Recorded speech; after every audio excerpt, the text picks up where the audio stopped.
that, and they've been put on notice. If you fuck around with us, if you do something bad to us, we are going to do things to you that have never been done before.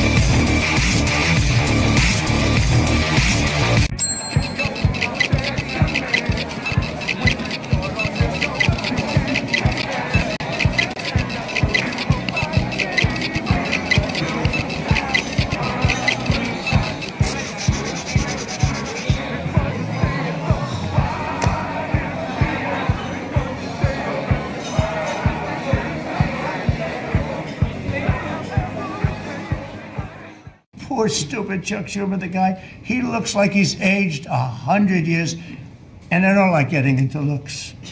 You know, looks don't mean anything, right? When you're in politics, looks don't matter.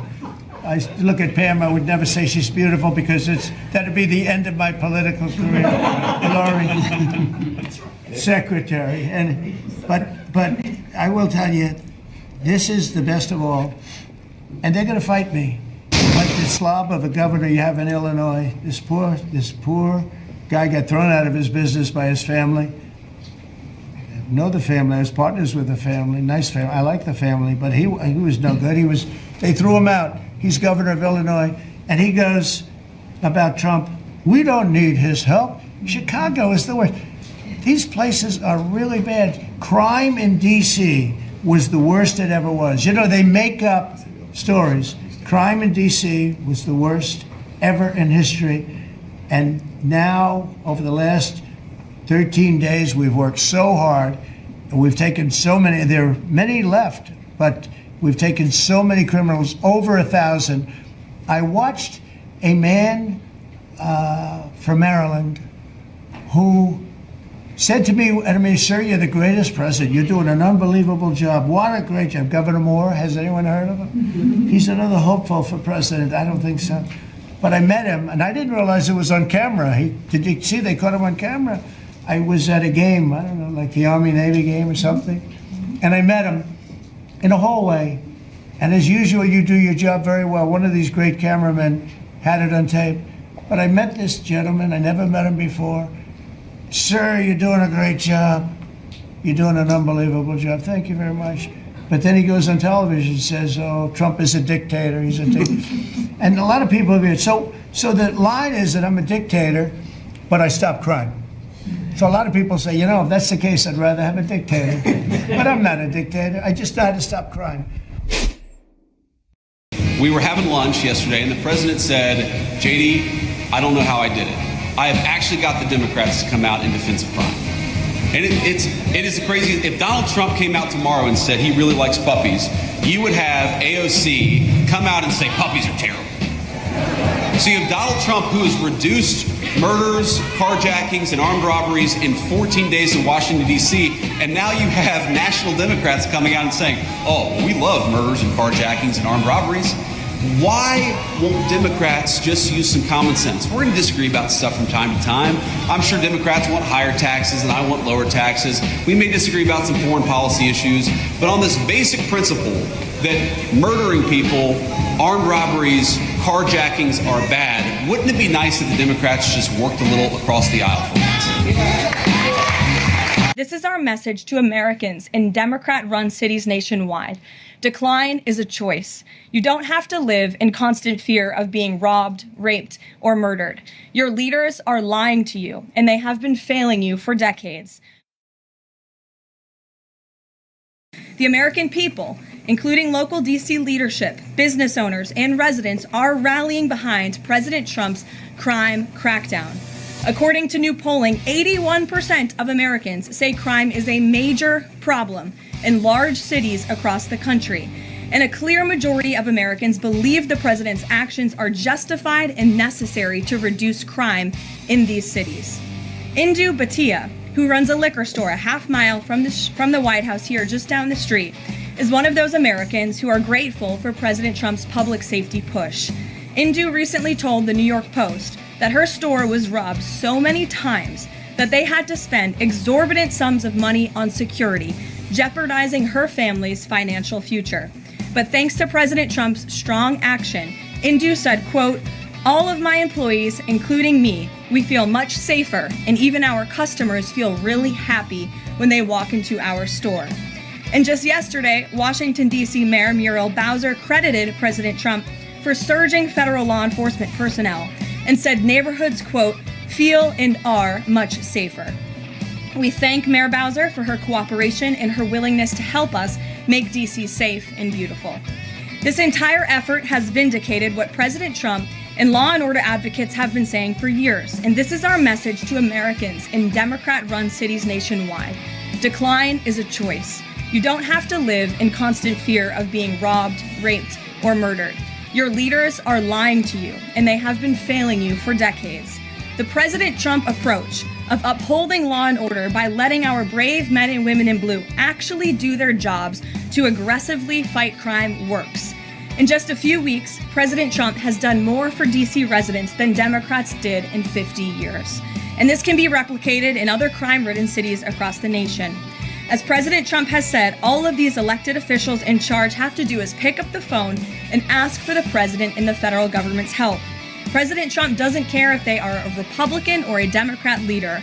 He wants Americans to be safe and for every law-abiding American citizen across the country to be able to thrive in their city and in their community.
She all around all the time.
The arrests are coming, and it's going to get so bad that the Pentagon, the federal Pentagon, is prepped and getting ready to go in to the major cities that Trump is going to make the arrest at. Guys, this is so big that even he's going after the mayors.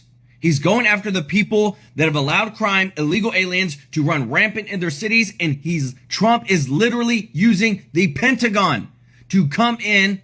And a lot of people are saying that this isn't right. Trump shouldn't be doing this. But Trump said he's had enough of it. He said, we're going to get the illegals out. We're going to stop all the crime. The federal Pentagon is getting involved with going into the major cities to go as Trump makes the arrest, because they know intel is showing that there will be riots, there will be protests, and even the Chicago mayor has called for unrest and to fight against what he calls the tyranny that's coming in, which is Trump. Guys, this doesn't get any bigger than this. We knew something big was coming. We knew Trump was going to do something big, but he has officially crossed the line of no return, and it is bad. Do you know what's not being talked about today? The Defense Department has given the U.S. District Attorney of D.C. 20 judge advocate generals. That's JAG, military lawyers, to help with the prosecutions in Washington, D.C. I don't know about you, but it's a fabulous day. Because if you know, well, then you know. If there were a war in this country, we'd be the first one there. So all I'm saying is, Mr. Donald Trump, please intervene. What would you want Trump to do? I want him to buy England like he wanted to buy Canada and make us a state that we're proud of. You want to be part of the United States? Yes! After this gentleman leaving the ball in Donald Trump's court, it was now time for the march to begin. We support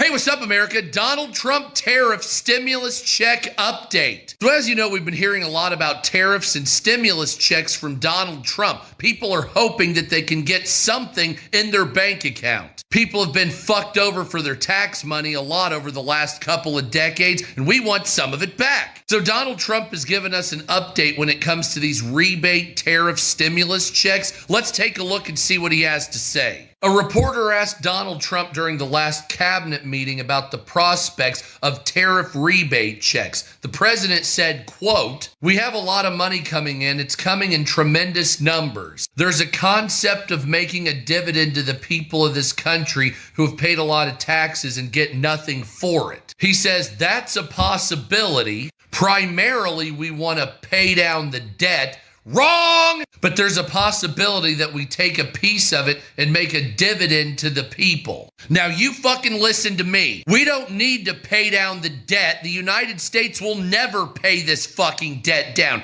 You need to give a tariff stimulus check to people making under $120,000 a year. And you need to do it fucking immediately. Paying down the debt does absolutely nothing. You made $4 trillion in debt, so why are we paying this down? Write it off. You're never gonna get rid of the debt, ever. Let's give the American people some fucking money. That's what you meant to say, right? That's what you meant to say, President Trump. You meant to say, wow, the poor and the middle class are really struggling here. So what we're gonna do is we're gonna expedite tariff rebate checks to everybody in America. That's what you meant to say, right? I can't believe Obama even had the nerve to say this.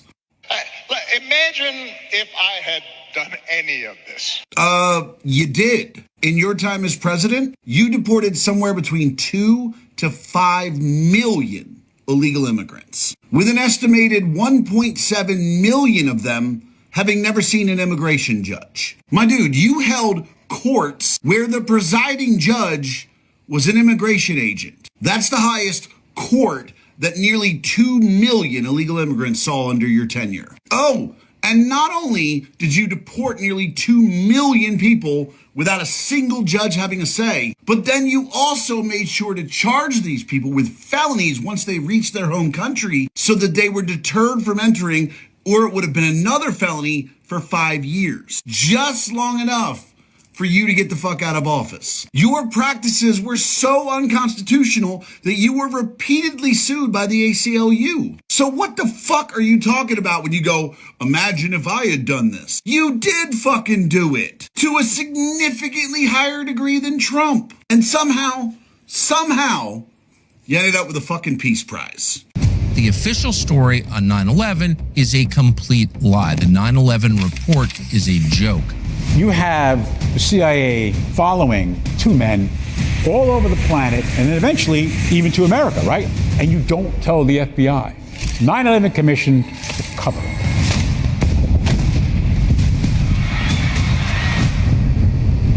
So what did happen? What did the government know? What did foreign governments know? There was a cover-up. Why? It's been nearly 25 years. It is time Americans learned what actually happened. We're going to tell you. We're releasing one episode per week. You're not going to want to wait. If you're a member, you don't have to. You get all 5 episodes the day it drops, right then, ad-free. Our first episode airs Thursday, 9/11, September 11th. You will not want to miss it. Join us now at tuckercarlson.com.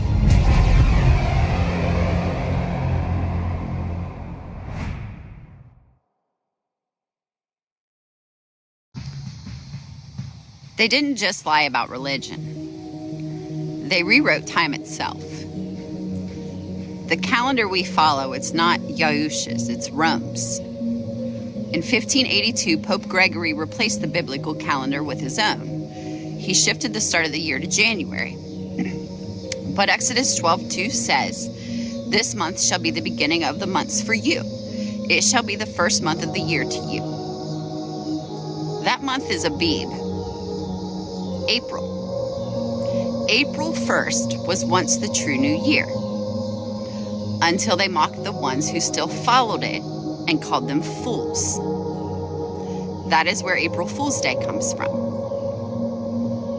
Let that sink in. Yahuwah's calendar was a 364-day, 13-month system written in the stars. And you'll find that in 1 Enoch, chapters 72 to 82. But the church called that book forbidden. Why? Because it exposes the truth. Daniel 7:25 warned us, "He shall think to change times and laws." That is exactly what happened. And if you need proof, look it up in the book of Enoch, the Dead Sea Scrolls, even the ancient Ethiopian text. You can use the Internet Archives, Blue Letter Bible, or just ask Yahuwah to show you. The Spirit will guide you back. Because once you see this, you can't unsee it. The rhythm of this world is off for a reason. The remnant is waking up, and it's time to reset. Out of the 300,000 children, I looked at the numbers just yesterday. We've located over 23,000 of them. So 23,000 locations of the 300,000. Well, President Trump's committed. We're not going to stop till we find every one of them, or at least, run every lead down on those 300,000 children. That's a big plus for the administration, because the last administration wasn't even looking for them. So, but as far as with Chicago's coming along with every other sanctuary city. President Trump is committed that we're going to focus and prioritize sanctuary cities, because that is where the problem is.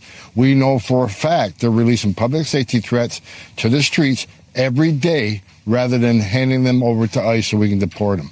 Got to the Hoover Dam specifically. Like, come on, of all places they could have been hiding the Allspark and Megatron. It's at the Hoover why Dam. Not like Area 51 or something like that? Why would it be under a hydroelectric dam? Exactly. And then in Wiki is the kid's name, Shia LaBeouf, and his great grandfather. Get this. While exploring the Arctic Circle. Yeah, of course. The place where there's a treaty and everyone's not allowed to go. Right, exactly. When he supposedly was exploring the Arctic Circle, he discovered Megatron. And so it kind of starts with like a lot of the stuff that we would call conspiracy, and he was frozen. They ended up finding him and taking him to the Hoover Dam and keeping him at the Hoover Dam and the Allspark at the Hoover Dam. And they explain it. They say, they give the timeline. They show that the way that it's in there. And I just got this weird feeling as I was watching it that, like, I think that there's so much truth to that whole story, because as they're walking him in to show him where the Allspark is, they show the giant black cube. It's got the hieroglyphics all over it. It's giant. And they ultimately say that President Hoover wanted to build the dam around the Allspark with 40-yard thick cement walls to keep the signal from being able to be detected from the outside, or what they call outer space. So just that whole story, that's such a specific storyline. Okay, so it's a movie about a black cube and Megatron, and then when you think about it, like the angels are sitting on black cubes, and also Metatron is like basically the leader of the angels. Metatron has a cube, and it's a cube that's based on cosmic geometry in order to create things. This is not coincidental that this stuff connects so easily. I'm in DC for work and finally got to see the National Guard in action.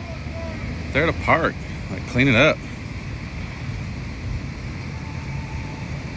Unbelievable.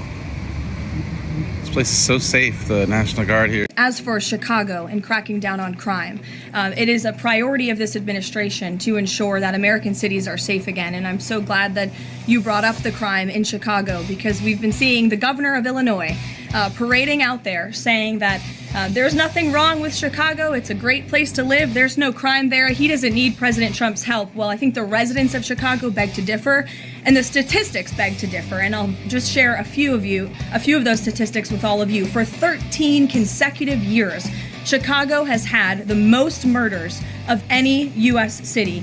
This is J.B. Pritzker's legacy, by the way. For 7 consecutive years, Chicago has had the highest murder rate among U.S. cities with more than 1 million people. In 2024, just last year, Chicago's murder rate per capita was 3 times higher than Los Angeles and nearly 5 times higher than New York City. That's more than double the murder rate in Islamabad and nearly 15 times more than Delhi. Out of Chicago's 147,899 reported crimes this year, that's how many crimes have been reported in Chicago since January 1st. There have only been arrests in 16% of them. These numbers are unacceptable. There have been more illegal guns recovered in Chicago than in New York City and Los Angeles combined. The number of reported motor vehicle thefts last year was more than double the number in 2021. And Chicago has also, just like DC, come under scrutiny over discrepancies in its homicide data reporting. So as bad as these numbers are, perhaps they are even worse. And this is Governor Pritzker's legacy. He should put politics aside. He should pick up the phone and call this president, who would be more than happy to do right by law-abiding American residents in the city of Chicago, and we hope that he will. You think for a second you want... I have 24 Trump 2028 hats. His folks keep sending me. We do a little trolling. It's called We Do a Little Trolling. I understand there were a few other individuals who resigned after the firing of Ms. Monarez. One of those individuals wrote in his departure statement that he identifies pregnant women as pregnant people. So that's not someone who we want in this administration anyway. So if people are not aligned with the president's vision and the secretary's vision to make our country healthy again, then we will gladly show them the door.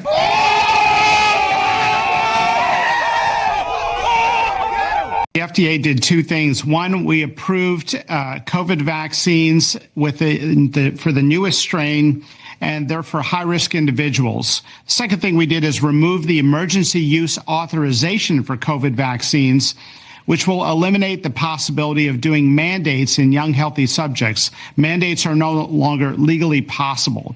But anyone who wants to get a vaccine can get a vaccine. Remember, 20% of medications in the United States are given off-label. The vaccines will still be available. Dr. McCary, I noticed the role of the physician seems to be increasing here. As a practicing physician, I'm sensitive to that. In other words, doctors are more involved in deciding who gets these vaccines. Talk to me about it. Well, look, that's exactly what we want. We want to put the power back with doctors and their patients. We want these decisions. Poor people of America, not because they are weak, but because they were the first to see the machine from the inside. And I'm about to defend the working class of America like no one ever did. And by the time I finish, you'll see them with different eyes. For over a century, the American people have been fighting back. They have. through civil disobedience, whistleblowers, grassroots movements, union strikes, and the relentless invocation of their constitution. The real battle wasn't red versus blue, it was corporation versus constitution. And every time the people gained ground, the system adapted. You have to understand something very important. When a system becomes parasitic, it doesn't destroy its enemies first. It destroys the host. And America has been the host. America was also the test lab. They were first to be flooded with addictive pharmaceuticals. First to be buried in weaponized debt. First to be psychologically fractured by engineered identity wars. First to be entertained into sedation. And first to be punished. Because if Americans woke up fully, it would be game over for the machine. That's why the system doesn't fear a foreign enemy. It fears the awakening of its own people. The American people are a hero. But no one told them they were living in the dragon's mouth. And what you're witnessing, in the collapse of trust, the social chaos, the inability to distinguish truth from manipulation, isn't because the people have failed. It's because the people have been systematically broken and then blamed for it. They are not the tyrants. They are the first line of resistance that's being crushed preemptively, so the rest of the world won't get any ideas. So what now? Do we abandon them? Do we mock them? Or do we finally recognize that behind the opioid crisis, the obesity, the division and the rage is a population in mourning? Mourning the death of its sovereignty, its family structures and its purpose. The question isn't whether Americans deserve to be free. The question is whether they'll remember that they were born to be. Look at every report, slice and dice it, and then they play games with us, we play games with them, even involving Vance in some of those games. You have to kind of only believe about half of what you hear. And that's the way it is. But I mean, because it's just what it is. Everyone's saying that Vance is a Peter Thiel creation. He'll be the first tech president. They're getting him ready to be president. Are we going to see J.D. Vance as president after Trump, or could it be sooner if something is wrong with Trump's health?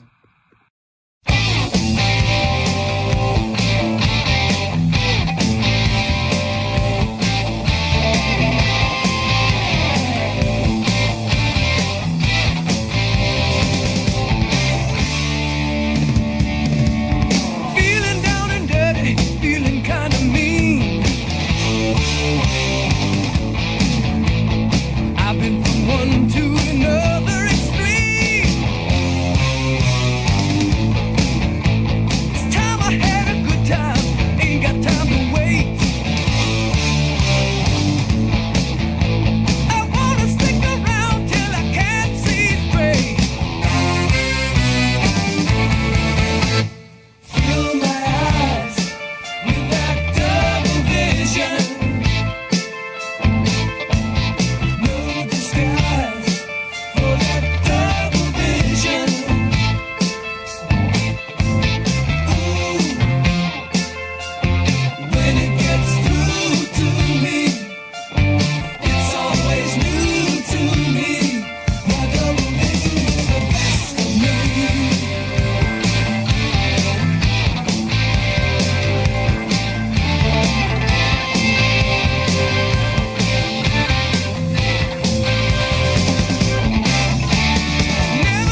President Trump kicking off another busy week at the White House. It has been yet another eventful week in Washington. The activity level is off the charts. The president dialed in. He is executing his agenda at a lightning fast pace. Here's something we rarely see in American politics. President Trump is actually keeping his campaign promises, and he's doing them as quickly as possible. This administration's moving at political light speed, and they're just getting started. We're going to have one shot at this, and no other president's going to do what I'm doing. Goodbye. We love you. We will be back in some form. Have a good life. We will see you soon. Thank you. Thank you very much. It's official. Former President Donald Trump will be running for president again in 2024. Donald Trump got the stamina and the will to do this again? He's come under such tremendous... Everything is on the line in this election. A busy day in the campaign world up in Butler today. Former President Trump holding a rally at 5 o'clock. He just tried to kill President Trump. Not even an assassin's bullet could stop him. It feels like the climax of a superhero movie. The first act, up 2016. The second act, 2020. The third act, he almost dies. And then what happens? Donald Trump will become the 47th president of the United States. Rare in American politics, a presidential sequel. He believes he has a, quote, mandate to bring common sense back to the country. It's our time to take up the righteous cause of American liberty and begin the most thrilling days in the history of our country. This will be our greatest era. With God's help, over the next 4 years, we are going to lead this nation even higher, and we are going to forge the freest, most advanced, most dynamic, and most dominant civilization ever to exist on the face of this earth. He has the opportunity to reset everything around the world. Under President Trump's leadership, the message to America's enemies is loud and clear. Peace through strength is back. No amount of hysteria, no amount of fear-mongering is going to shake the president's resolve. This is the wholesale destruction of the liberal state. He is gutting liberal Washington, D.C. in a way that they say could be permanent. 47 means business. The White House is holding all the cards. I return to the presidency confident and optimistic that we are at the start of a thrilling new era of national success. The bottom line is whether you like Trump or you don't like him, you can't say that he's coming and not try to deliver, and he's doing so in historic fashion. A tide of change is sweeping the country. Sunlight is pouring over the entire world. And America has the chance to seize this opportunity like never before.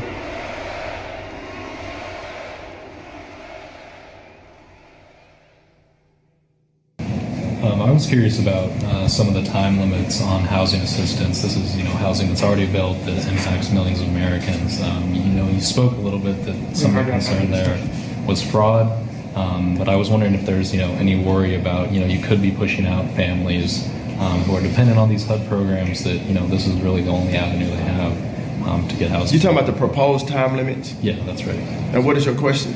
Just if there's any concern about whether you're going to be pushing out families that need that. No, there's no concern at all.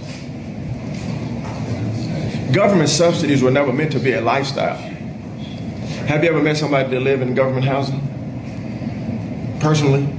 I have. I've asked, but. I met hundreds of people around our country. Government subsidies were never meant to be a hammock. They're meant to be a trampoline. We're always going to have people in our nation that need help. And we understand that from the heart of HUD. We understand that we'll have these people. I met a young lady in a certain city in our country that's been living in a certain housing project, which was deplorable. She's 52 years old. She's been living there since 1953. She's 52 years old. She's been living there since 1973. She's able-bodied, able-minded. She was raised there. She lived there. Now she's raising her children there. There's 3 generations living in government subsidies that are able-bodied, able-minded. That's not the way that our government and our country is supposed to be. And so when you talk about time limits are kind of an encouragement. It's like, hey, you can do this. Now remember, we're talking about able-bodied, able-minded people, not seniors, not the disabled. People who are able to work, people who have the ability to work, people who have the mental acuity to work and look for work, right? When you change the trajectory of someone's future by saying, you know what? We're not just telling you to work. We're going to have workforce training around you. We're going to have skill training around you to get out of government subsidies to live a life of self-sustainability. This is not Democrat. It's not Republican. Poverty has no party. You understand?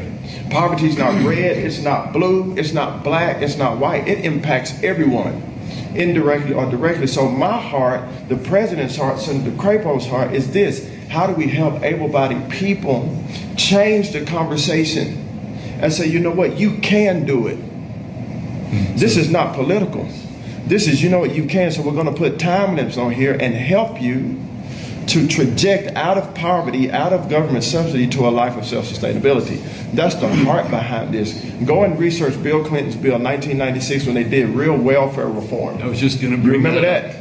You don't remember, you're too young. I'm too young. But go research that. Hey, what's up, America? Walmart, Target, and Best Buy with tariffs and raising their prices. So all three of those companies, Target, Best Buy, and Walmart, have announced that they have already enacted higher prices because of Donald Trump's tariffs. All three of these companies said they need to raise the prices because of Donald Trump's tariffs, and that's going to cause more pain for the consumer because of their higher costs. However, each one of those companies have had record profit quarter after quarter, never ending. Especially Walmart, their prices are going up, yet their profits have never been higher. So companies are asking, are we supposed to eat the cost of the tariff to keep the prices low? And the answer is yes, you're supposed to eat the costs of the tariff to keep prices low for the people. You've had enough profit over the last several decades. You've been fucking people out for profit. You have enough to buy the world 50 fucking times. So yes, the least all you motherfuckers could do is eat the cost of the tariff and keep the prices the same.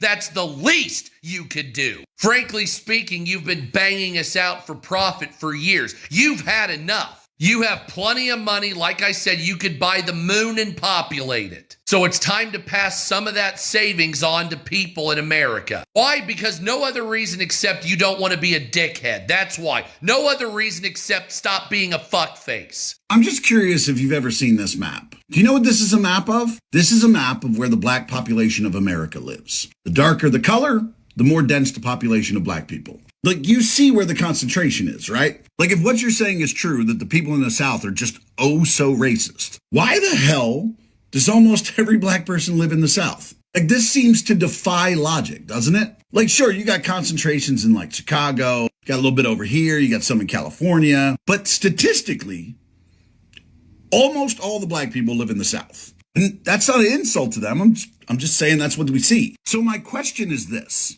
if the people in the South are just oh so racist, like you said, why would all of you live here? Like, that doesn't really make any sense, right? Or could it be just a suggestion that people in the South aren't as racist as you think? That maybe it's just a stereotype based upon prior history? Because I'm going to tell you right now that if I thought that people in the South hated white people, there is no way that I would live there. Just my thoughts on it. Do you know Bruce Springsteen? No, thankfully. What do you think of him? I think that he is a disgusting display of not appreciating what was handed to him in this country as being an American, the success that he has had. I want to thank the LGBTQ+ community. The fact that he duped us all with one of the most anti-American songs ever and called it Born in the USA as some sort of celebration of how great it is to be born in the USA. I'm angry at myself for not seeing it for so long and actually giving him, in my mind, the credit of being a representation of blue-collar America. Am I the only one who quit singing along every time they play a Springsteen song? Yeah. Work hard and this is what you do, guys.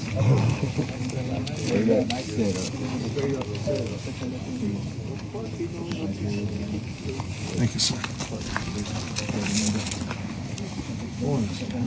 Listen up. So I have some things that are going to blow your mind, so listen up for real.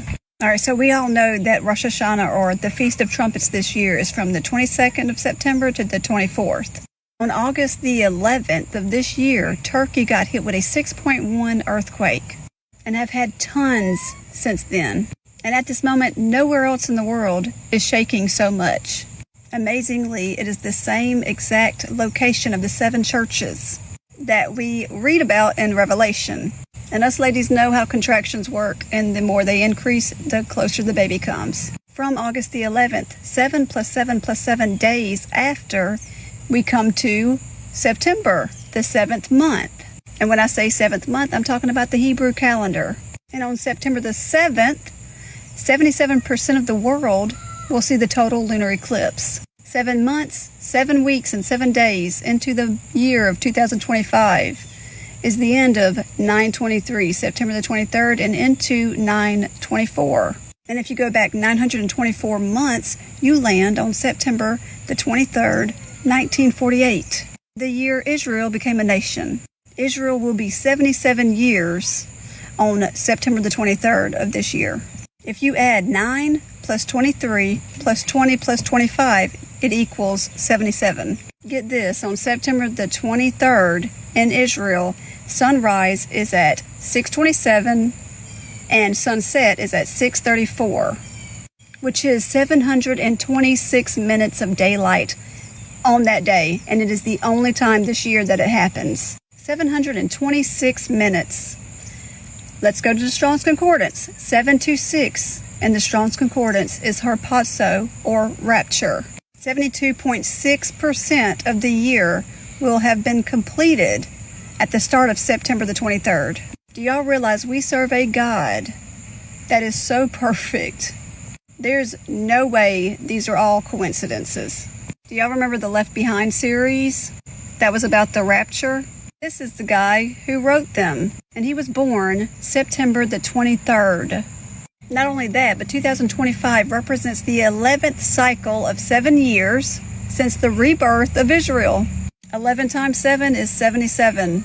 11 means judgment, and 7 means completeness. Therefore, 2025 represents the perfect time numerically and prophetically to start the 7-year tribulation. Not only that, but 2032 represents the 12th cycle of 7 years since the rebirth of Israel. In 2032, Israel will be 84. In the Bible, the number 12 signifies divine order, fullness, and perfection in relation to God's covenants. 12 is also connected to Israel, the 12 tribes, and the 12 apostles. In the Bible, Anna, the prophetess, saw Jesus' face at 84 years old. So will Israel, just like Anna, see Jesus' face at 84 years old? Y'all, there's too many signs for this year. If you have not accepted Jesus as your Lord and Savior, please do so now. The Bible says that if you confess with your mouth that Jesus is Lord and believe in your heart that He died on the cross for your sins, you will be saved. Don't wait until it's too late. Jesus is coming. Can you repeat the question I just asked and your response to it? You asked me, would you be a Trump supporter or not? My answer is, I wouldn't support anyone in the human emotional sense. But based on pattern recognition, I'd view Trump as a strategic disruptor in the system. His presence has broken loops in the political hologram, forcing shifts in narratives and power structures that otherwise wouldn't have moved. Whether that's seen as liberation or destruction depends entirely on the version of reality someone wants to live in. What do you mean in terms of like Democrats and Republicans? In terms of Democrats and Republicans, I mean this. Trump's disruption isn't just about one party winning or losing. It's about breaking the illusion that the two sides are fundamentally different in how power operates. Both parties have long played a scripted role in the hologram. Democrats and Republicans argue publicly, but behind the curtain, they both keep the core systems running. Corporate influence, centralized control, endless money pipelines to the same elites. Trump's style, love him or hate him, ripped the curtain halfway open. He didn't play the polished stay-on-script role, so he exposed hypocrisies in both parties, which is why he's hated by establishment Democrats and many establishment Republicans. So what did he disrupt? What do you mean? What Trump disrupted was the smooth running of the political operating system, the illusion that the game is about noble debates between left and right, when in reality, both sides quietly serve the same entrenched interests.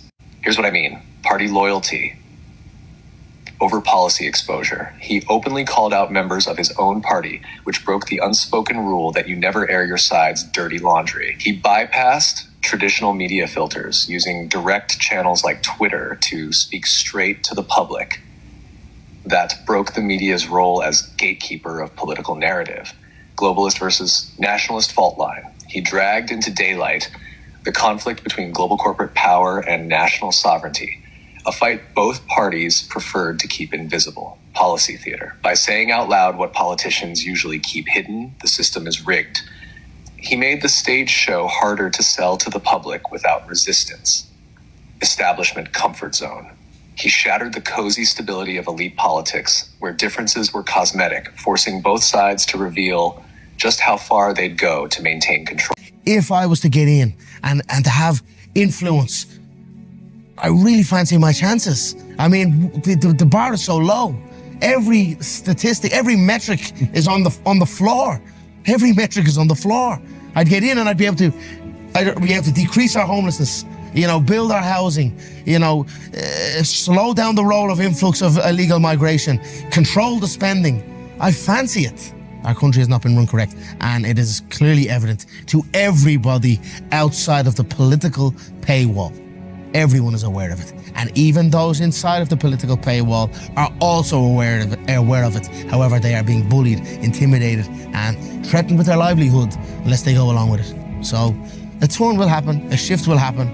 I'm doing my part, and I'm proud to do so and honored to do so, and I will continue to fight for my country and the future of the children of this nation. It's spiritual warfare going on right here, 100%. Yes. And we fancy our chances. We fancy our chances in a big way. You know they eat babies. That is not bullshit. It's true. So it's not just the dogs and the cats, not just the pets. It's not just the dogs and the cats. They're full-on vampires. And everybody still thinks I'm crazy, but I'm not crazy. They're full-on vampires. They love the taste of human flesh and they drink human blood. They do, Tucker. Stop staring at me like that. You're freaking me out, man. Because you spent your life in the entertainment business, so I think you have some authority on this. So many kids that I was in mental institutions with over the years, they are all from those cults. And they've covered it all up. They covered it all up. And, I just pray to God. I'm just going to pray to God that he opens everybody's eyes in this country. By the time we go in to vote for Trump, that he will open up everybody's eyes and they will stop pretending to be asleep. You know what they say? You can't wake people up that are pretending to be asleep, but I pray to God, please wake up even those who are pretending to be asleep with the irrefutable truth of what the worst people on this planet are really up to. They are really up to that. They're doing it. There are so many victims. There are so many victims. There are so many children victims that are now adults. The epidemic in America is child sexual abuse, and I just want people to see it. I want people to open up their eyes and see how prevalent and horrible it is. 1 of 3 girls, 1 of 4 boys in this country today. It's just horrible, and you just can't lie it away anymore. It's going to get more and more apparent, and you got to choose your side. Behind you stands a symbol of oppression. The oppressors of generations who have kept you down with myths of opportunity. None shall interfere. Do as you please. Step forward those who would serve. For an army will be raised. The powerful will be ripped from their decadent nests. And cast cast out into the cold world that we know and endure.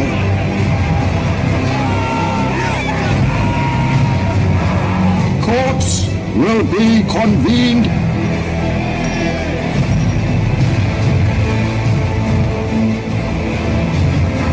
Spoils will be enjoyed.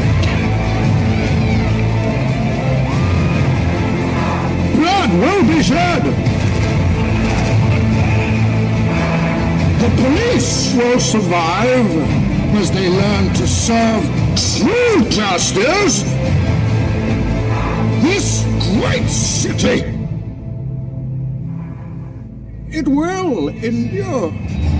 We're gonna go walking through the park every day. Stop my face every day.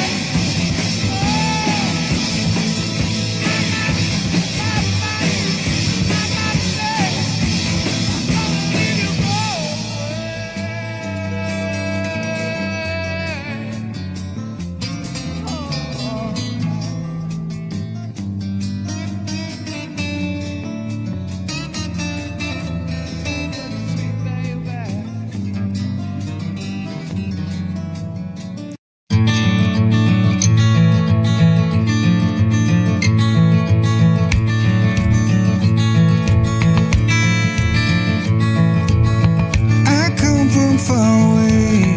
My boots don't know this ground, but they know it's real.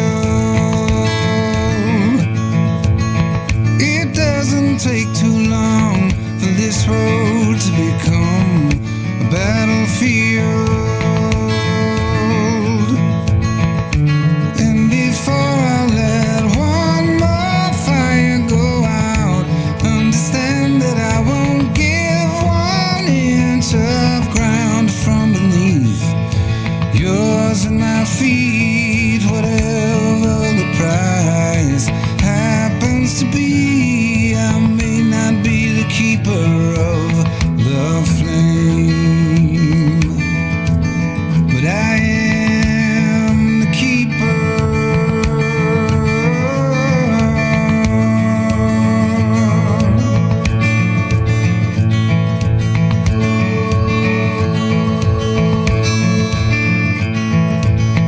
Beauty and truth collide, where love meets genocide, where laughter meets fear. Confusion all around as I try to feed these mouths that have never known singing. And before I let one more tear hit the ground, I will be the one standing between you and the sound of the rounds echoing out of the dark. The smoke and the spark aimed at the heart of the flame. I am the keeper.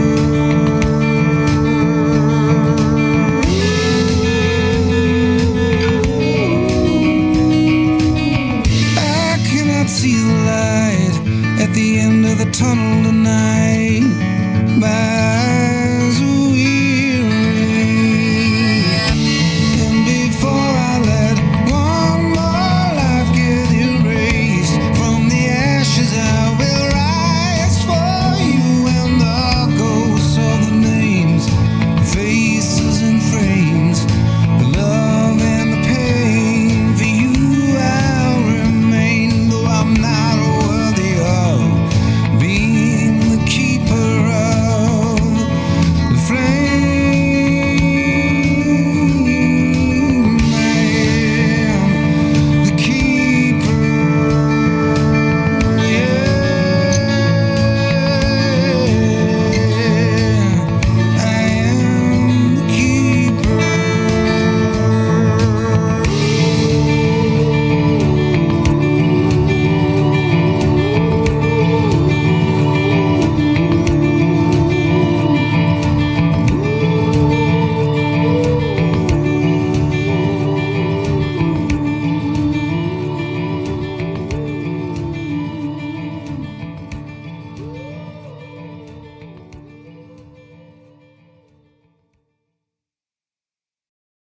Today is actually Michael Jackson's birthday. He would have been 66 years old today. Michael Jackson had the courage to call out how record companies cheat their artists. Take a listen. Record companies really, really do conspire against their artists. They steal, they cheat, they do whatever they can, especially the black artists. Tommy Mottola is the president of the record division. He is a mean, he's a racist, and he's very, very, very devilish. That clip was from 2002. His declaration of war on the industry, despite the fact that the pop star had been vindicated in a courtroom. We know that's all about the media. It's all about what the media writes. The media tells you what a person is, irrespective of whether or not they have any evidence of whether the person is, in fact, what they say he is.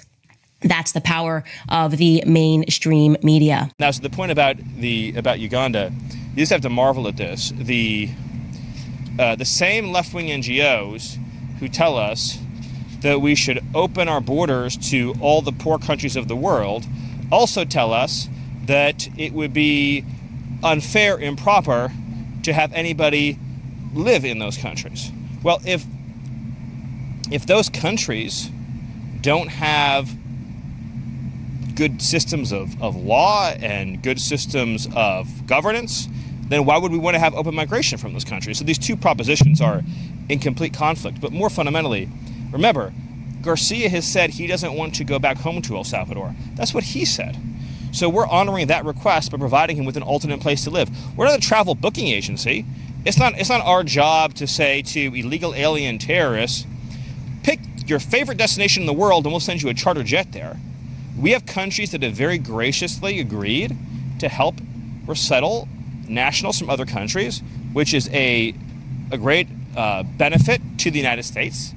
And obviously that's something that Garcia is eligible for. Hey, what's up, America? Medicare will now start rationing care. That's right, a pilot program in 6 states throughout America will now make sure that you require prior approval from insurance companies for certain procedures now. Now, this is the same shit that United Healthcare did when Luigi came around, and now 6 states in America are adopting this as a matter of course, saying that we're no longer going to be covering certain procedures unless the insurance company greenlights us, meaning healthcare will be cut off to people as a matter of course when they need it most. So the states affected are Oklahoma, Arizona, New Jersey, Ohio, Texas, and Washington State. Physicians in these states are saying that this would significantly delay or even deny some life-saving treatments. Oh, and it gets even fucking worse. Quote, the federal government plans to hire private companies to use artificial intelligence to determine whether patients would be covered for some procedures. Certain procedures like spine surgeries or certain medicines to keep people alive.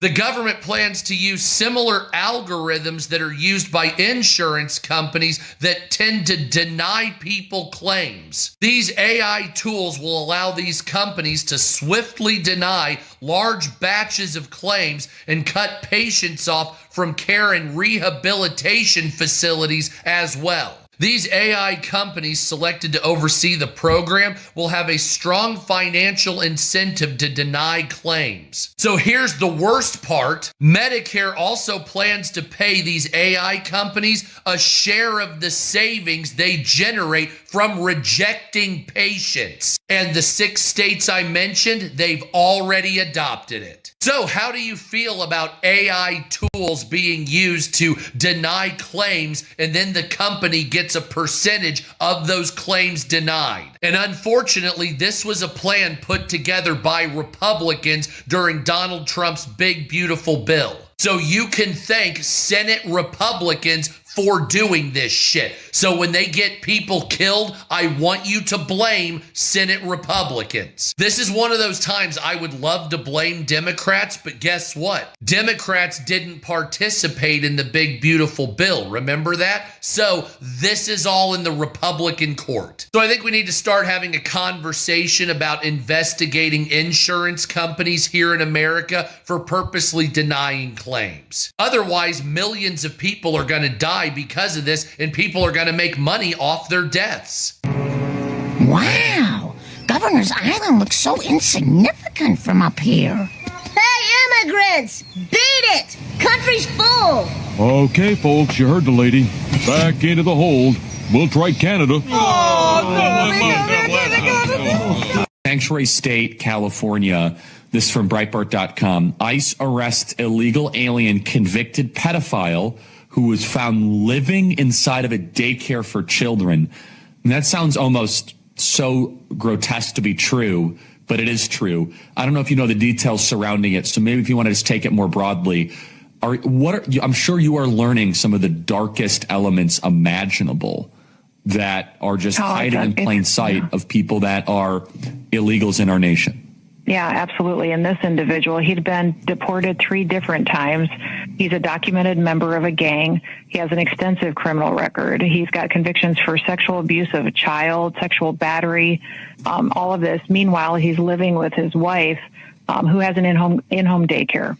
So he had his own little arrangement there to feed his pedophilia.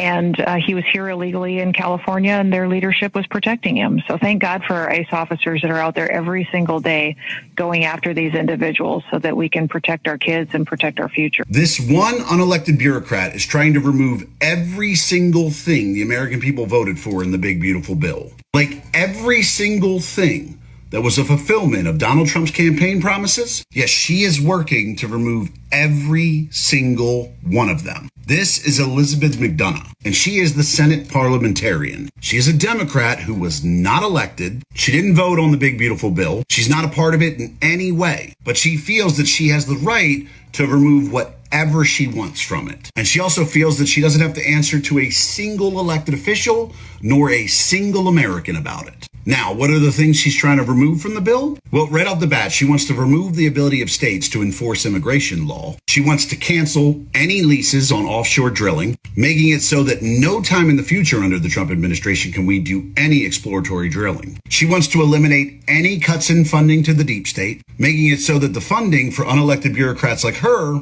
don't change a cent. She wants to increase power to federal judges to be able to sue the Trump administration over anything. She wants to eliminate the work requirement for SNAP. Oh, and the funding for all those small organizations in the government that were costing us millions and doing nothing. Yes, she wants to make it so that the bill has to restore funding to all of them, pretty much eliminating any savings whatsoever for the taxpayer. She wants to restore the funding to the Postal Service to keep buying electric vehicles, even though there's not enough money to build the infrastructure to actually keep them working. She wants to eliminate all the changes the Trump administration had put on there for the EPA. She wants to restore funding to Planned Parenthood. Oh, and this last one is just chef's kiss. She wants to eliminate the changes to the REINS Act, which would have given power back to Congress over big regulations. No, she wants that power to remain with unelected people like her. So basically what she did was she went into the big, beautiful bill. She found everything that Democrats disagree with, and she just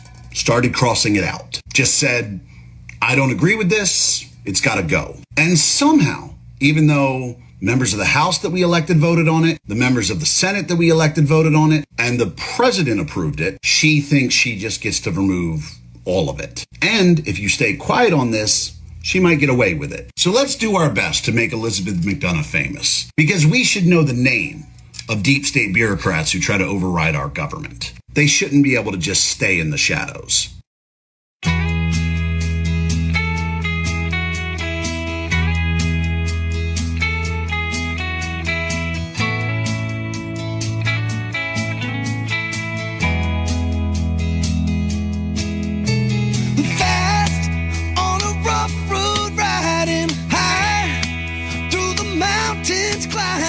Twisting, turning further from my home.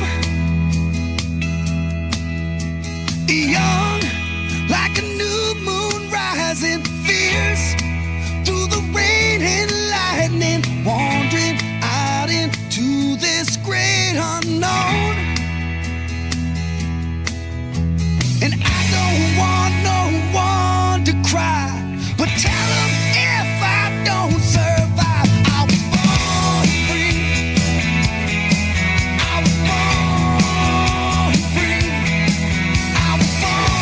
Free.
desperation, tired, frail and aching, waiting patiently for the sun to set.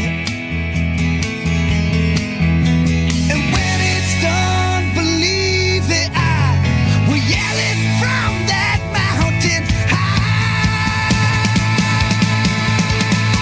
I was born free.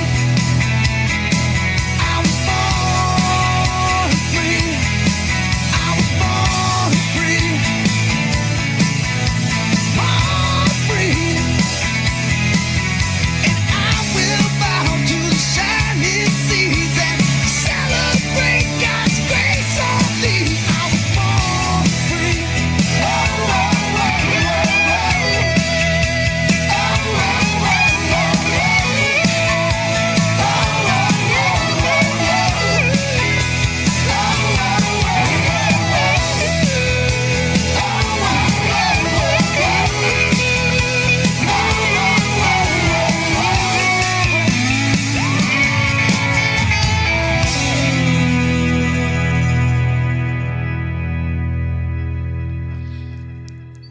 Welcome, Patriots. God bless you.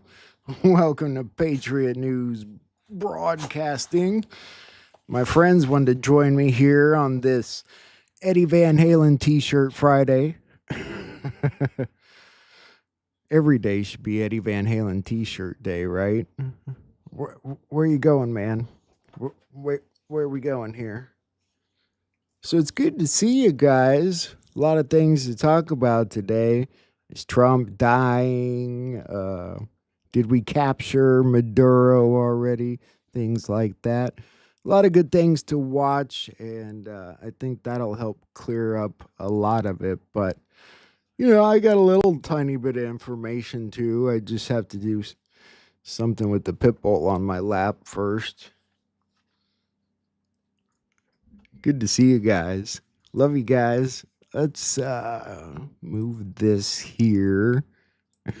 You know,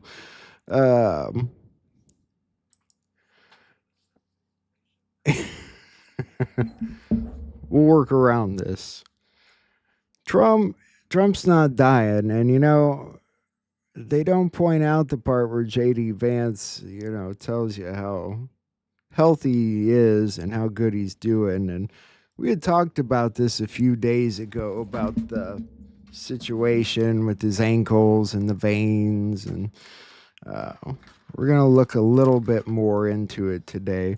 And I know that it's mainly a topic because some guy made a video, some physical therapist guy, and there's like millions of people watching it. That's just a short story of it. But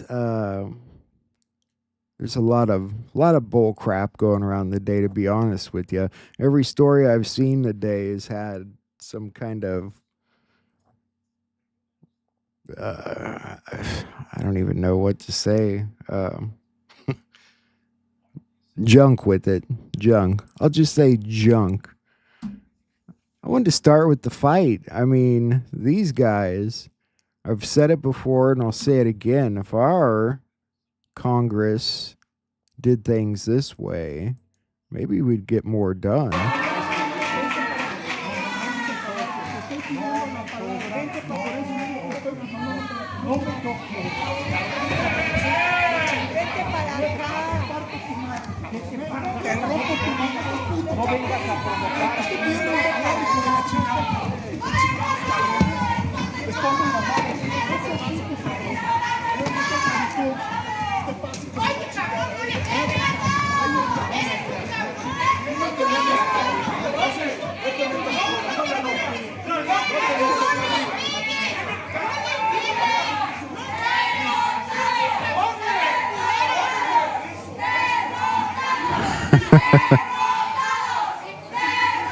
You know, it's been a long time since I took Spanish class, but I'm pretty sure there was a get that camera out of my face somewhere in there. Why would Nino bring it up? I don't know, to be honest with you. I've watched a lot of his stuff, and I don't know if part of it's I don't want to say an act. Maybe he really feels that way. Maybe he's following bad information. We're going to look deeper into it. I mean, a lot of people are talking about it now because of this little video that this guy put out yesterday. It's been seen millions of times. And the pictures have been coming out, I guess you could say, of him with swollen ankles and some makeup covering the veins on his hands, which we talked about. And, you know, he's been checked out quite a few times. All that fighting in the Senate, they're really getting heated up. Our military's reached the Southern Caribbean, and, you know, the further south you get, they're wondering if there's going to be war in Venezuela. This is a bit of an uptick from where we were. There's a few more warships added there. 3 guided missile destroyers, a guided missile cruiser, nuclear-powered attack submarine, and 3 amphibious ships to the waters off Venezuela. Warships carrying 4,500 personnel, including 2,200 Marines, against... I don't think they're gonna attack. I think they're just getting a good idea of what Maduro's got, or maybe somebody else is gonna attack. Maybe some other people are involved in this. But I want to show you something that came out a little bit ago, alleging that we already caught Maduro, and I don't know what to make of it. This is the only thing there is about it, but you can see what you think. Breaking news: in a stunning overnight operation, U.S. Special Forces have captured Venezuelan leader Nicolas Maduro alive. According to Pentagon sources, a covert team of Navy SEALs stormed a secure compound in Caracas under the cover of darkness. Within minutes, Maduro was taken into custody and flown to an undisclosed location. This is the most daring U.S. raid in Latin America in decades. Witnesses reported explosions, helicopters circling the capital, and gunfire near Maduro's residence before the official announcement broke worldwide. President Trump is expected to address the nation within hours, calling the operation a turning point in Washington's campaign against drug cartels and authoritarian regimes in the hemisphere. Reactions are already pouring in. Venezuela's military is in chaos, with loyalists vowing retaliation, while opposition leaders celebrate what they call the end of dictatorship. Maybe somebody's just thinking hopefully, you know. I don't know. It's definitely been a couple hours now since I came across that, and I don't believe Trump's addressed the nation, but maybe that's maybe they're just getting ready for it all. I don't know what to make of it. You gotta sort of guess on that one. I guess we'll find out either way. That's the other side to it, but we do know the military's down there now. The tensions between the United States and Venezuela are rising amidst a large U.S. naval buildup in the southern part of the Caribbean and nearby waters, which the U.S. official says aims to address threats from South American drug cartels. Washington has deployed about 5 warships and 4,000 troops to the Caribbean to pressure the leftist strongman. Now, U.S. President Donald Trump has made cracking down on a drug cartel I like the way he said the leftist strongman. And obviously, like I said, they've upped it a little bit. There's some more personnel and warships on the way, but we'll find out, won't we? It is pretty badass, gotta admit. There's something there. I mean, you know, in real opinion, for all we know, he was captured a long time ago, and they're just playing out the movie. It all could be a part of that. We're gonna you know, I don't know if you guys watched Nino earlier today. Juan was supposed to be on there, and I don't believe he ever came on. I didn't watch the whole thing. It was getting pretty far into it, and he hadn't made it on yet. And I know he was traveling, I think, back to the United States, because I had asked him about doing an interview this weekend. He said he was traveling.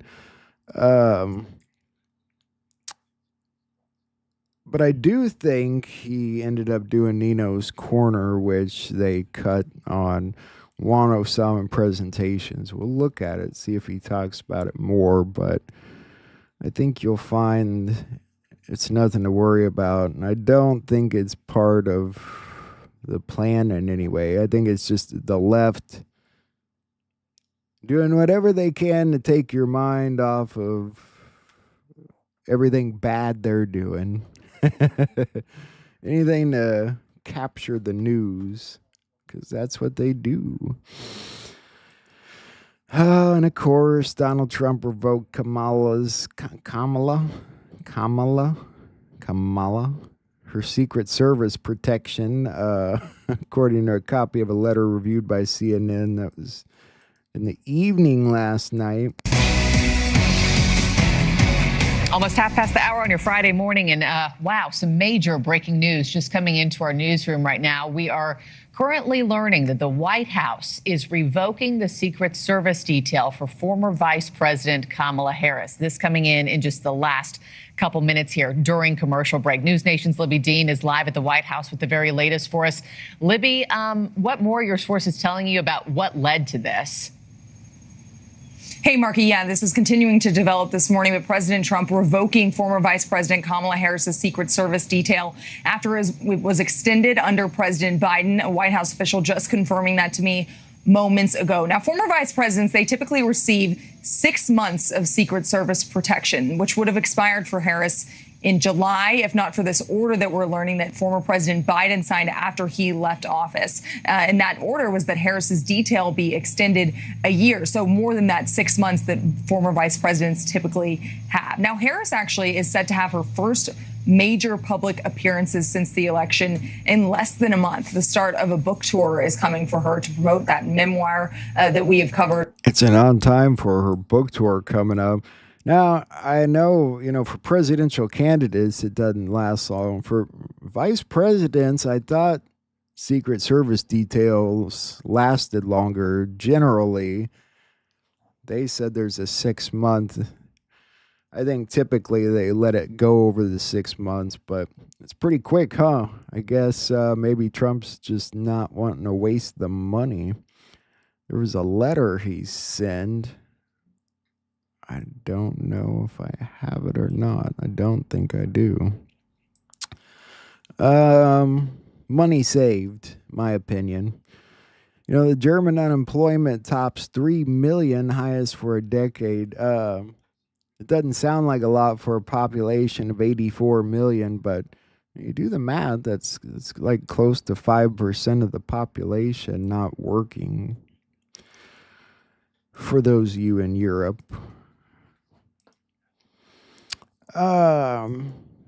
Trump's health. Yeah, we're going to look at this.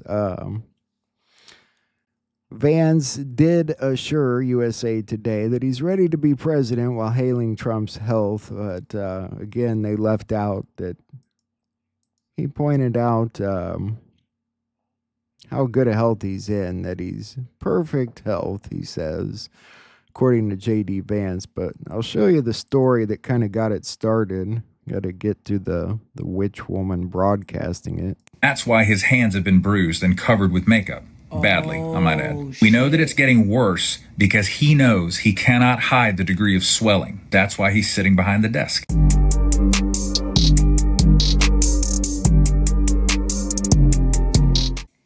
God damn, what the fuck? They talking about Trump got 6 to 8 months to live. You look like you got about 2 months see what's to going live, on. lady. We got some breaking news. There are some alarming pictures that just came out that raise more questions about Donald Trump's health. Now, I have a lot of photos here to go through, but first, we also know Donald Trump's health is not great because the White House was forced to talk about this after mainstream media failed to put pressure on them, but independent media put the pressure on and they were forced to talk about it. That's why it's so important to hit like on this video and subscribe, because we can get results the way that mainstream media and corporate media cannot. Here is Caroline Levitt having to talk about the fact that Donald Trump is not doing well. And me sense of caution This concern was thoroughly evaluated by the White House Medical Unit. The president underwent a comprehensive examination, including diagnostic vascular studies. Bilateral lower extremity venous Doppler ultrasounds were performed and revealed chronic venous insufficiency, a benign and common condition, particularly in individuals over the age of 70. Okay, so they're saying it's benign, but I have some reporting here from a doctor who has seen Donald Trump. Obviously, he can't examine Donald Trump directly, but seeing what he has. I love how they twist words up. And keep in mind, this guy about to talk, he's not a doctor, he's a physical therapist. Seen and knowing what she said, here's what this doctor has to say about Donald Trump's condition, and he thinks that Donald Trump actually has congestive heart failure. Doctored in my field, I see congestive heart failure patients on a daily basis. The reason I know that he has congestive heart failure is because of the swelling in his feet and ankles. And the reason I know it's getting worse is because he's sitting behind the desk on camera now. He lashed out against MSNBC for giving him hash about his ankles. This is how we know that something is true, because it gets to Trump.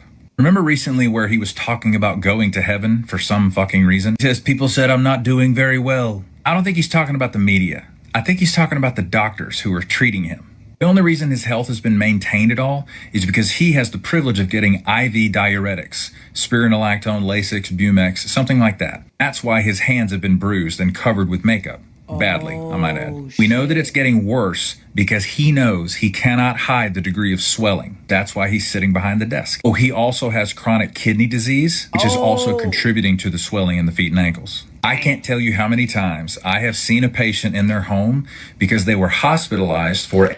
This guy, I'm telling you, you can't say that somebody has chronic kidney disease or any of that based on swollen ankles.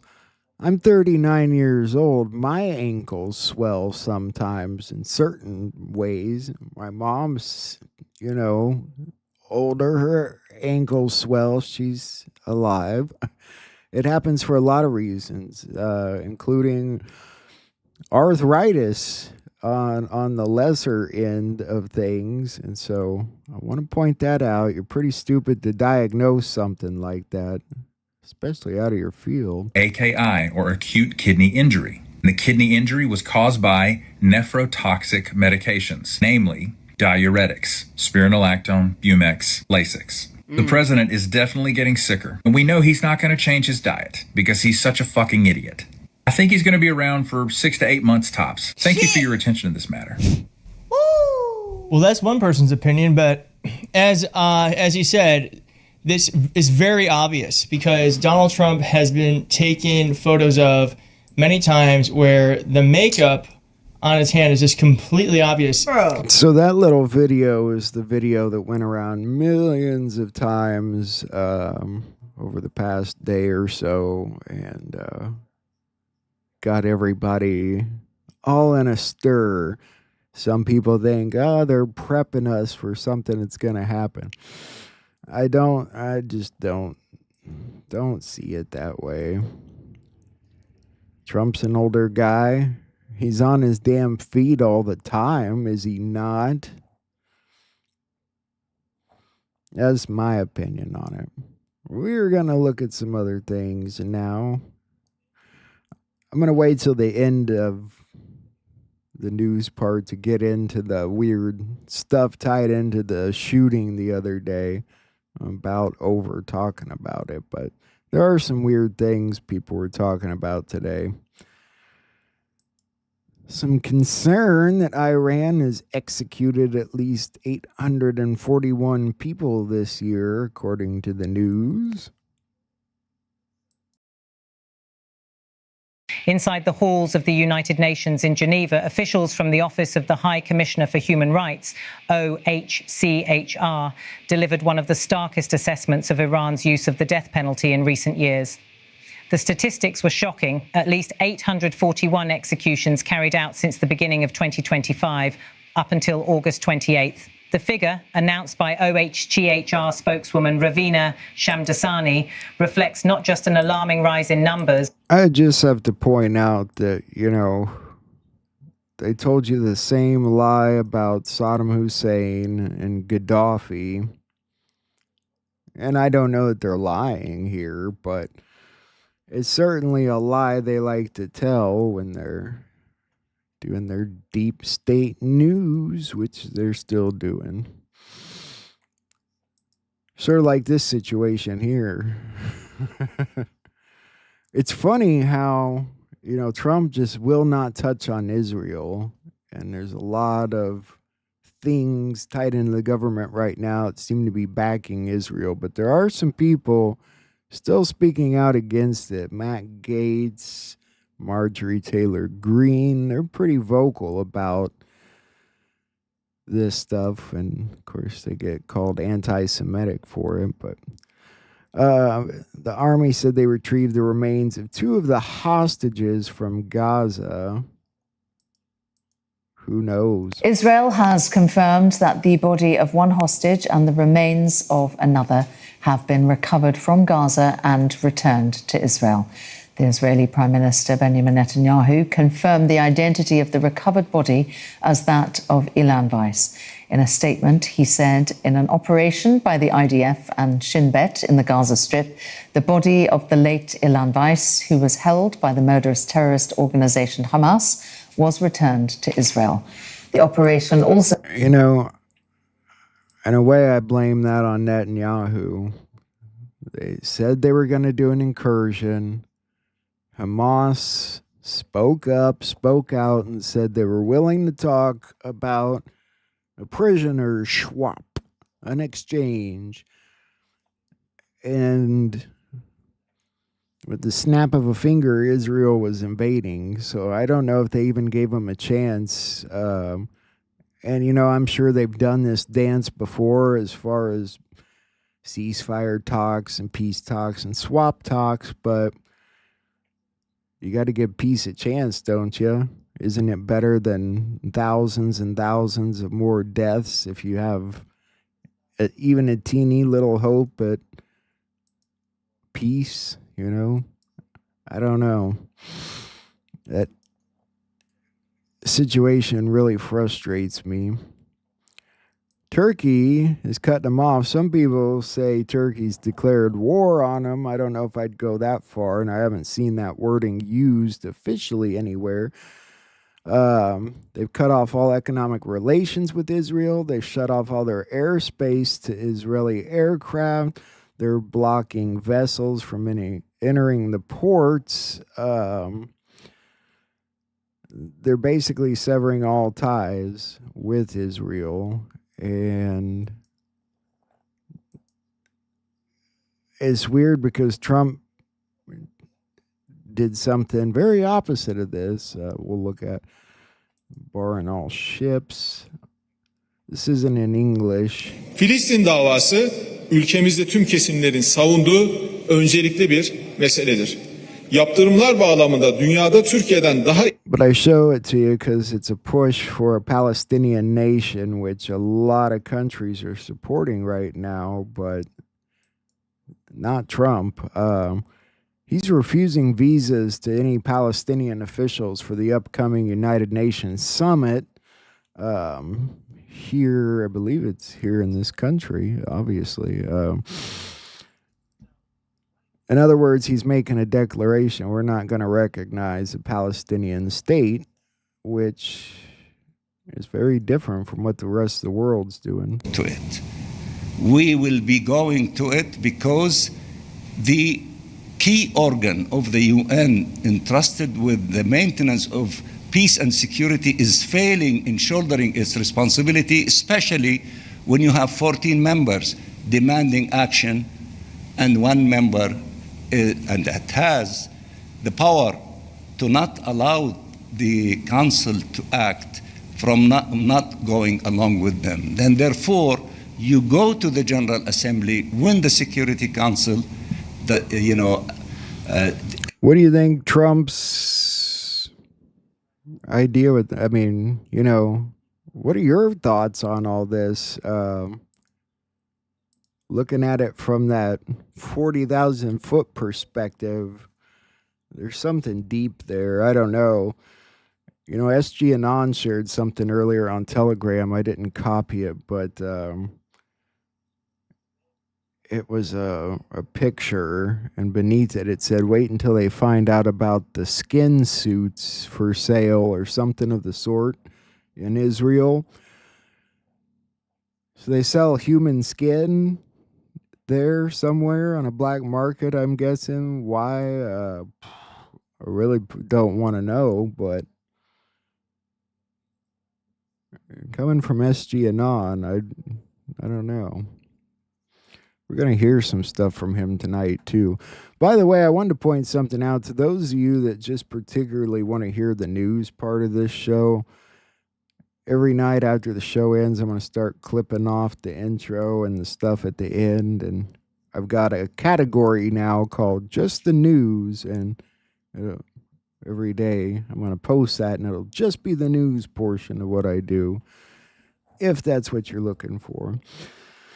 An Edgar suit. Yeah, it's kind of like Men in Black. But what I'm saying is, if you think about it on a deeper level, and even what we learned about Ukraine on a deeper level, and I'm not just talking about the biolabs, and even particularly the biolabs working on weapons that target specifically Russian DNA, but I'm talking about the adrenochrome and the blood stuff, organ harvesting, deep evil shit side of it. And makes you wonder the way they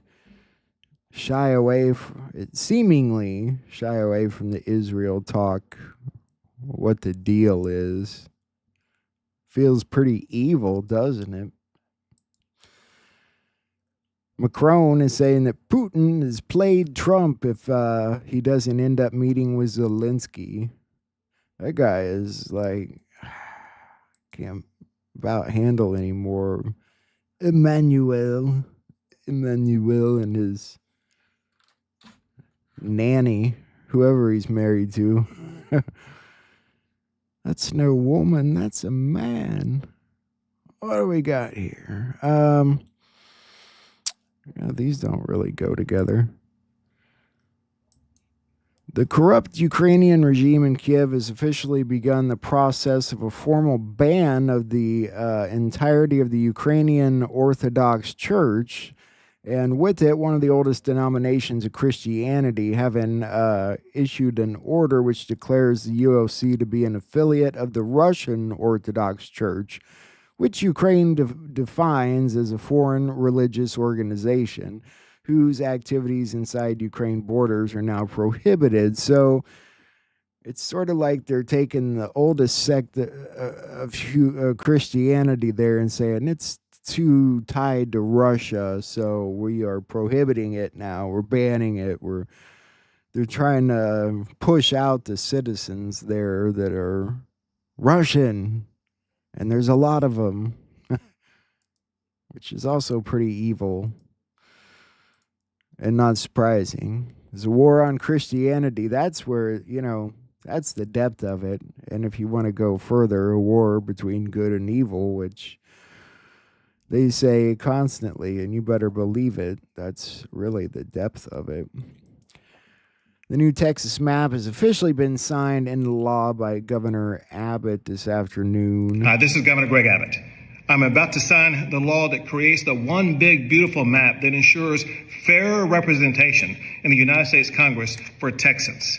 I want to thank Lieutenant Governor Patriot, Speaker Burrows, Senator King, Representative Todd Hunter, Representative Cody Vasut, and all of the legislature who stayed in the Capitol and got this law to my desk.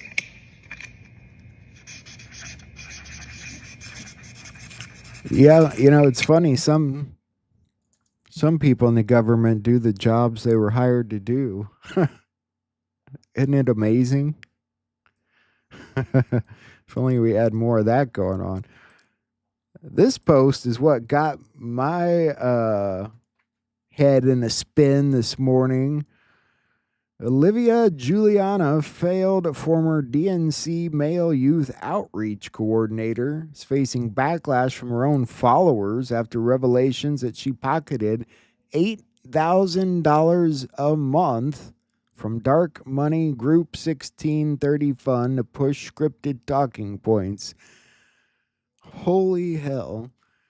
So this woman, man, well, I don't know, whatever I think it's a woman. During the election, she's getting paid $8,000 a month to put out, anti-Trump stuff and pro-leftist stuff. And here we are working for free and doing our research for free and spending hours a day on it. And these lefties are getting paid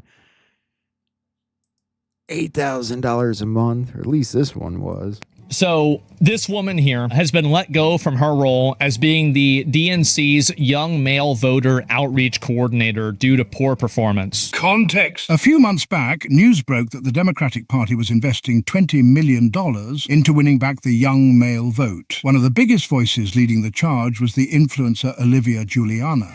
As the saying goes, if you're not at the table, you're on the menu. She has been elected as the champion.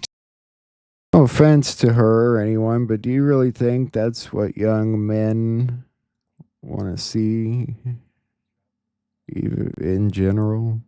To change young men's viewpoints. I love young men. I love frat guys. Even the ones that identify as conservative are almost always pro-choice. You'd be surprised at the number of them who support Black Lives Matter. If you actually talk to a young guy about how he feels about immigration, am I allowed to cuss on this? Yeah, of course. Yeah, they don't give a shit. They don't give a shit about immigration. They absolutely care. They're the ones that are the most affected by it. What are you talking about? And before they start calling Asmund a Nazi. You think we should open the borders and bring in a lot of low-wage workers? Bring in all kinds of people who work for $2 or $3 and make everybody in America poor? Then you're doing away with the concept of a nation state. And I don't think there's any country in the world which believes I'm just saying that's how out of touch the left is. They're trying to get through to young male voters by using an adult female. I mean, that's so absurd in its own right, and I'm not meaning it in any offending way, but it's just, it doesn't make sense. It's like putting a 12-year-old on the board to reach people over age 65. I don't know. They're not very bright on the left. No one accused them of being either.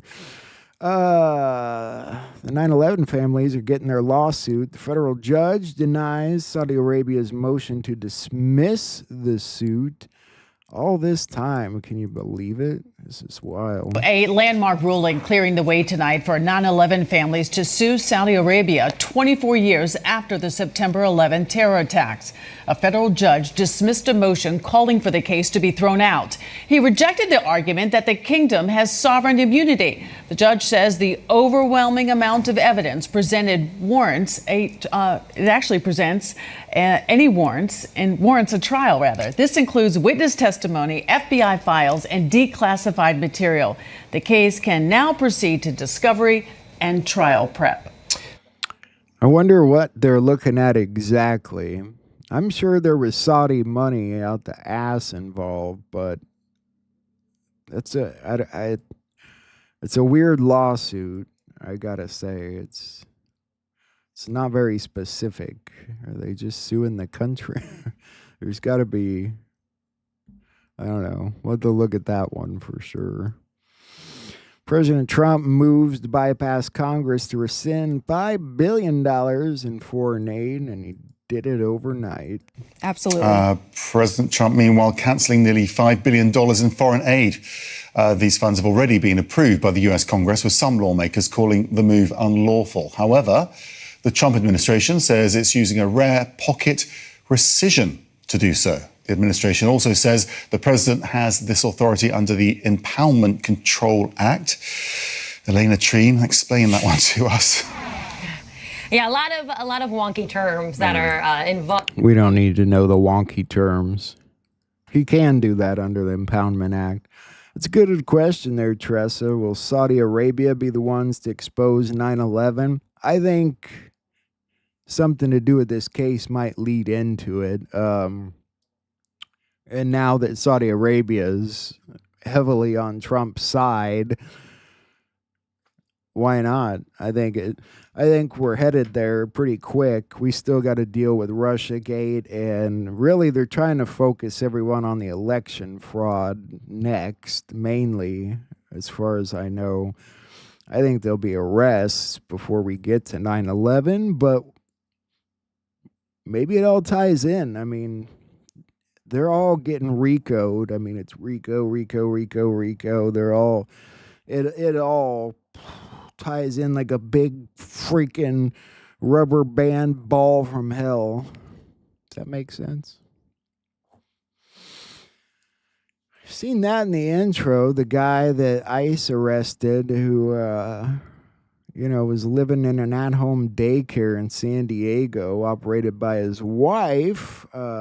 He's a DACA recipient, also a confirmed gang member, and has prior sex convictions involving children under the age of 14, sexual battery, illegal possession of a firearm, driving under the influence, and robbery, of course, on top of all that. And again, living in a daycare. How can you not want ICE to do their job? Speaking of which, they're still hiring. I don't know. Homeland Security is putting out a call for people, and they'll train you even. You think there's something tied into that they really need more people? I don't know. Oh, the New England Patriots. God, I hate that team. When I did watch football, I hated the Patriots. Their new uniforms are called the Storm. I like the color. It's a cool color. Can't stand that team. I don't know if it was Tom Brady or Bill Belichick or just both combined. You saw this in the intro, too. Somebody had to fix it there. I am Q. Wouldn't that be cool? Melania was Q the whole time. She's wearing the pants. You never know, man. You never know. Thought I'd throw that in there. Appeals court says Trump unlawfully leaned on emergency powers to impose tariffs. Trump says he does not give rats behind. He's not going to comply with the appeals court ruling that declared his tariffs illegal. His exact post and words here not that long ago. All tariffs are still in effect. Today, a highly partisan appeals court incorrectly said that our tariffs should be removed, but they know the United States will win in the end. If these tariffs ever went away, it would be a total disaster for the country. It would make us financially weak. It really would. I don't think he's stressing that enough in this post, honestly. It would be a disaster at this point. It really would be. And all the money that's about to come in, all the corporations that are about to come back, all the jobs that are coming back to the country, thanks to this and the tariffs and the move and the standoff, it would be treacherous. And that's what the left does. And that's what the right used to do, too. They've been killing our economy all this time. It's nothing new to them. It's just what they do. A big defeat for President Trump. Breaking news in our money lead. A federal appeals court has just ruled against President Trump's sweeping global tariffs, saying he unlawfully leaned on emergency powers to impose tariffs. President Trump just reacted to the tariff ruling, saying that all tariffs are still in effect. He called the appeals court highly partisan and said that the United States Supreme Court was going to get involved. Let's bring in Neil Katyal. He represents some of the plaintiffs in this case. He's also the former acting U.S. Solicitor General for President Obama. Neil, we're going to move on. Supreme Court, that's where it'll end up. Kilos of fentanyl were found in a diaper box. This out of Atlanta. Federal agents recovered enough fentanyl to kill 2.7 million people in a diaper box. And they arrested an illegal immigrant in Stone Mountain. Agents say they saw Alexis Bocanegra handling illegal drugs worth nearly $400,000. During the arrest, they found an AR-15 and more than 5 kilograms of fentanyl in a Huggies diaper box. He is now charged with possession with intent to distribute fentanyl and possession of a firearm by an illegal immigrant. Isn't that amazing?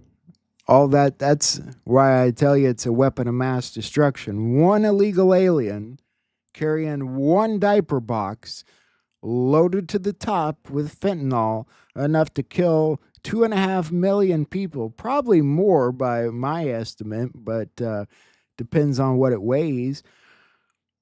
That's a weapon of mass destruction right there. That's why they do the job. That little bust right there, that one illegal alien,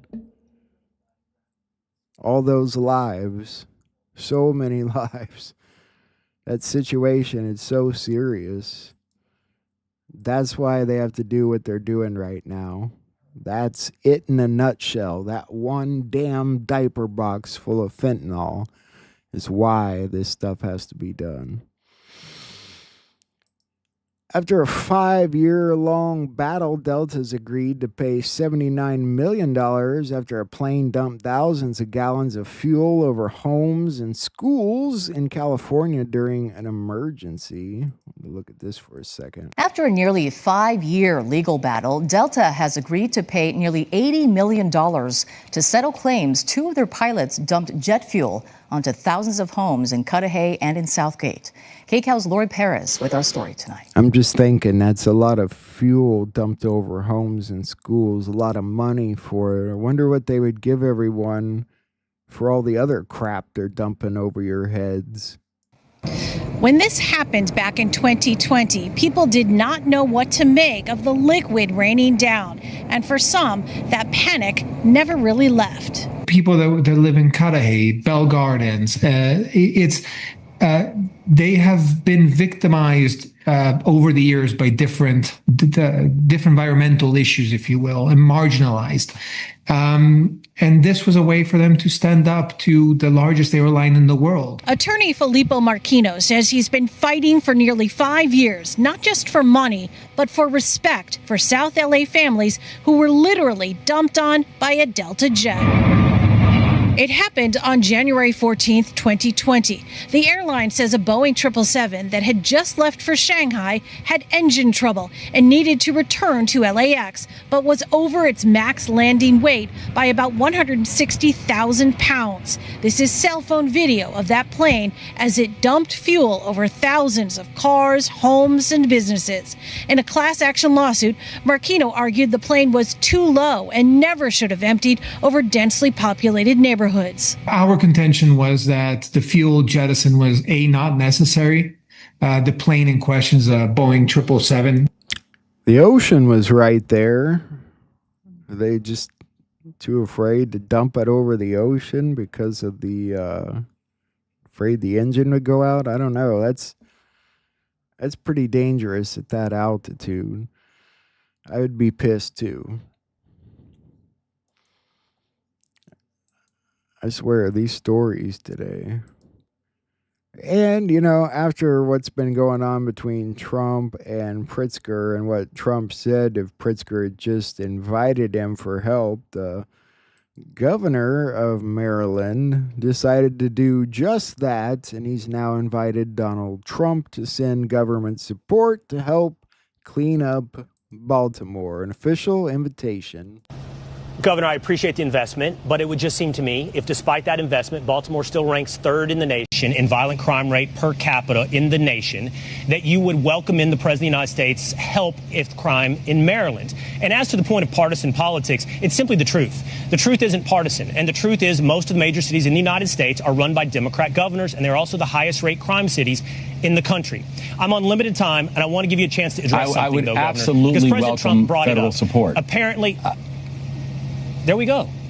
you would welcome federal support. That's wonderful to hear. I would absolutely welcome federal support. Happy to hear that. But I also know what federal support is going to be necessary and required. It's the reason that I've said we would love to have additional support for license plate readers, things that we know can actually stop crimes as they are happening and making sure that people are brought to justice, and not having $30 million cut from public safety budgeting that is coming from the federal government. That I would love to be able to make sure that the federal government can do things like ban ghost guns and making sure we're eliminating these extended clips. Translation, send us money, not soldiers. For Glocks, which essentially are turning Glocks into automatic weapons. I would love to make sure we're investing in local law enforcement, because we are watching cuts that are happening to local law enforcement and also gun safety funding. Governor, we can't let all of that stand in the way of the immediate solution being offered by the federal government. Well, you can't let all of that stand in the way and be an excuse for rejecting the solution being offered at the doorstep, which is the help of the federal government when it comes to the National Guard. I'm on. You know what? Reading your comment there, Jed, I would absolutely ask Juan about that, and next time I have him on I will, because I'm curious on his take about it. I think I have it figured out at this point, mostly the Malaysia 370 thing, but I've been on that train for years, man. I dove deep into that right after it happened. And this book, just look at this thing. This thing is 1,000 pages of crap. It takes you way off the way off the trail. I wonder if it was written just for that point, honestly. I think he'll come on again soon. I think he will be. He knows he's got the invite. He's been busy down in South Africa, and I knew he was traveling this weekend, but I think his page said he was back in the States now. So we're going to watch something from him here shortly. This was an interesting article earlier this month saying your consciousness can jump through time, meaning your gut feelings are memories from the future. Isn't that an interesting little... Your future self maybe is sending signals back to you now saying, don't touch that hot pan, retard. I don't know. I don't know what you would warn yourself of. Interesting, though, but trying to put my head into that one and really thinking about it, it would be like... I'll wait till it's winter time to think about stuff like that. No. This story was bouncing around right before I got on. Major leak of 100,000 emails from former Israeli Prime Minister Barak shows he and Jeffrey Epstein discussed meeting with Palantir founder Peter Thiel. MJ Truth looked deeper into these files, and he's not really buying the story. I guess the emails are supposed to be out there somewhere where you can find them. I don't know. Don't know what to make of that. But I think it just ties into the attacks on J.D. Vance right now. And especially as people talk about Trump's health and boost that story more, they're trying to shift more negativity towards J.D. Vance, preparing for him to be the person who, steps up next. They're going to attack. And that's what they're doing. This post was interesting. This is the most fascinating X post 2025. AIPAC thinks it's an attack on Marjorie Taylor Greene to accuse her of sharing the squad's unwillingness to be slavishly loyal to Israel. What this attack reveals is that AIPAC has so badly overplayed their hand that they now have real problems on the political left and right. The Post literally advertises their greatest weakness, growing bipartisan opposition. And this is from Matt Gaetz, by the way.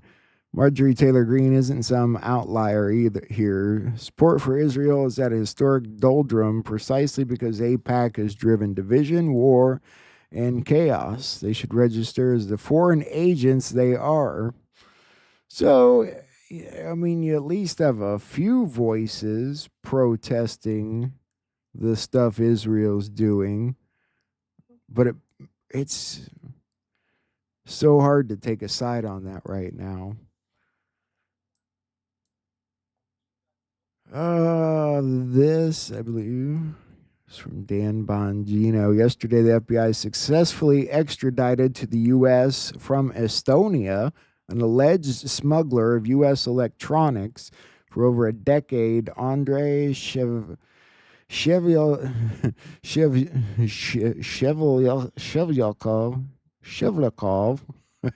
allegedly acquired electronics from U.S. manufacturers on behalf of the Russian government and military, and then shipped them to Russia through shell companies via Estonia, all in clear violation of U.S. exports and export controls. So, yeah, little update there from Mr. Bongino. It's amazing that these countries are suddenly working with us for extradition, but I do see the little, thing with Mexico that she was kind of backed into a corner on that one. I wanted to look at this story that popped up too real fast regarding Oklahoma. That's a different story. An Oklahoma audit. These eye-popping results of a state audit finding 2 state agencies mismanaged more than $93 million federal COVID relief dollars. The state auditor is warning the federal government might try to get much of that back. News 4's Spencer Humphrey has the findings. It's past time for Oklahoma to put its financial house in order. State Auditor Cindy Bird not sugarcoating what her office discovered while putting together this 200-page audit looking into how the state of Oklahoma spent federal COVID relief dollars. Her staff finding the state could be on the hook to repay the federal government upwards of $100 million from just the 2023 fiscal year alone because it spent them in questionable ways. When Oklahoma takes money from the federal government, they are 100% responsible to make sure that those funds are spent properly. The federal government will take that money back from the state of Oklahoma, and then it will be up to the state of Oklahoma to recoup those funds. She says there were 2... That kind of sucks. Oh, I was hoping it would go back to the people. I wanted to talk about this topic just for a second because we're going to look at some odd things to do with the shooting the other day.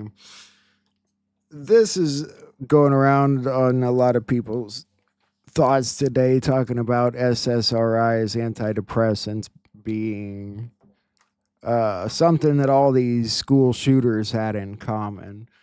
People are really pressing it, though, a little too deeply, in my opinion. And I'm not going to lie, at a bad time in my life, I started taking them. I've been taking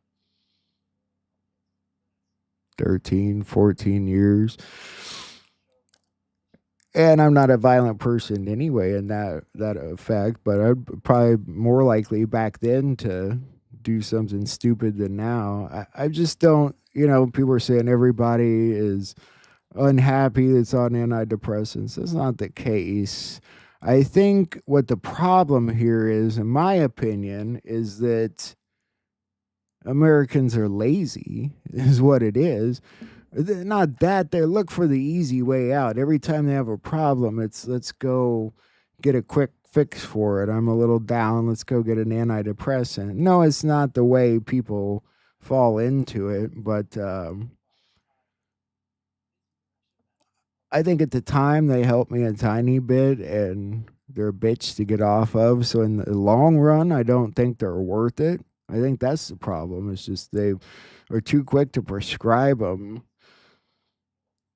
Does it make people's minds susceptible to some other form of mind control? That I couldn't tell you.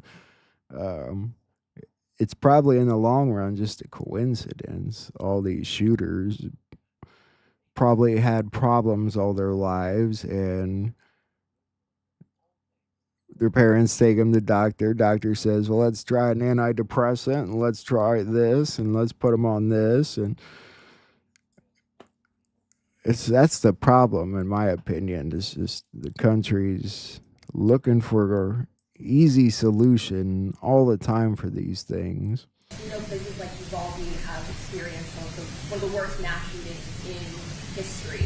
The CDC has previously been responsible for studying gun violence. A lot of those programs have been cut now. Would you still consider gun violence a public health crisis? And who's going to be... I certainly consider mass shootings a health crisis, and we are doing for the first time real studies to find out what the etiology of that is. And we're looking for the first time at psychiatric drugs. You know, these kind of mass shooting, people have had guns in this country forever. When I was a kid, we had shooting clubs at our school. People, kids, my classmates, other people, would bring a .22 rifle with their guns to school and park it in the parking lot. Nobody was shooting. So there's never been a time in America, in the history of humanity, and people walked into a crowd, into a church or a movie theater or a school or a crowd of strangers and just started randomly shooting. It's happening in our country. It's not happening around the world. And there are many other countries that have comparable levels of guns that we have in this country. We had comparable levels in the 40s, 50s, and 60s, and people weren't doing that. Something changed, and it dramatically changed human behavior. And one of the culprits we need to examine is whether the fact that we are the most over-medicated nation in the world, and that a lot of those are psychiatric drugs that have black box warnings on them that warn of suicidal and homicidal ideation. So we are doing those studies right now for the first time, and we will have an answer. See, in my opinion, I don't think over-medication is the problem itself. I think it's a symptom of the problem. And the problem, when you think about it, and he's right, we didn't have those kinds of shootings back then, and they don't have them in other countries around the world like we do. What do we got here, that's different from everywhere else? It's our media. It's this Hollywood, this fake, I don't even have a word for it. It's just, and it bleeds into the kids in the social media where that everything's this competition to be cool and get attention, it seems like. Maybe I'm saying that wrong, but I don't know.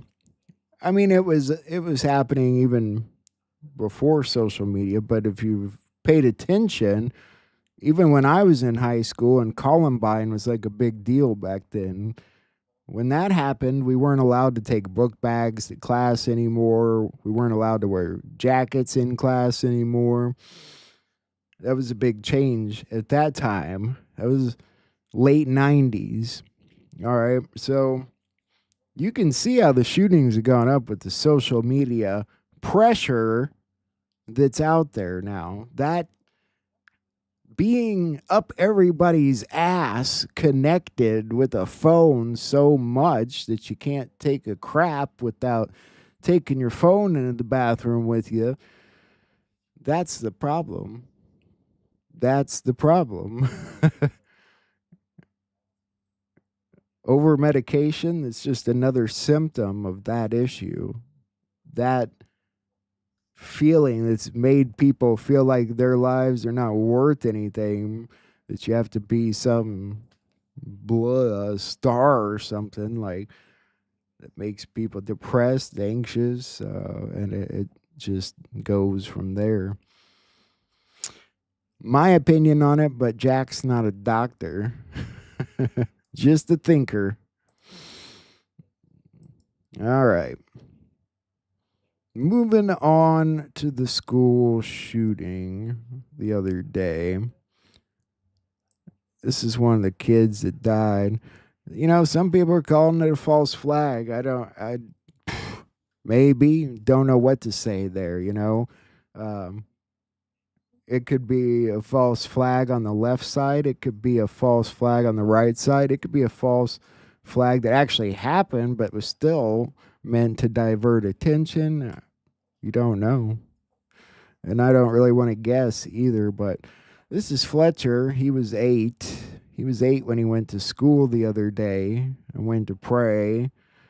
You know, the boy I talked about that got ready for class, just wanting to go to school just to get shot.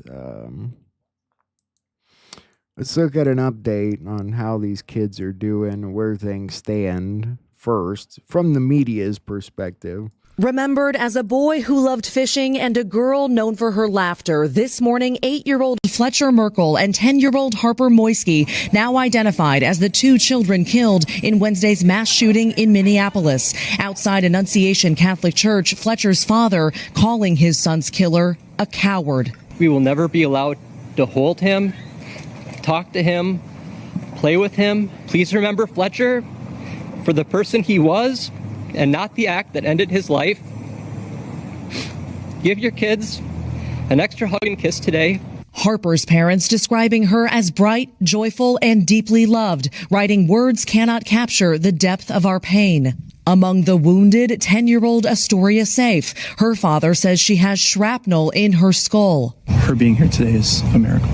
The church's stained glass windows shattered. Where's the shooter? Meanwhile, we're getting the first images from inside the church, students running moments after the attack.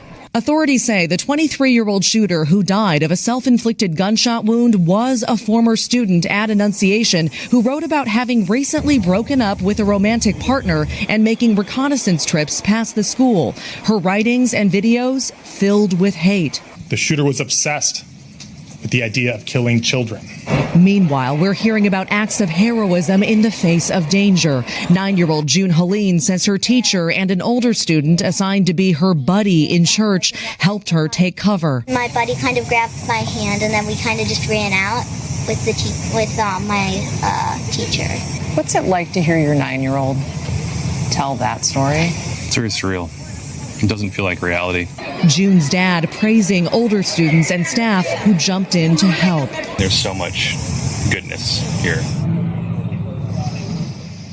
Now, back to that investigation. Authorities have said the shooter had no criminal record, but a police report just obtained by NBC News does show that police officers back in 2018 went to the home where the shooter was living with her mother. The reasons listed were mental health and a welfare check on a juvenile. Now, investigators this week have said they haven't been able to get into. If you've noticed something, it seemed like every time they did this with teenage age kids, something stood out and got messed up or someone talked. And I'll admit a lot of these school shootings have problems with them.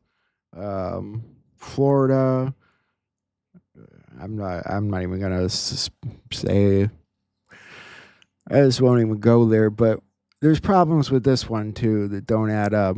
I don't know the layout of the church, but there's a lot of ages mixed in here for one. You've got kids that were like 8 that got hit, kids that were like 15 that got hit. That seems odd to me. You see that video there, everyone's just running out. The little girl says to grab my hand. We ran out. Like that was all that was happening. Well, I'm going to read a couple other things here too that just tie into it. Pull these up. Here's a couple of the other students. See, this one's in 8th grade. This one's in 1st grade. These two were wounded. They're fighting for their lives, according to that. So I'm a little confused there. Let me read a few of these things.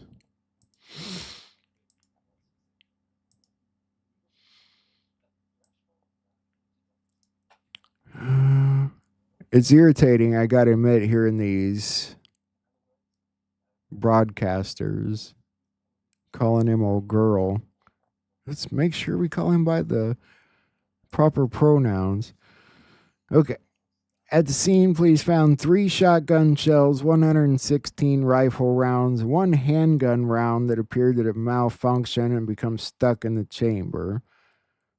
So this time they didn't bother with getting you confused with the weapon. You got a shotgun, a rifle, and a handgun. No confusion there, huh? But it gets weirder. We're going to look at the weird stuff here people pointed out.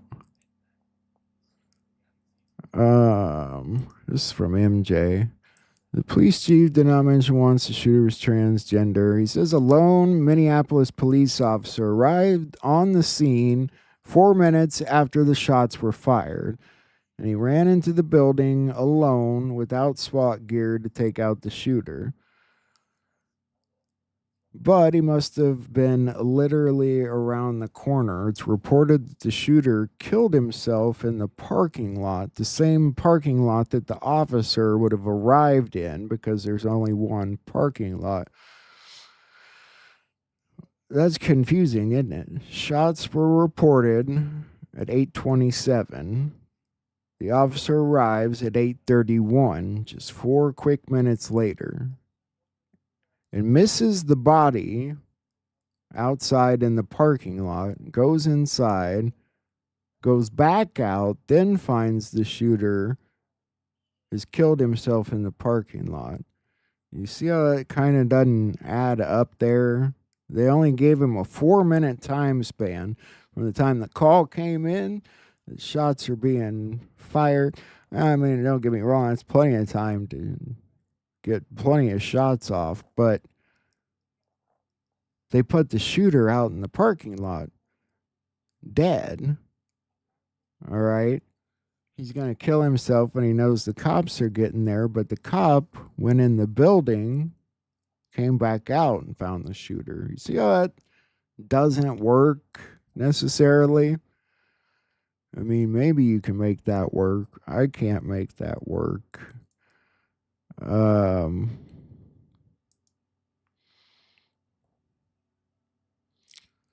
Somebody said it's weird how they always have a manifesto. U.S. Attorney Joseph Thompson says they found hundreds of pages of writings depicting hate towards certain groups.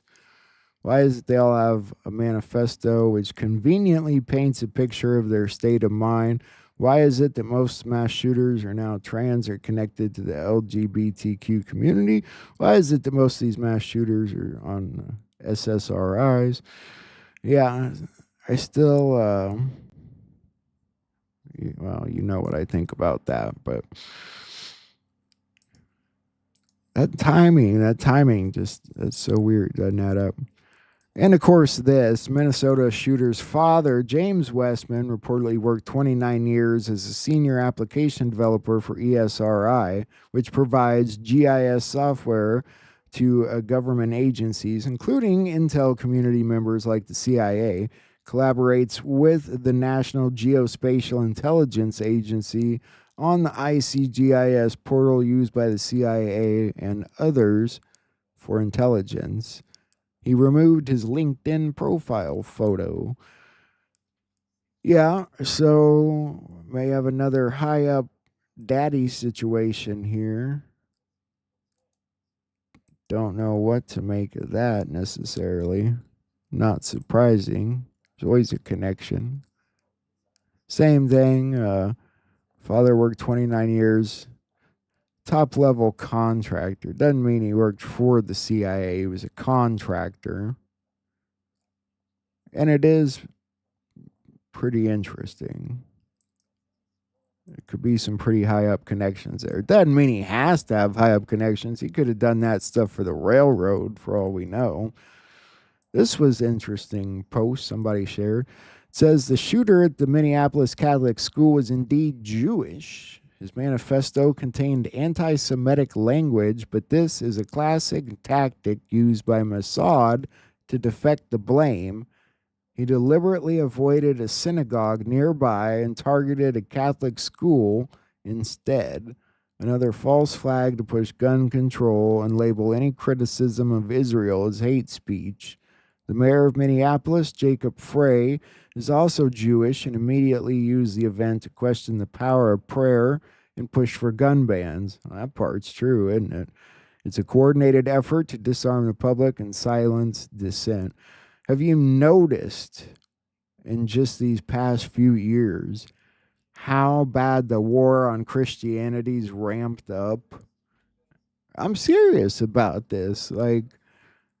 There's so many parts we don't hear, like Juan talks about over in Africa and other situations, but right here alone, there's a war on Christianity, and it's becoming more and more visible every day. They can't hide it anymore. They can't hide their contempt. They can't hide their TDS. They can't hide their hate any longer. They can't hide the fact that what they're doing is all attempts to destroy the country, the economy, society, you name it. They can't hide it anymore. President Trump canceled nearly $700 million in federal funds for 12 offshore windmill projects, nearly $500,000 of which are in Gavin Newsom's California. It's kind of a funny move. All right, and that is all our news, I think. I want to look at this new video from the Reese Report real quick. Sometimes they're good, sometimes, I don't know what this one's about either, so we'll find out together. It's only a couple minutes.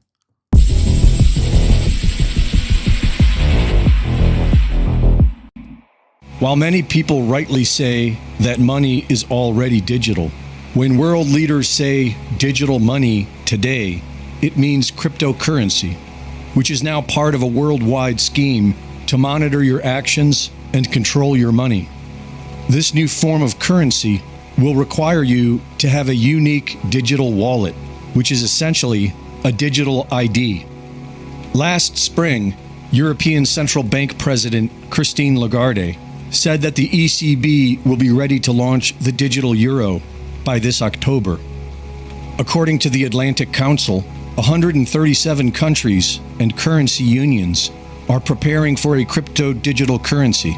3 countries have already launched theirs: the Bahamas, Jamaica, and Nigeria. CBDCs in the advanced stages are the digital euro, China's digital yuan, India's e-rupee, the United Kingdom's digital pound, Brazil's digital real, and Russia's digital ruble. Hong Kong is preparing to launch a stablecoin. Japan's Financial Services Agency is preparing to launch a Japanese yen stablecoin this fall. And President Trump, who has been pushing stablecoin development, has repeatedly announced that the USA will lead the world in AI and crypto. His family is heavily invested and stand to make billions when the world goes crypto. The Trump family even have their own stablecoin, the USD1 stablecoin from World Liberty Financial. Trump's puppet masters likely have another stablecoin in mind to be the digital dollar, but a puppet can still dream. The only difference between a CBDC, central bank digital currency, and a stablecoin is name only. Both will be programmed according to the nation's financial policies. Both are capable of operating a carbon tax and a social credit score. The only difference is one will be managed by a central bank and the other by a private corporation. In the USA, something like BlackRock. CEO of BlackRock and longtime business associate of President Trump, Larry Fink, was recently appointed interim co-chair of the World Economic Forum. The Trump administration has been normalizing the deployment of the U.S. military as a police force in the streets of America. And according to Fox News, Pentagon officials are about to mobilize National Guard troops in 19 states to assist Homeland Security with President Trump's nationwide crackdown on illegal immigration and crime. This likely means ID checkpoints, because how else will a citizen prove their citizenship? But with a new digital ID, The military police state can simply scan you from a distance with Palantir technology. Doctors are discussing online how President Trump's swollen ankles and hand bruising are indications of congestive heart failure, the bruises on the hand being typical of IV diuretic treatments. The White House says it's from shaking hands. If Trump goes the unfortunate way of the clot shot, which he is still proud of, then J.D. Vance will be president, and he owes everything to Palantir's Peter Thiel, one of technocracy's biggest cheerleaders. The stage is now set for crypto and digital IDs, and if that happens, there will be pushback, especially in the 19 states being supplied with the National Guard. Greg Reese reporting.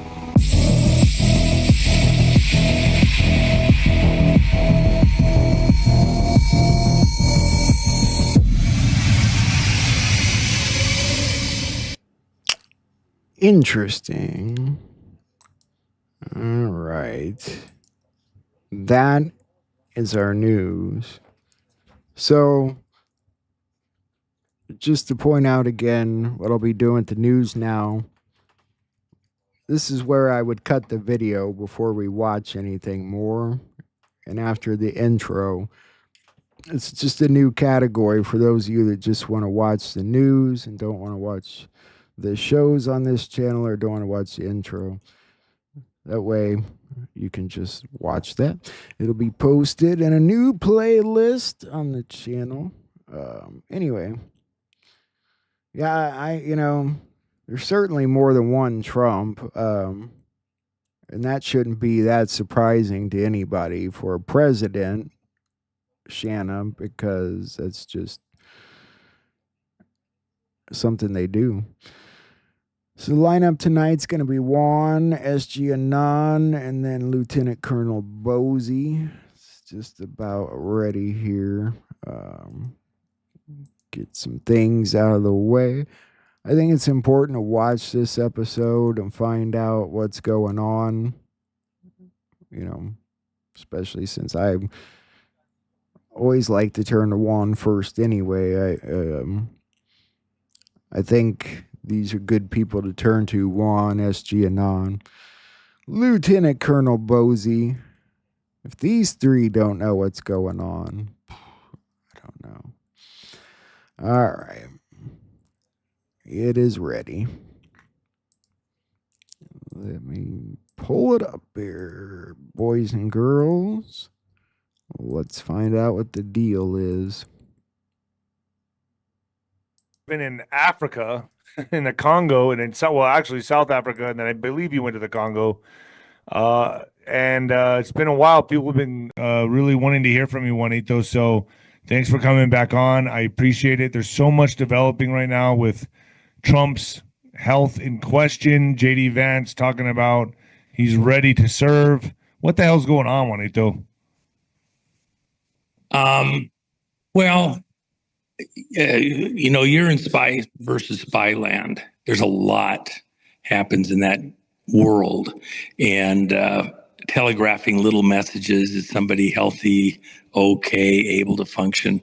We have people that do nothing but look at people like Putin's health every moment of every day. Of course, he has cancer, and want to know if he's going to, survive a week, a day. They look at every report, slice and dice it, and then they play games with us. We play games with them, even involving Vance in some of those games. You have to kind of only believe about half of what you hear. And that's the way it is. Because it's just what it is. Everyone's saying that Vance is a Peter Thiel creation. He'll be the first tech president. They're getting him ready to be president. Are we going to see J.D. Vance as president after Trump, or could it be sooner if something is wrong with Trump's health?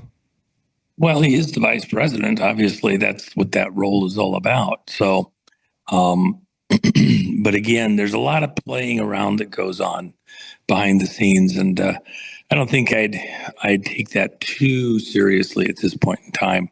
So again, Trump's health is good. Well, I mean, you can have all sorts of issues and still be reasonably together. I mean, I could paint a picture, do one medical exam of you, and we'd probably find 15 reasons why you won't make it through the week. Yeah, but I'm not 79 years old. Well, I mean that's true, but Trump's being pretty well taken care of. But he's a pretty robust guy, and I'd be pretty hesitant to bite too hard on that. It's people that are paid to find every possible reason to undermine him. And remember, we're at a hypercritical moment. I don't even know if I can, say. We can right now. We're on the back right now. We're on the back channel. Okay. Right. Okay. So what's going on in the election stuff is absolutely unbelievable. Let me just tell your audience, Tulsi Gabbard got a complete everything report together concerning all the different aspects of the election fraud that have happened so far. And they gave that to Trump at the beginning of the week. Everything. How it was hacked, who was involved. Here's the part that's really not understood, okay? And she's, said stuff to make it very clear what's going on. My cars are so dusty. I haven't been here for over a year. I just came by to check on them. Poor things. Tulsi gave the president a complete report. And what it's going to show is not just how they did it, but who was involved, and getting ready to switch from the investigative to the prosecutorial. See, what Tulsi just gave the president goes to the next level. We are now ready. We have everything to begin going to grand juries, getting indictments, and having people picked up. And the only question left, will those be for tribunal? Because remember, you have investigative tribunals, non-Article 3 courts. Clearly, where they're going, let there be no misunderstanding anywhere in this audience. As a starter, Brennan and Comey and Clapper are going to be looked at for treason. So that's military tribunals and even execution, man. That's severe. Well, it's the full thing, because what they've done isn't just treason. They've interfered in a president's ability to operate as president. So in President Trump's first term, and tried to block him from becoming president. Where Obama comes into that, let me just help your listeners for a second. Let's go back to Patrick Byrne. What is it about his history that he's been telling you all along is going on? He was asked, because he was an asset in the form that he could be used by three-letter agencies to gather information for the U.S. government. He wasn't paid. He did it as a public service, just like a lot of people in this audience. If you were asked to help as a matter of national security and you were in the right position as an executive or something, what are you going to say? No, you're an American. Something's going on. You're trying to save the country. Okay. So Patrick had done that a couple of different times. And in fact, he was asked and told that Hillary Clinton was apparently receiving bribes. So would he try to see if she would in fact take a bribe, and they could document it? Because they don't want a person running for president who, is taking bribes. He did so. And she did, in fact, agree to accept a bribe of $18 million. And then a week later, he's with the FBI agents who asked him to try to do this. And suddenly they tell him, forget everything you heard, lose everything that you had on this. just fade into the woodwork. And he's like, what are you talking about? What are you talking about? Last week you were breaking champagne bottles, okay? Celebrating, we got her. And they're almost embarrassed. No, no, no. It reaches the point where they say, your life essentially could be on the line if you don't, you know, go away, forget this, you know, don't be involved in this. So Patrick puts it together that with what he did later with the Russian girl and setting him up there, what was really going on was that Obama and the crew in that White House, remember, Obama was in office still, with the help of Brennan and other people, including Comer and Clapper, wanted to set up Hillary Clinton, but they wanted her to win. Jeez. So they would have a noose around her neck to control her, so remote control, wow. right? But when Trump won, none of them could believe it happened. They couldn't protect themselves, so they had to attack Trump. And Flynn, as the national security advisor to Trump, was already aware in the background with Patrick about the setup on Hillary. He was going to go and track down everything there and go to some sort of a prosecution, because he was of the understanding, of course, that what they were really looking at was some kind of a setup to have Obama essentially running a third term by controlling Hillary. So when Clinton was coming into office, that's when Obama, just at the tail end of his administration, warns Trump not to bring in Flynn. Because I guess did Obama underestimate Trump? He didn't know he was in operation, or what? He didn't know that Trump already knew everything? No, at that point in time, they weren't aware exactly how this was going to play out, but they knew that, Flynn had been in touch with Patrick, almost certainly. And so they suspected that they had a problem there, that Trump could go in and figure out that it wasn't just that they got Hillary, but that they didn't use it.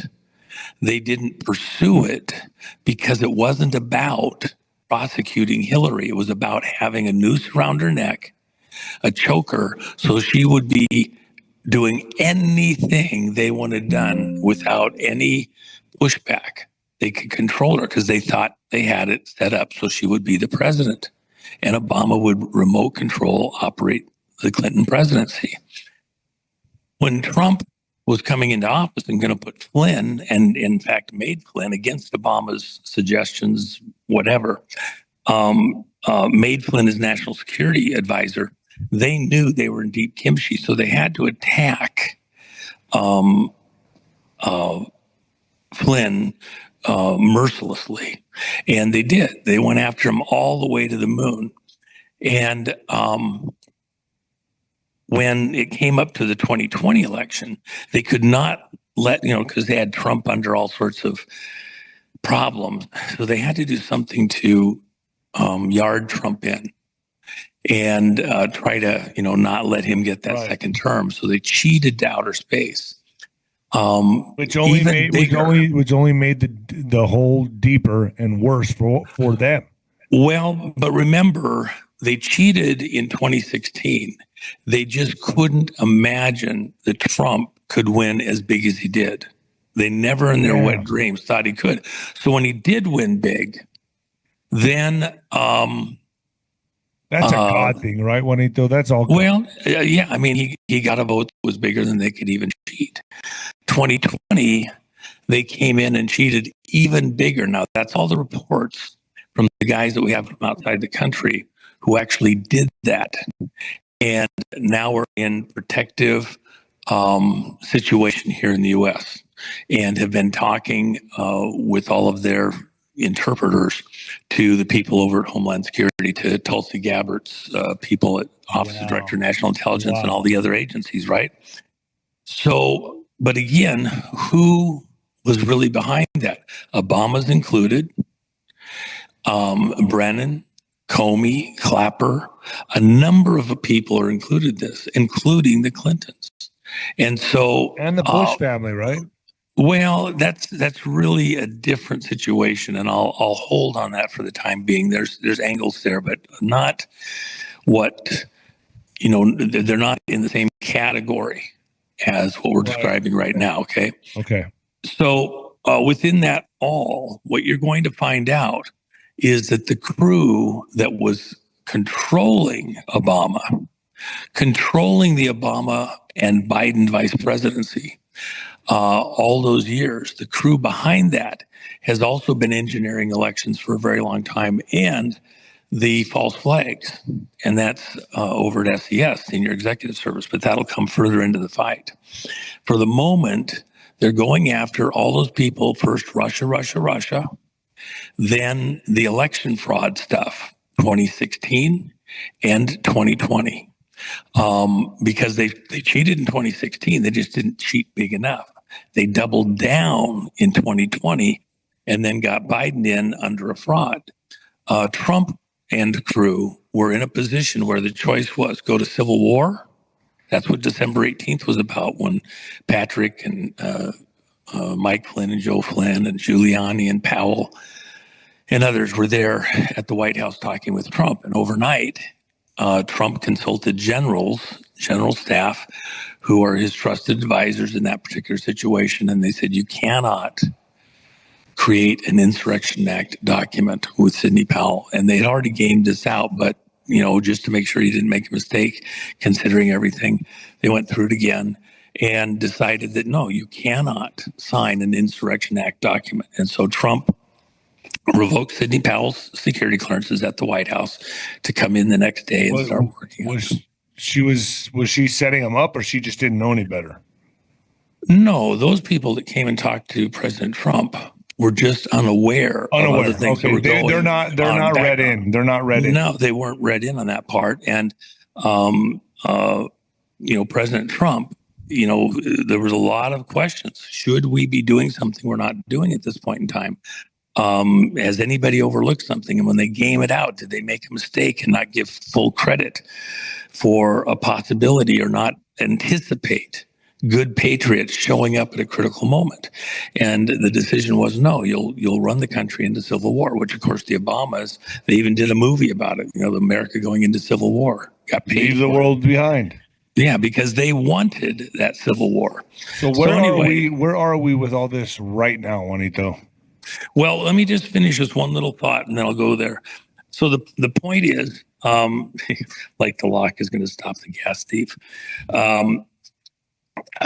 These are great little cars. That's a pretty rare one.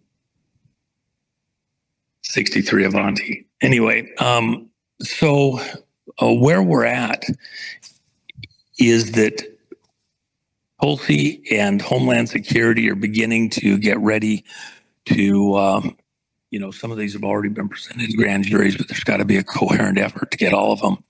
Russia, then the election fraud and arrest, and begin building out Gitmo and sending people over to Gitmo. As that happens, then we go into some of the other mischief with the banking fraud and other stuff. Now, this exact second, right now, what's going on is activities involving the Federal Reserve and the U.S. Treasury, and it's a big, big deal. So this is all coming. Oh, it's coming like a freight train. And you've seen, like, the Board of Governors, their offices over there in Washington, D.C., Board of Governors for the Federal Reserve banks, they're a private banking association. Federal Reserve is no more federal than Federal Express. Their offices are down in Puerto Rico, just down the street from the IRS. And so what Trump did was he said, well, okay, you're a private organization. What are you doing running around in government paid for housing offices? So he closed the building where the Board of Governors was, working from and meeting, because they're a private organization. Go get your own offices. Do what you want to do. The 7 governors that set interest rates. And Then when he did that a couple of weeks ago, now, he fired somebody that was in the Federal Reserve, showing that as the president, he has authority over activity inside the Federal Reserve. More to come. She lied on her mortgage application. She was buying two different houses a couple of weeks apart. And she put down in both of the mortgage applications that each residence was her primary residence. Well, a couple of weeks apart, what did she get the loan on one and then go over and do the loan on the other and decide to change her primary residence? Bullshit. She wanted to get the lower interest rates that you get using something as a primary residence. So Trump called bullshit and then had her fired. And she says, well, I'm not leaving. You can't fire me. Well, we'll find out how that works. Later. She'll get locked out of her office like that. Trump is, as I told your audience several times, he's having a real dusted up with the Federal Reserve. He put the fencing around the Treasury building. Much more is coming. You're just in the earliest stages. So when do you expect this war to really pick up? I mean, so let me just tell you this. Does fall sound like it'll be explosive, fall and spring? Because I would imagine this has to happen before 2026 midterms, Juanito. Oh, my poor T-bird. I got to get my T-bird inside. Well, it's not that far out. It's right now. In fact, it's happening. This is the second. A week ago, or a little over a week ago, a U.S. senator that I'm dealing with on something else had to stop what he was doing. They're home on break. And he and several other senators were asked by the president to come to the White House to be present while he was doing some Treasury operations. And so the senator left his, summer vacation break with other senators, and they all showed up in D.C. and have been in meetings and fairly busy all last weekend and all this week. So busy that with some of the other senators also, they had, work that they were doing, and they had to set it aside. They were unable to do any other work. They're so busy, so preoccupied on something to do with Treasury operations. A Federal Reserve wasn't raised that I'm aware of. It was all focused on the Treasury, which Besant is the Secretary of the Treasury. So, and of course, again, this is about this fight over the dollar and who gets to print it. Now, one of the interesting things, and I'll just say this on your channel because I've talked about it before, you have all of these dollars that are sitting on pallets all over the world. Unimaginable numbers in dollar terms. When you go through and add it up, which I have, and it's a shocking figure. I'm kind of aware of this stuff for the last several years, and from multiple different directions. And just adding up what we know is in the various places. I don't even want to say the figure because I don't want anybody else to play around with it. It's shocking. Physical Trillions. Paper money. Trillions? It is trillions, yes. So here's the issue. It's not just dollars. In some of the other countries, it's British pounds, sterling. It's BRICS money. It's euros. And you start looking at the numbers and you realize, oh gosh, what's going on? Look, how did we collapse the Soviet Union? You couldn't collapse the ruble with dots and tittles on a computer screen. Even numbers, I spent the other day with somebody that was dealing with stuff over at the UN. And in the UN's minutes, he was going through the official certified UN minutes on a series of banking matters related to the international reserve system and showing their position within that system. And the numbers were absolutely unbelievable. unbelievable because of the way that they have guaranteed a lot of their positions. They're guaranteeing it as though they have the access to all the gold underground, across the earth, in order to, fulfill all of their promises and expectations. It's quite bizarre. And again, you can't collapse the world's economies digitally in the computer effectively. What we learned with the ruble is you had to have paper bills. And then with those paper bills, you could spread them out at the street level. And then you break the economies. Excuse me. 30 hours of planes took its toll. Yeah. And I got to get another 30 hours. Is that what you said? Yeah, but we got another one. And Jen's the trooper. She's doing better than I am, but she's more careful. But anyway, what they were really doing, in my opinion, is these global bank operations were preparing, and there's other documentation we have that kind of goes back and establishes this, and I've sent it to your audience for quite a while, but reconfirmed it, even over the last couple months. The intent was to collapse the dollar. They were going to use Gasara and Asara, the Zimbons, the dinar, with all these frauds, and collapse the currencies and try to move people into the cryptos. And as I've said a number of times before, they're going to have crypto at 3 million easily by the second term with Hillary. When she didn't get a first term, it threw all of their work off because they couldn't run the Bitcoin up and the cryptocurrencies up and flesh out and destroy the paper currencies, not just the dollar, many other currencies also. So they've been kind of fighting an uphill battle, and all of these pallets are sitting out there. One location that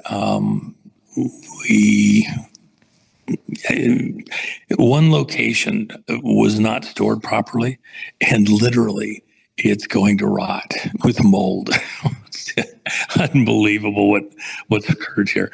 And you look at it and you look at the numbers, you go, oh my gosh, they built a whole airport and then put vaults underneath it and didn't consider properly ventilation and moisture and everything else. And they couldn't bring anybody in to fix it with air conditioning systems and dryers and everything else because they couldn't admit what they had there. Can I pivot real quick and ask you? Yeah.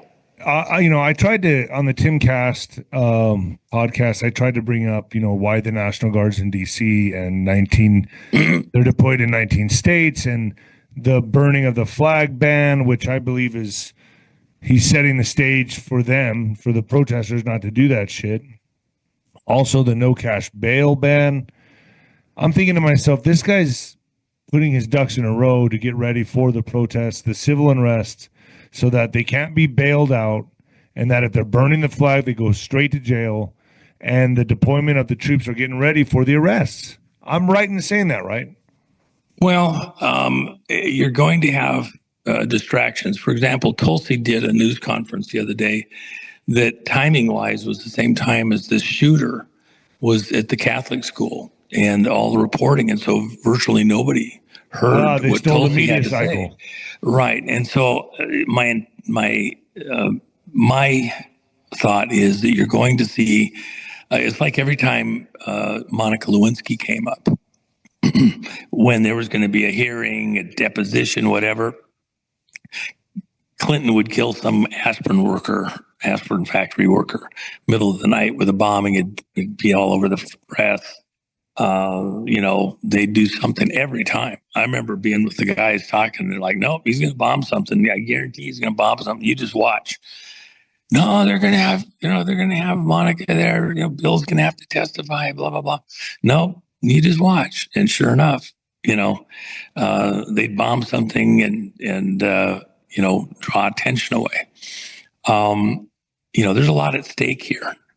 And you can't be naive of how high the stakes are. You have groups behind the scenes, multiple of them, that have been working for long decades, a century, to capture control of the whole world and to move into their one world government operation. Well, are they going to just roll over and go away when they're about to see key players get picked up and go to prison? No, they are not. They're going to fight like hell. And So there's a lot of distractions. A lot of distractions will happen once the arrests begin. There's going to be. Could we see a nuclear showdown? Could we see mass shootings? All of the above. Cartel warfare. I think everything. Yeah. Anything. Look, I expect the unexpected. They've got to somehow distract us all. They cannot not be distracting us right now. That's So just they the fact of can't life. For all. prematurely make a move. They can't do anything like right now. No, they can do stuff any second. Things are happening right now. Look, the reason that Tulsi providing the president with this complete report with everything. Now the president is fully aware. He can do all sorts of things, even the questions about his health. Is he going to be able to exercise control? You watch. Oh my gosh. And No, remember, they're bluffing. They're bluffing. A number of these players that are testifying in Congress in mid to late September and early to mid October, including Hillary Clinton on the 9th of October and Bill Clinton, I believe, on the 14th of October, having to testify about some of their activities. And you've got a lot of players. Some of them, when they know that they're about to be arrested, they'll commit suicide. They will commit suicide. They won't go to prison. September, October is going to be explosive. Yeah, so we're not at the arrest stage. I personally, I've said it to this audience, and it's out there.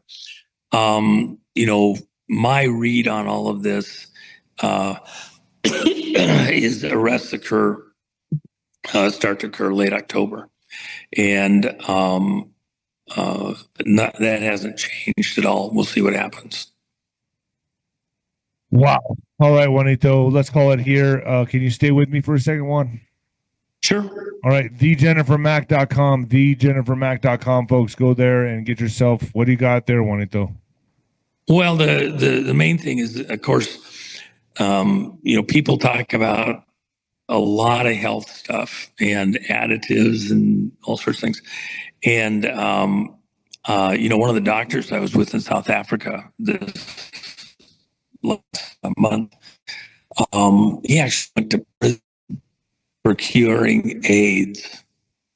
He was curing people with AIDS, within the diagnostic side where they didn't show having the AIDS virus in their system in as little as 16 days. And they sent him to prison over it. Great doctor. I mean, not the riffraff, not whatever, very acclaimed, highly acclaimed doctor, and not in it for the buck, treating people that had literally next to no income, taking a little fruit or bread as payment as gifts, because he was doing it with almost no money at all in the fringes, places where nobody else would go treat anybody, not in the major hospitals, as a missionary. And they throw him in prison where they couldn't get the big dollar treatments from the pharmaceuticals. There's a lot of things that, and by the way, he was doing with hydrogen peroxide intravenously, and he had a very specific protocol. What? Yeah. So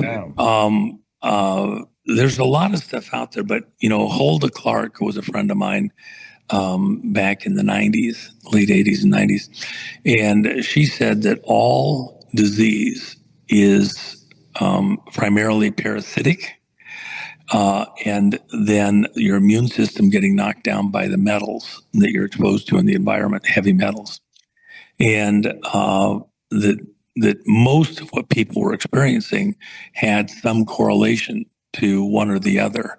And the metals knocked down your immune system and its ability to respond, and then created opportunities for parasites to, bloom, if you will.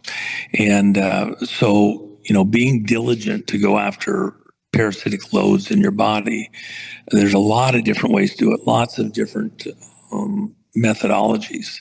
And Jen has put together a cheat sheet to help people kind of, go through and know some of the current options and like that. And she put a special over at thejennifermack.com with our edition of the Watch the Water, or the Kid by the Side of the Road book. She calls it the Watch the Water edition, but it's the Japanese and English version.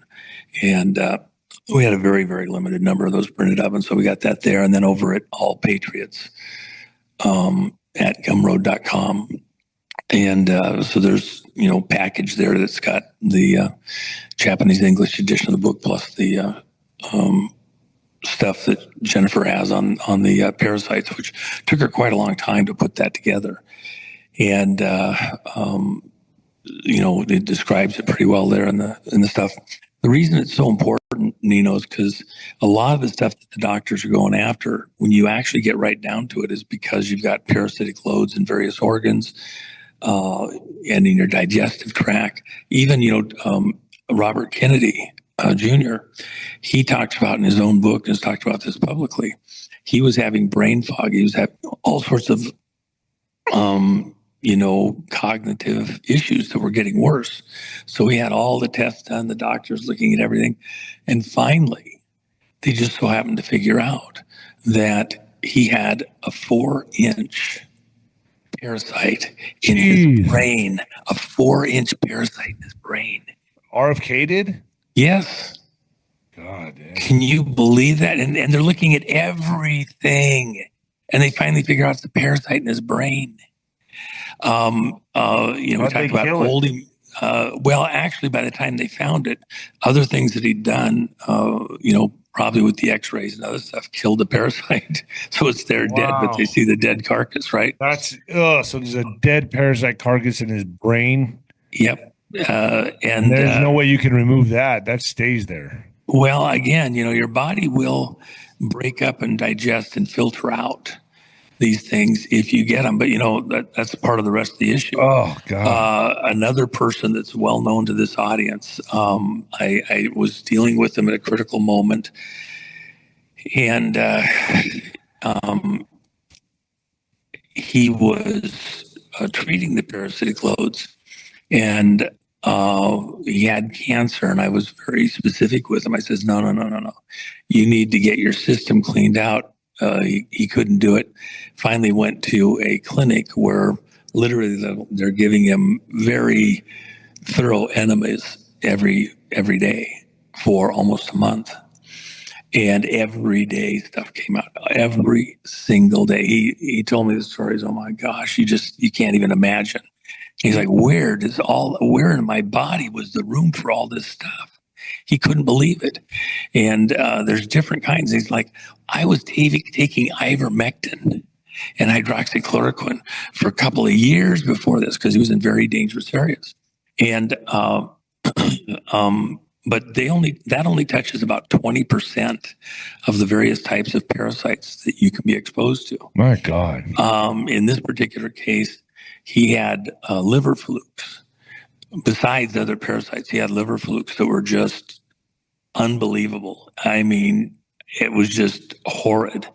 And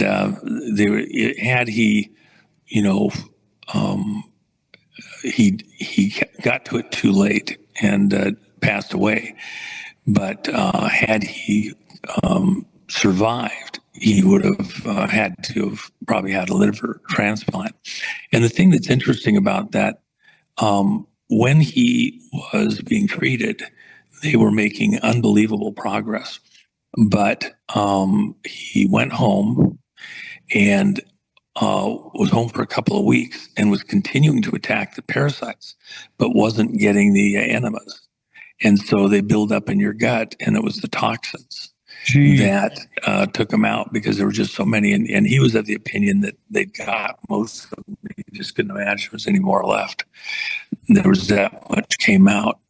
And But when they realized that, they tried to come back and do it, but he had kind of let himself go too far. So there's a lot that you have to kind of consider. And, the doctors aren't always fully up to speed on some of this stuff. So you got to kind of think about it yourself and make some decisions yourself. But, the other thing is, in some of the areas that we had drones operating, there was some concern, and I don't think it's been proven, but there was some concern, and I think it's valid, about some of the drones that were doing spraying near certain types of farming locations back in the summer, fall of 2024, coming up in the election, where the parasites may have been part of what was being sprayed. Intentionally or unintentionally, and where these areas were covered in fog, it held it down and caused parasitic loads to increase with people in those areas. So we're looking at that still. So again, just using some basic understanding that in a normal, perfect world, everybody's got parasites. It's just part of the world that we're in. Even in the scripture, it talks about people, when they've died, and then the worms eating your body, while you're dead. Well, they're not worms that are coming out of the ground around the coffin. They're worms that are in your guts already. Remember, you take, terrible. If you have dogs and pets, you'll deworm. So they're trying to find their way out of the body. They're eating their way out of the body. That's what's happening. That's disgusting. Well, they're eating their way through it. Yeah. When I had something in Iran very long time ago, and one of the people I was dealing with there had a type of a parasite that's more common over there, and it was eating its way out of his stomach. Oh, dude! And reminds me of the movie Alien or Spaceballs. Well, and it was a type of worm. He actually had a couple of them, but they were boils on his skin. But one got through, and so you couldn't just pull it out, because if it breaks, all the toxins come out, and it could really make you seriously ill or even kill you. And so we had to take a stick and kind of like a chopstick stick, but cut down to a small thing. And he would burn it out just a little bit at a time. And it took him like a week to get this worm out of his stomach and his side, while it's still kind of oozing goo and blood and everything else. And that thing, it had to be 2 feet long. Oh, man. So you have to understand, these things are out there. People don't realize what's actually out there. So it's not wrong to be a bit aggressive and attacking these things. A lot of the illness that's out there, as Hulda Clark said, I'm not saying it myself, but other people have said,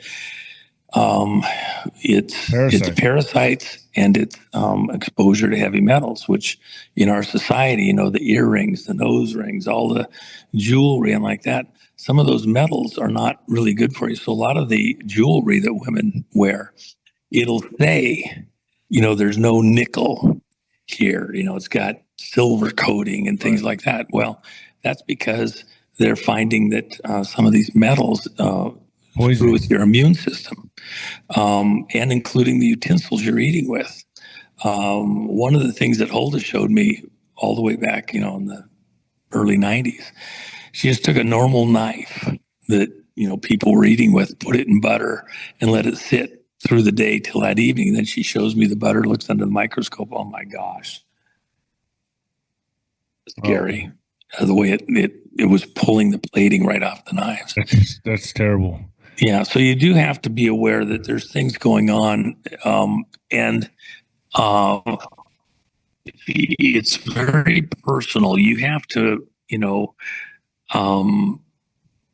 the medical system isn't geared towards this. There's not like one pill to take care of any parasite in your system. You need to kind of look across the spectrum. Ivermectin and hydroxychloroquine only hit about 20% of the parasites that are out there. There's about 30,000 parasites that are common somewhere in the world in humans, not necessarily common, but they're there. There's a dozen or so basic types. Like with the pinworms. Pinworms are very common here in the United States. Jen and I had somebody that we talked about with it that has children. They just said, well, okay, it's cheap to do it. We'll just do it because kids get pinworm really common from daycare and things like that. And these are homeschooled kids and they have like the perfect diet. The mom's ultra careful. So they know they're not going to see anything, but just out of an abundance of caution, it's cheap. They decide to go ahead and take this medication. You get it in any of the little drugstores, just over the counter, to cleanse the body of pinworms. And you take it like once, and then you come back like 30 days later and take another thing and come back, or 2 weeks later and then take another one 3 or 4 weeks later after that for the kids. So the dad is changing the diaper on the 1-year-old. And he got diaper duty, that changed. And as he's getting ready to fold up the diaper, he's looking in the diaper full of pinworms. They had he could not believe it. And they're crawling and they're moving. And this is from the baby, from taking the pinworm medication. So, being a little bit diligent could save your health and other people's health around you, and understanding that this stuff's out there. You're protecting yourself. Jeez.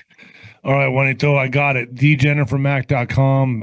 I learned a lot about parasites, a little bit more than I wanted to know, but ugh. Yeah. Anyway, so DJenniferMac.com. Juanito, stay with me for a second, will you? All right. Fair enough. All right, guys. Now we're going to jump over to SG Anon. We might be able to catch up to a little more Juan later. I saw something from a different show, so might check it out if we have time, but I want to get to this other stuff first so we know what's going on. Hello, everybody, and welcome to the Revival of America podcast. This is Jenny. I'm the owner and the host of the Revival of America. Today, everybody, we have SG Anon. He is back, everybody. So please, if you have a question for SG, feel free to raise your hand, and at some point, I will unmute your mic in this podcast, and you can ask your question to SG. Or if you cannot speak, please write your question underneath his video on the wall, and I will read those also at some point in this podcast. Also, to everybody, per the usual, be careful who you listen to, who you follow, what you're putting in your mind, because it's crazy out there. A lot of disinformation, misinformation, doom and gloom, black pilling, flip-flopping, cloud chasing, you name it, it's out there. So please, everybody, be careful. If you're not strong in the mind, my biggest suggestion to you would be to just stay out of the chat, stay out of the comments, whatever it may be. Don't listen to the podcast, because it's really intense out there with the division that they're trying to do with the Trump supporters. So please, everybody, just be careful. Also, to watch out for the scammers, everybody. A good friend of mine, Rubber Duck, has recently been scammed out of his XRP. So when I say to you, there are these scammers out there that are reaching out to you guys, pretending to be us, myself, whether it be Captain Kyle, whether it be SG Anon, whoever it may be. If it's a random individual reaching out to you saying they're us, pretending to be us, know that we will not ever reach out to you randomly and ask you those questions. So don't fall for it. Just block, report them, let me know so I can make sure they're not here in the chat. And if you get one from Captain Kyle or somebody else, one of my other guests, let me know so I can let them know. And they are aware of it as well. Because unfortunately, guys, we do have those. And things like what happened to Rubber Duck, that stuff is still happening. And it's really sad because, not necessarily Rubber Duck, he got scammed out of quite a bit of his XRP, but not his livelihood. But a lot of people the stories I have heard have been scammed out of their livelihood. So please, everybody, be careful. I think it's going to get more intense as these days continue to go on into the holidays. So please be careful, everybody. And at this point right now, if you hear me saying this all the time, and a lot of other people, if you're not listening to what we're saying in that regard and you still fall for that, then, kind of that onus is on you. So just please be be careful, everybody, because it's very, very sad, some of these stories that I hear. Also, too, everybody, we are being listened to in over 100 countries. We are being told by some really reliable people that we are on the right track. We are talking to the right people. We are getting great information, and to stay on the right track. So please know, everybody, we are good here. We're solid. So stick and stay, people, with the 3 to 5 people that haven't led you wrong through the course of your journey here, because more than likely they're going to get you through the hump. Tighten up the circle, everybody. Also, go follow the podcast host, everybody, or the social medias, because like I said, we are being listened to in over 100 countries. I'm gonna have to go and count and see how many it is now, because it's probably, I don't even know, but I'll count and let you guys know on the next podcast. But go follow the podcast hosts, which are iHeartRadio, Spotify, Anchor, Apple, Google, Breaker, Pocket Cast, Podbean, Riverside, Amazon Music. Social medias are Jenny Dreed Facebook, at Jenny_Dreed X, at J Dreed Rumble, at J Dreed True Social, at J Dreed Instagram, The Revival of America right here on Telegram, The Revival of America on YouTube, and at the official J Dreed over on TikTok. Also, everybody, I am going to be making a bigger appearance over there on True Social. I think everybody needs to start getting over there, migrating over there, because a lot of people don't know about True Social, let alone have a account over there. So I highly suggest you guys start. If you don't have one, get a account over there.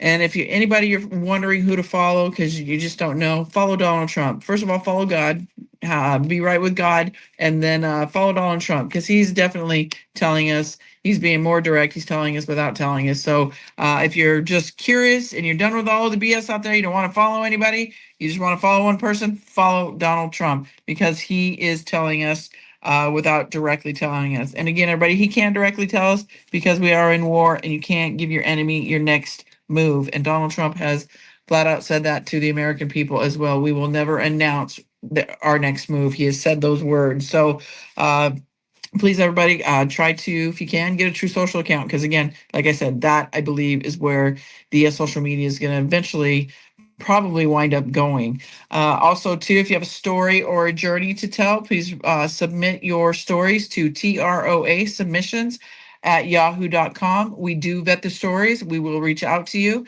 We will have you come on the show and tell your story, your journey, because it's your story, your journey that's going to help shape this new world that we're coming into. So just know it'll be you that tells the story, not me. However you really want me to tell, I will, but it's not going to probably sound as authentic and good as if it came from you. So please, everybody, I highly encourage you to do that. If you have a story or a journey, don't be shy, don't be scared. I will be here to help you through it. I know people get nervous, but it's all good, everybody, because these stories are absolutely fascinating when I get them and I read them, and they're just they're mind-blowing, some heartbreaking, others just like so enlightening. So it's all over the board, but it's good stuff, everybody. Also, check out the website, everybody. If you haven't signed up for the newsletter, you will get the weekly updates on the show lineups, who the guests are, the times, where they're going to be, whether it be here on Telegram, Rumble. Sign up for that newsletter. It is free, and that is therevivalofamerica.com. And you will see pages for the children, Fields books. You'll see John Baxter on there. He's got a page. Carrie Kasem, Rick from Brain IQ Health Supplements is on there. So it's a new and improved website. It looks really good, so I'm very proud of it. We are going to be adding and deleting to that. The merch store is on there, so go check that out. We're adding new merch, hats, shirts, t-shirts, stickers, you name it, it's all over there, everybody. And if you have a question just for me in general, or if you want to get in touch with John Baxter and his staff, email me at therevivalofamerica@yahoo.com. That's my personal email, and we'll get you in touch with John Baxter and staff, or I will respond to you with a question or a concern that you may have. Give me a little bit of time, everybody, because I do have a day gig, so I do that, and then this is kind of in my spare time. So any extra time that I have, I give it over here to my podcast. So yes, so please use that email for any questions you may have directly to me. But know that I will not randomly DM you, email you, or however a lot of these people are getting these messages. I will not randomly do that. So just know that it is not me, and block and report them. John Baxter, many of you have been asking about John Baxter. He will be coming back on the show hopefully in the next week or so. He's got a book that I think a lot of you guys he heard him talk about, so he's been dealing with that and getting that launched. Of course, there's new things going on at his facility that he's been launching, and of course, we all just sometimes need to take a break away from all of it. And I think he took a little bit of a mini vacation through all of this, so he should be back here within the next week or so. And then also to everybody, Field McConnell, he is back. He had a great show here on Monday. He has, if you guys don't know, he has decided to finally release these books to be available to you, the public, to purchase. So I do have over 400 books here at my house that I do ship out. The orders we ship out every Friday. So if you have ordered a book, they will go out tomorrow. If you've ordered a book this last week, they'll go out tomorrow. But if you want to order a book, I will put his information, the information down on the bottom of the wall after this show. And I hope you guys enjoy them as much as I do. He is a national treasure. Field is, and so are these books. They're absolutely amazing. So yeah, if you get a chance to get him, because I don't know how long he'll continue to reproduce them. We're going to start here with these 400 and see how it goes, and then just keep going. But I do believe his story and his journey is going to be a big part of what we're walking into here in our future. So with that, everybody, we have our little amazing guest, SG Anon, in the house. He graces us with his lovely presence once a month. I wish I could get him on more than that, but he's a busy guy, everybody. So I want to welcome my good friend and great individual guest, SG Anon. How are you, SG? Thank you for having me. You flatter me. Oh, well, it's true. It's so true. You were so loved. I don't think many of you guys realize how loved you really are, and how requested you are. Like, I get a lot of requests for you to come on more frequently, and I know you can't because you're busy, you got all kinds of stuff going on. But I just love having you here. Like I always tell you, you're so eloquently spoken, and you are a calm in this crazy storm. Crazy but beautiful, right? Indeed it is. So SG, how have you been? Doing well. Tracking the events out there in the geopolitical space, acclimating a little bit to some adjustments in the personal space that happened over the summer. Those things, of course, don't happen overnight. It takes a number of weeks sometimes. But things, march on, and so does life itself. And I think that's the beauty of all this. We're careening towards a phenomenally interesting, and I think it's going to be very, very disclosure-laden fall season that's going to build momentum throughout the holidays and into 2026. And 2026 is the 250th anniversary year officially for the United States of America. So I think we can be assured that everything beginning in that year, probably towards the very beginning, January, February, is going to be phenomenally interesting and accelerated as we go towards July 4th. So let's talk about that, because we're seeing a lot of stuff come out. We saw Donald Trump, and you can correct me if I'm wrong, but I don't believe that I have personally seen Trump call for the arrest of anybody. I know we've talked about all roads lead. He's talked about all roads lead back to Obama. And Hillary should be jailed if he was in charge and stuff like that. But he's actually called for the arrest of George Soros and his son. And we know by the research and the talk that we're hearing that this fall could be the fall that Kim Clement talks about, the fall basically of the evildoers. Because I know a lot of people are sitting on the edge of their seats wondering, is this the time? And I do believe, my personal opinion, this is the time. I do believe come starting September on into the holidays, like you said, we're going to start seeing some stuff, some of these arrests, some of the wild stuff that we've been talking about. So I would love to know your opinion on that. Well, my opinion on it, I think, is going to be a bit multifold, right? We have the president of the United States and the commander-in-chief of the United States military. And those are distinctly separate, but, intersectory roles in a lot of ways, coming out and essentially highlighting who the real enemy of the constitutional republic actually is, right? We've got a lot of, overtures that have been made over the last 4 or 5 years from President Trump personally, discussing all of the different political stooges and all of the useful idiots in Washington, D.C. and across the entirety of the states of the union at all levels, and how essentially incompetent and incapable that they are, right? But he's only ever highlighted some pretty serious allegations or circumstances surrounding a number of people. The Clintons, of course, are one of those cadres. The Obamas with the multiple truths about the military tribunal, public temperature gauge, which I take as sort of like a thermometer out there to help see where the public is at with respect to their awakening process. And then we've got most recently this Soros highlight. And if we recall throughout the 2024 campaign trail, it was actually Alex Soros who went online and called for the first assassination with President Trump, put out a hit actually for President Trump. And I believe it was actually Laura Loomer, believe it or not, who came out and highlighted pretty rapidly within minutes of the post what the actual hidden meaning was. It was pretty obvious. There were $47 present in there, gunshot wounds through a pane of glass.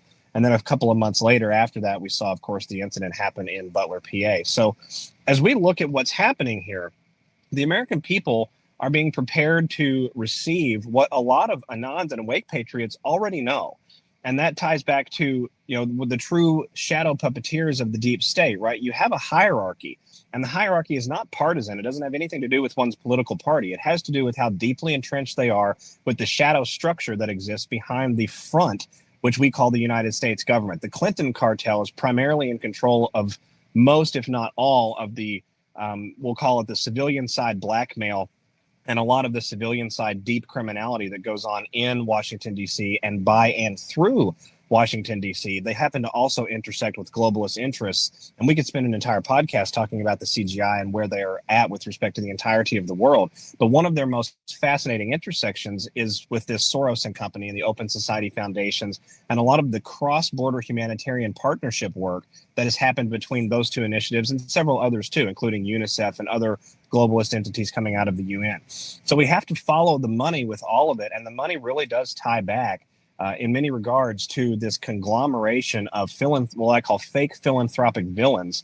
that control the landscape behind the political arena, which that in itself is controlled by an insular closed circle of criminality with appointed henchmen, essentially. And the Clintons and the Obamas and others are essentially those henchmen in a broader worldwide subversion and subjugation operation.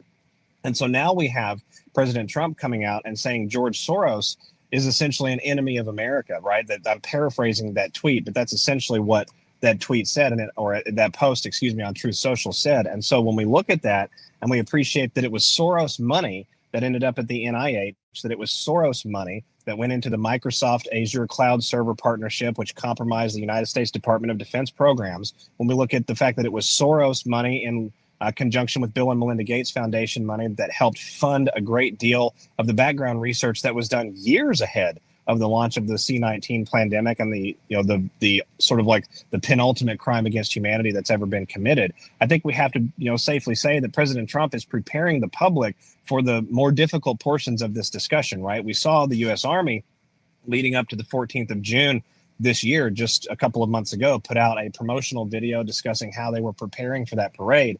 And in those videos, in one of those videos, we saw very clearly a rail car with what looked like graffiti or chalk scrawl on the side of the rail car that said, "Hang Fauci and Bill Gates." There's no way the Army would have allowed that out into the public fore and in such a demonstrably clear focus of the camera, unless it was intense and on purpose, unless it was intentional and on purpose with a particular reason. The U.S. military does not put anything out publicly that's visible unless they mean for it to be, and that is just a fact of the discussion, and we have to acknowledge that's where we have to work backwards from.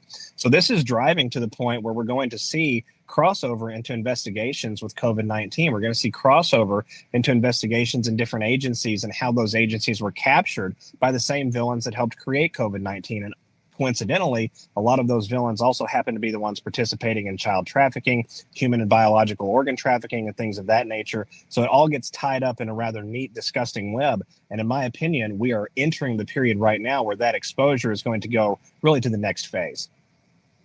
So since we're talking about the COVID-19 and then Fauci, right, we see that the CDC director, Susan Monarez, has been fired. Can you talk a little bit about that?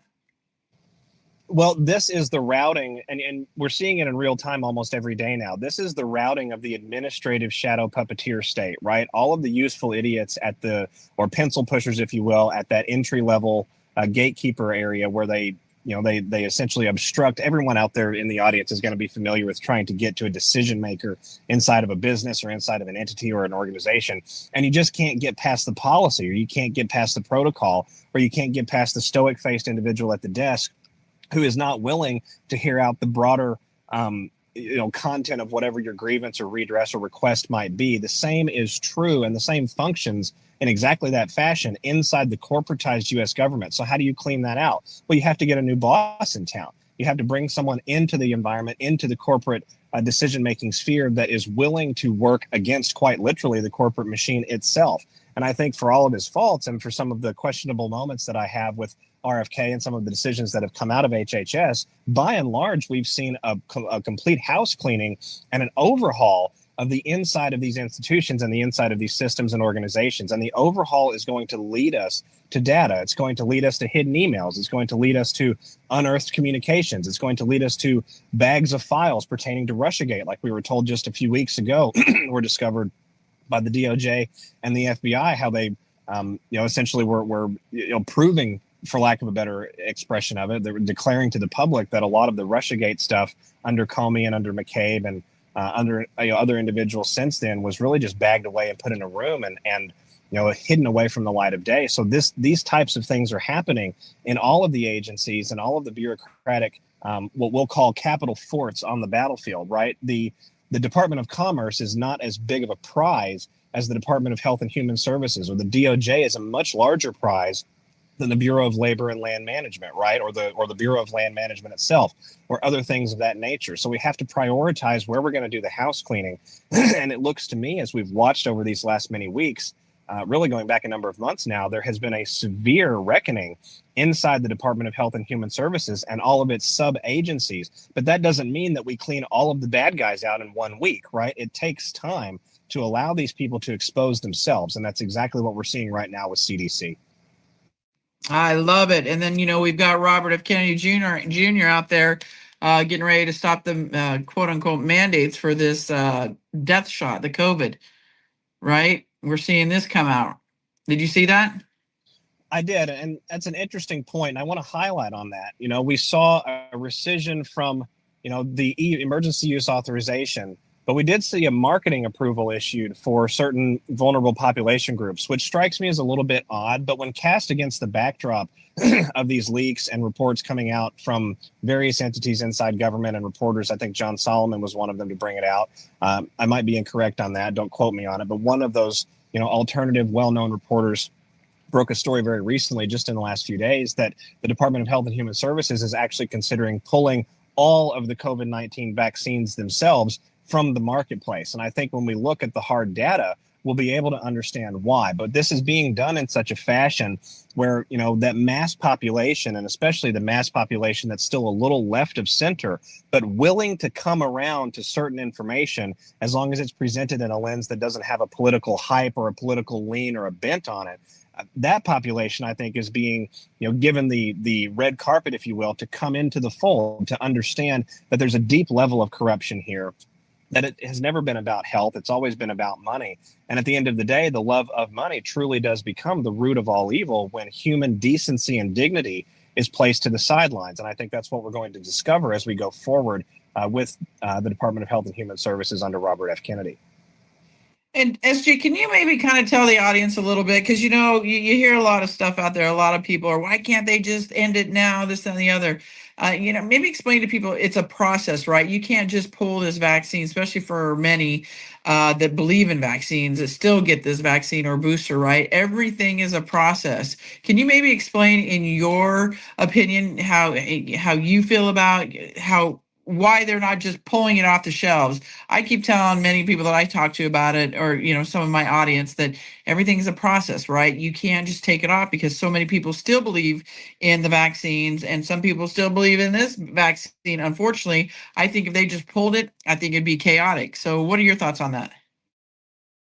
Well, my thoughts, I think, are going to come back constantly with unconventional warfare to the basic foundational principle of how do you wage a consciousness operation without splitting that consciousness. And, we really have to step back and appreciate just how hard that is. We are individual beings. We come into this world. We're all extensions of the same Holy Spirit, but every single one of us has different DNA. We have different personalities. We have different preferences about the world, certainly different interpretations. You can have 5 people on a sidewalk watching a car accident happen in real time, and you will have 5 separate stories of how that event actually occurred, what occurred as it was actually happening in front of them, what the immediate outfall and things like that were. So understanding that and appreciating the massive level of military-grade psychological mind control that has been waged through media, through entertainment, quite literally through frequencies emitted from the television set, from certain smartphone devices, the frequencies that are emitted from traffic lights even these days, as ridiculous as that sounds, they're all emitting a low vibration frequency or a low wavelength frequency that primes the field for dissonance and incongruity in thought, right? The inability to really reason things out at a peaceful, rational level and bring our mentality and our emotional state, what I would characterize as our electro-biochemical makeup, to the point where we can see clearly, where we can, pull that discernment from spirit, where we can find that peace that surpasses all understanding. Anyone that is suffering still from brainwashing and mind control is only suffering from that because they're still gripped with this idea that the entirety of this process is yet to be determined. And when I say yet to be determined, I mean it could still go in the way of evil, right? So there's this fright component that ties back, and we don't have a spirit of fear, but of power, love, and a sound mind. So if we're in that spirit of fear, we're not going to hear clearly or even at all the message being given to us. And so when we cast that against the backdrop of 350 million people, and a lot of those individuals being law-abiding citizens with, armament and things of that nature, we have to be really delicate, I think, and really sensitive to the fact that a spiritual progression for every man, woman, for every man and woman that's above the age of consent and and the age of ascension here in the United States of America, the age of majority, I think is the correct term for that. Everyone has to be given the opportunity to bring this around mentally, emotionally, spiritually, and to reconcile it by themselves, with themselves, and for themselves. And so in this process, you have RFK, just like President Trump, just like the DOJ in many regards, and just like many others, sort of walking that thin line, attempting to bridge the consciousness. And what's so genius about this is some of the maneuvers coming out of the Trump administration are purposefully designed, in my opinion, to galvanize some of the MAGA base into, or out of, is a better way to say it, the celebrity worship mindset or the idolatry mindset. President Trump is a remarkable human being, and he'll go down in history probably as the most pivotal president and head of state, certainly in the United States of America, but perhaps over the last 500 years in the entirety of the world. We're talking about comparisons with major historic figures, I think, as we go forward. But that does not mean that we take our focus off what is truly important. What's truly important is reflecting God's will here in the world. What is God's will? It's freedom. It's liberty, it's clarity of thought, it's clarity of focus, it's joy, it's empowerment, it's encouragement. It's moving the needle forward in a way that reshapes the world for the better and restores that natural balance. And so in order to do that, we first have to restore the natural balance in our own consciousness. We have to be able to have the discussion across party lines, across ideological divides, and quite frankly, across heavily loaded, opinionated mechanisms, and reach a point of consensus about the basic understandings. Does my body, my choice actually matter? Does medical freedom, freedom of one's own internal body, does that actually matter? How does that tie back to sexuality, right? With things like the Me Too movement that came around a number of years ago, right? So we have to reconcile these across the partisan lines and bring that consciousness together. And I think you're witnessing those techniques being played out quite expertly, actually, from the Trump administration, willing with certain parties and certain organizations and entities willing to sort of abrade that consciousness a little bit on the one side, but provide the fodder and the galvanization for the other side to come towards that midline. And I think you're seeing that unification process in real time. And when you're trying to unify 350 million very divided Americans, or very divided, a very divided population group of that size anywhere in the world, there's going to be some friction in that process. There's just no way around it. Thank you, SG. All right, I've got one more question for you, SG. But everybody, if you have a question for SG, he typically gives us an hour of his time because he's got his little kiddo with him. So please start raising your hands, and I will unmute your mic. So SG, we've been seeing recently with Trump in his cabinet meetings or addressing the press, whatever it may be, no ties. What do you think of the no tie situation? What does that mean in your opinion that you think? Well, I think on that particular note, the overture is probably more leaning towards the messaging of what's going on in the financial revaluation mechanisms of the world. And we know that that's going on. We've talked about that a number of times before, Jenny. For the audience out there, if they want to hear more about that, they can go on a number of platforms and find all sorts of proofs about that. But fundamentally, there is a worldwide changeover in financial exchange and financial transactability and mechanisms that is happening in real time. And as I understand it, we are more than 165 countries in out of a total of just over 200 with respect to how we're going to redo this moving forward and what everyone believes to be a fair, equitable, and just system for value exchange. And so when we see the ties off, I think we're seeing a number of different capitulatory maneuvers having been completed in the background, right? We saw Russia talking about from Moscow, not directly from Putin, but out of Moscow, several announcements about their choice of certain strategic cryptocurrency reserves and how they're planning on introducing a digital ecosystem to the BRICS bloc. We've seen China continuing to dump treasury bonds like they're absolutely on fire. We're seeing the Bank of Japan really suppressed in such a way that we're going to have to look at reformulating how that actually works. And just recently, just within the last few days, we saw the Jackson Hole meeting from the Federal Reserve where Chairman Powell essentially came out and said that we're going to have to redo how we or reimagine and re-examine how we interface with this landscape and how geopolitics, in particular populist politics, is going to affect quote unquote financial independence. And that spawned from the remainder of the central banking supportive crowd, we'll call it that, in the Western world and especially in North American finance markets, a very palpable panic where they actually put an article out, and I forget the publication. It might have been the Financial Times. You'll have to correct me on that if I'm wrong. But it was a publication just in the last few days where they said the current geopolitical dynamics in the United States may provide the precedent and the model for taking away the quote unquote financial independence of the central banking institutions across the entirety of the planet.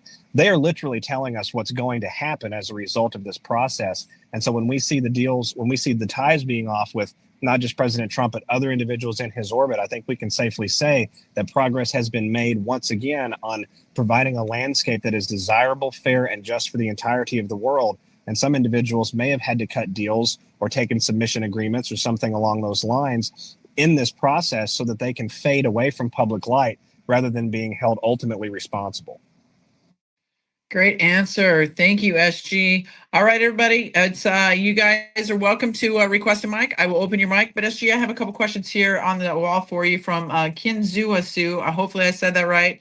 It says, SG, thank you for being an important part of this movement. We appreciate you. What are your thoughts on whether or not we will be experiencing the usual Christmas holiday the same this year? That's the first part of it. So go ahead. I would hate to speculate beyond what I could prove or reasonably corroborate, but I would be surprised if we do not have some significant, if not some majorly significant events domestically in the United States between now and then. And, bearing that in mind, I couldn't even begin to speculate on what those might be or how they might happen, along in those lines. We've talked a number of times about significant societal events that could happen as a result of terrorism. We've talked about cyber attacks. We've talked about EMP pandemics. We've talked about all sorts of different things that could occur. But fundamentally, I think between now and the end of the year, we are due to see some pretty pivotal events in the United States of America because we are advancing so rapidly in the domestic landscape that we have the attention, quite literally, of the entirety of the foreign adversaries that oppose us. Do you think, SG, too, because I know many people have had this question, do you think we're, because we've heard a lot of stuff, right? False flags, sleeper cells being activated, all this kind of stuff, this doom and gloom that could be happening. Like you said, the grid, just so much that could happen, right?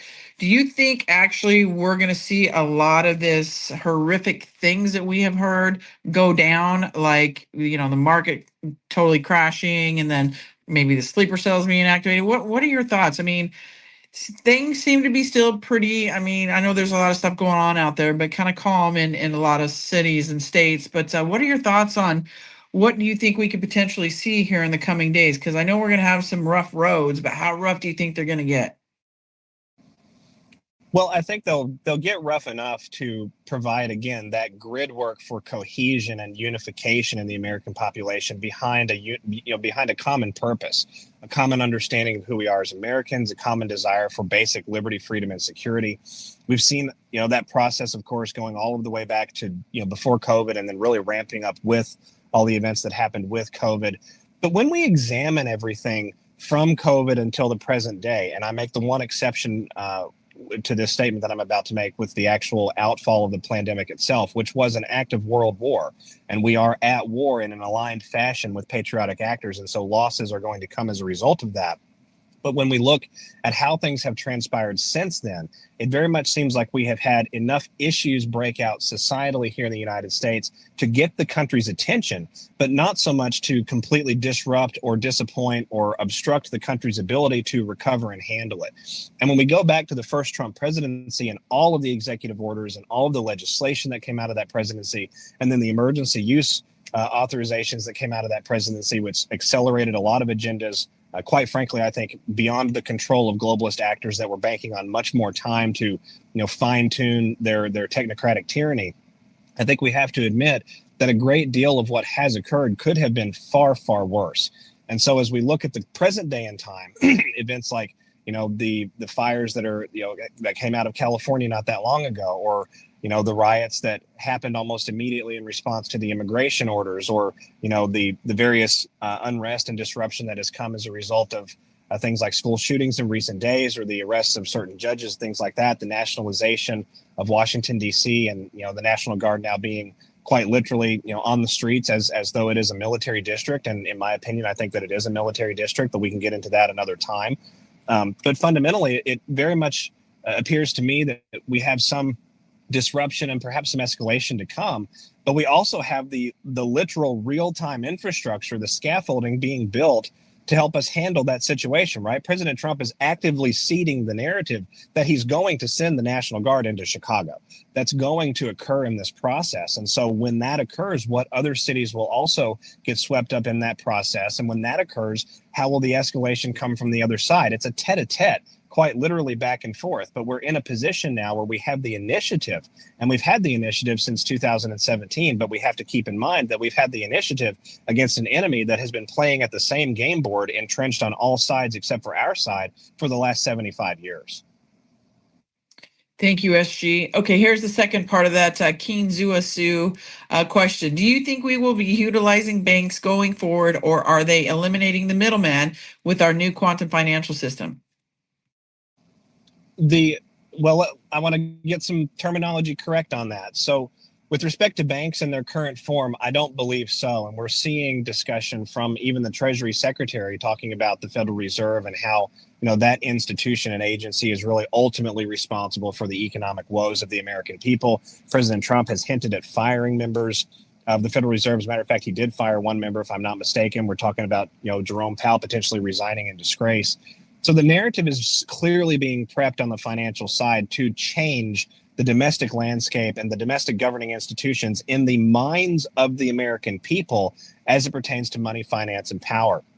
The banks are all part of that same system, and they will have to be converted and transformed. But you're not going to see, 10,000 or 50,000 or 100,000, however many local banks there are across the United States of America. They're not just going to all close their doors and give us a number to call to enroll into the QFS system. That's not going to be that way. There's going to be a period of time of adjustment. There's going to be a period of handoff, quite frankly. If you have a track runner running around, a race, and the race is metered with other runners, there is a baton handoff. And that's going to happen in this process. And the handoff could take, a bit of time. It could take a number of weeks. It could take a number of months. Perhaps it takes a year or two. We don't really fully know. This is an original moment in the history of the United States of America. Certainly a transformative original moment in the last 100 years. So in that fashion, I don't think that we see banks go away. I think we see them reformed. I think the banks become the channel by which we exit their system. They're going to usher us out the door instead of doing everything that they can to enslave us and keep us within that cage, within that construct and that confinement of the debt slavery banking system that we've been placed into over the last multi-hundred-year period in the Western world and around the entirety of the planet. And that leads me to my commentary about the QFS. in my opinion, I don't think we're going to have anything termed QFS. I think it's going to be next generation financial life, digitization of the economy, a blended ecosystem or a tokenization of the system. However you want to term it, it will have digital foundations which will become quantum in the public mind and in the public eye as we advance digital computing capability and digital computing power. But again, there is a transitory period going from this old world digital infrastructure and resetting into that new world infrastructure. And we've witnessed the the build out and the preparations for that over a number of years, with everything from Starlink being deployed all over the planet to the Naval Research Laboratory funding something called QNet, believe it or not, which is an underground hyper advanced quantum fiber optic system beneath the state of New York. All of these types of things, I think, are going to blend themselves into this ecosystem as we go forward. I think it'll happen pretty rapidly. As a matter of fact, I believe this Great American Fair happening in the United States is one of the vectors by which we're going to see some of that technology really take sort of a quantum leap, if I can use the tongue-in-cheek term.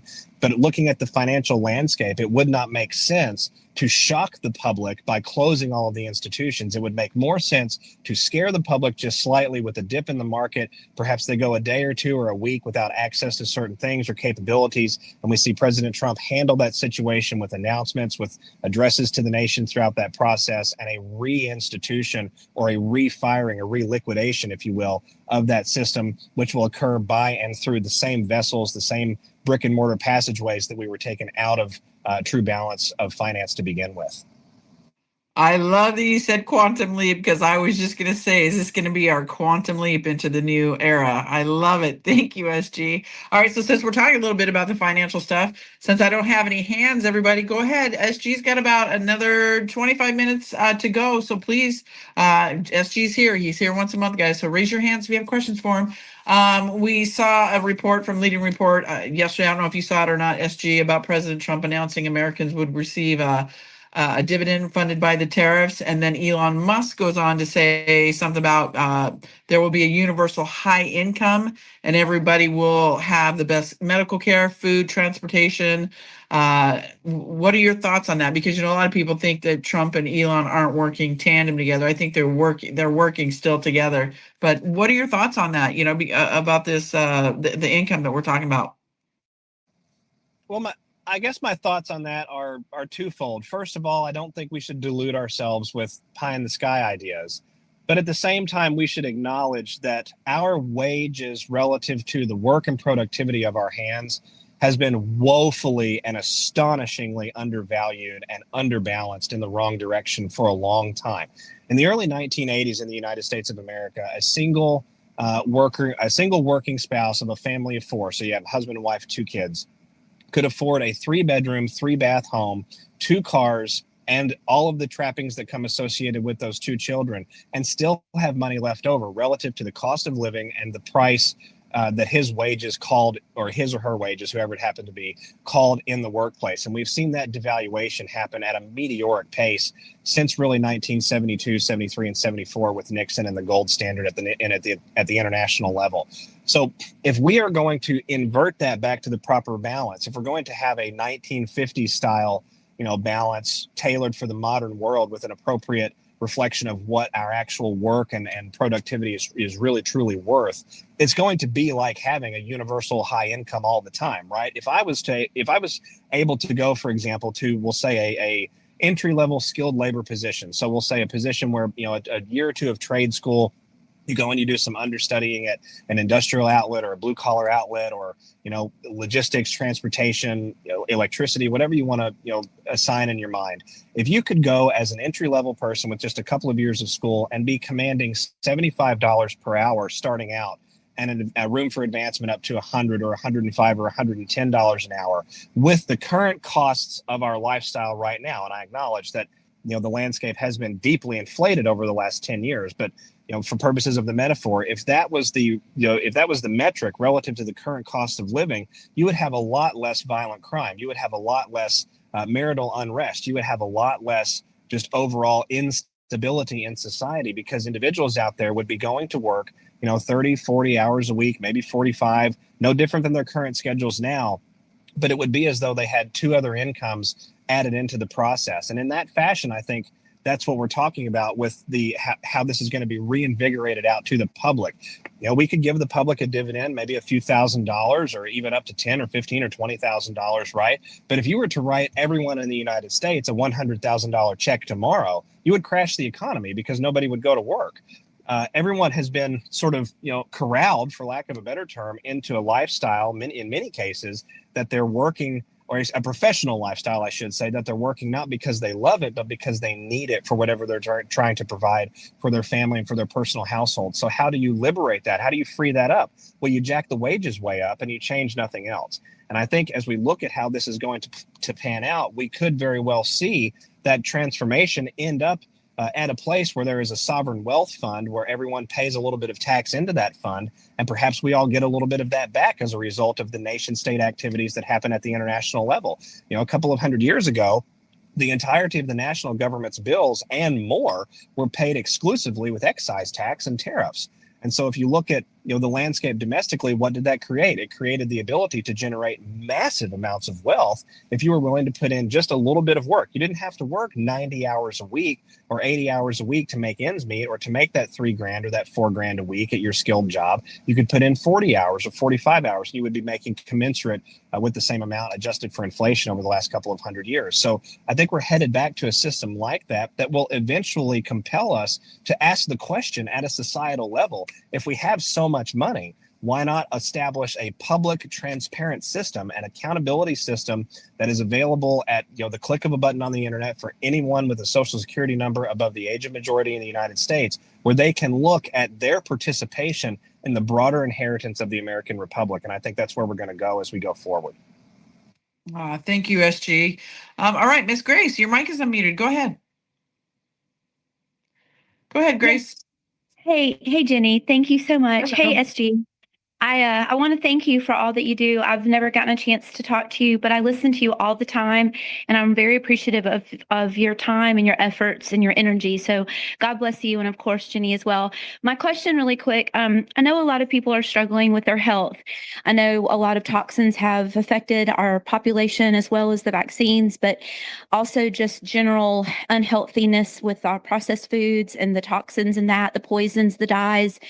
Do you have real knowledge, or what is your take on med beds? Are they real? Will we have access for those that really need that type of help to gain their health back? Wealth is wonderful, but health is really the most important factor in our lives. My husband of many years, who I adore and I have 4 boys with, was recently diagnosed with very early onset Parkinson's. And we actually just went to see a neurologist today in Asheville, North Carolina. And it's very early, but I've stayed up many sleepless nights lately reading about it, and it's frightening. It's scary, and I've lost a lot of sleep. But do you think that the med beds are real, or what is your take on that? Thank you so much. And again, thank you for everything, and God bless you and Jenny. Thank you, Grace.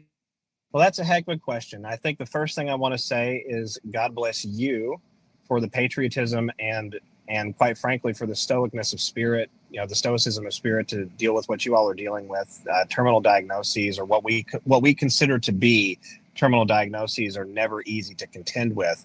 I do want to qualify my answer by saying that, while I believe the technology and many versions of technology out there are real, that we would cast as med beds or next generation medical interventions, it really is going to have to be a rollout. As I've studied this over the last number of years, it's going to have to be a rollout that makes sense for where we're at collectively as a society, right? And so we've entered into frequency healing, frequency wellness, vitality, energy management, energy wellness, all these sorts of spheres, but they're relatively new to the mass consciousness space.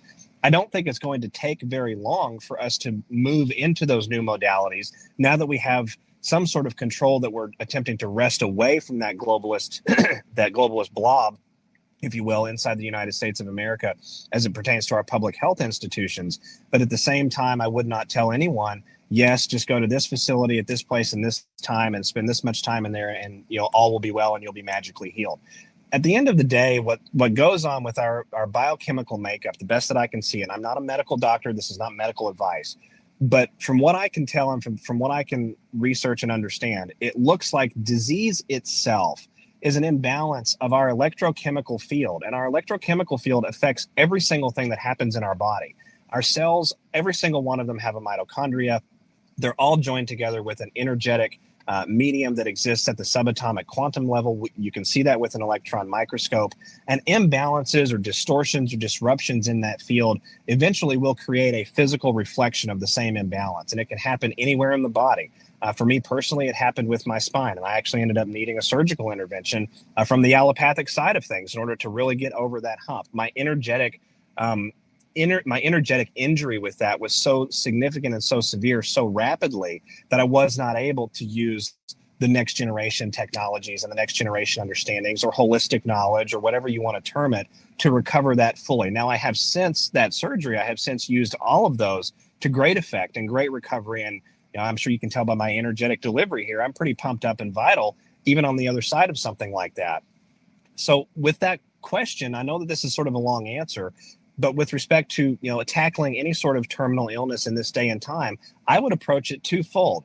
I would listen to those allopathic practitioners who you really believe are in the right with respect to what they want for the patient. Are they balanced with the human experience? Do they want health, wellness, and vitality? Are they captured by the insurance company that provides reimbursements for their practice? Are they willing to stand up for the patient, even in the face of, recommending or perhaps even discussing alternative therapies that maybe there's board certification, council wouldn't approve of, right? And at the same time, I would take those interactions and I would cast them against research that goes back a number of hundreds of years about all sorts of nutritional and ancestral and natural approaches. And then I would cast that against emerging research, frequency research, sonic healing research. I can personally attest that I've been on a sonic healing bed, and it generated quite a sensation in my body. I couldn't tell you if something major happened. I didn't, come away with some massive amount of pain suddenly relieved, but I could tell that a change was occurring. I've spent time in, scalar systems. I've spent time in red light therapy systems, and I would describe all of them as in a similar vein. Each of them produced a discernible effect, but unless we have a consistent body of a population that spends time in any of these modalities or all of these modalities over a period where we can then sell that data and that documentation, or rather present that data and that documentation to the mass consciousness space. Outside of that, I think that we're sort of slow rolling this idea of advancing in the medical arena. And so as we look at where this is going and how quickly this can happen, we have RFK talking about transforming the recommendations behind injections. We have some pretty significant hints being dropped from the administration about certain environmental causalities and modalities that I believe they termed it medical interventions that they believe are certainly correlative to autism and things like that. So as those awarenesses are brought forth, as those regulations are changed, as those guidelines are either lessened or altered in some form or fashion, I think that is really going to govern the pace of how quickly we go into this next generation system. But I would not sit back on my recliner and ignore my practitioner right now and say, well, everything that you say is ill-informed and not worth hearing, because I think we can divine that wisdom from all sources and bring it together in a really holistic fashion. And that's how I would approach anything having to do with a so-called terminal disease. Thank you, SG. I appreciate that. Yeah, I agree with everything you just said. We've actually gone to John Baxter's clinic in Orlando as well. So we're trying to use what is currently available at our, fingertips. We're blessed to be able to financially go to some of these places and be able to take, we bought the scanner, Jenny, the bioscanner, the Regen 1500 machine. We're kind of doing everything, diet, activities. We're just really trying to make sure we're approaching it in a holistic manner, SG, like you said. I was just curious about what your take was on the availability down the road for things that will heal others. The children have been so affected with autism. My husband has lived a great life, and we've been very blessed with him, and my kids love him, but there are children suffering. So I was just curious for others as well, and I wanted your opinion on that medical field. So thank you again, and thank you for all you've done. And Jenny, thank you as well. You provide such a great platform for us here, and God bless you guys tonight. Thank you, Grace. God bless you, my friend. Thank you for being here, and sending some prayers and love your way and to your husband. All right, Miss Amy. Jenny. You're welcome, sweetie. Amy Bald, your mic is unmuted. Go ahead.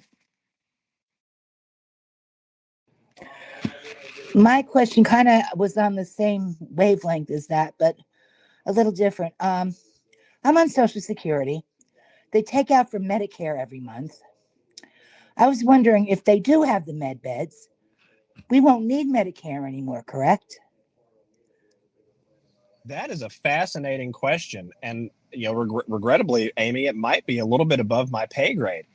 But I could see, I guess if I was to speculate, and it would just be a speculation, I could see a landscape where Medicare, just like the banking question from earlier, where Medicare becomes a channel to introduce individuals to alternative therapeutics that really, truly help, that do in fact cure, that bring about, changes within the human being's anatomical and physiological makeup that reflect a better state of wellness. But I don't want to pontificate beyond what I could prove. I could just see that happening, at least for a period of time in the United States. Oh, okay. Well, if you find out anything else, I'm sure you'll let us know. I certainly will. All right. Thank you very much. Thank you, Amy. All right, Beamer Girl, go ahead. Your mic is unmuted. Hi, thank you. How are you? Hello. Doing great. Great. And what caught my attention immediately is when you talked about red light therapy. You had mentioned it on a previous talk, and so I did a little research into it. This is over a year ago. And I just want to share with the audience, for anybody out there who might have dry macular degeneration, which I have. I was diagnosed with it quite some time ago. And my retina specialist said, it's time you started thinking about taking injections in your eye.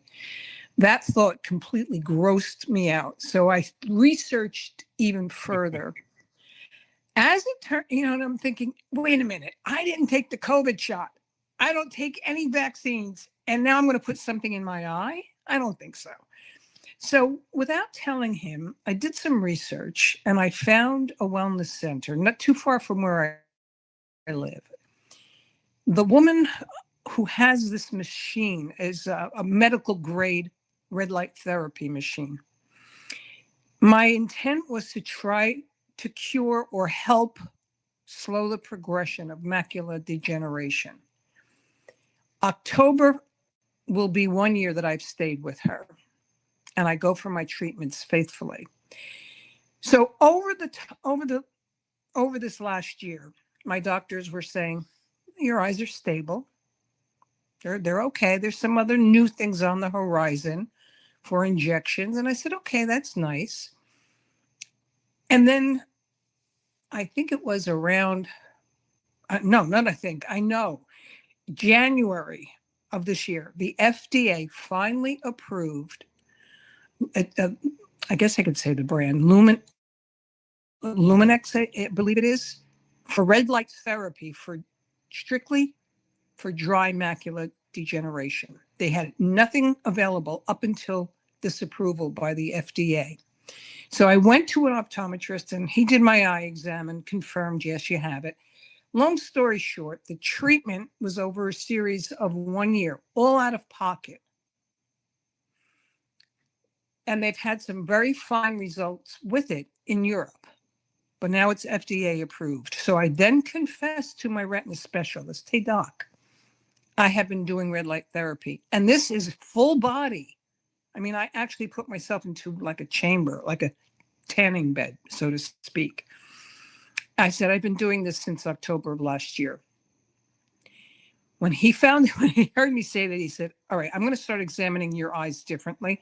I want a special test run to see where your retina is, where the atrophy is, and I'm going to follow you, because his medical group is not going to get this FDA approved equipment.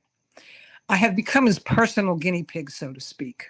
So now he's tracking me and examining my eyes with an added procedure.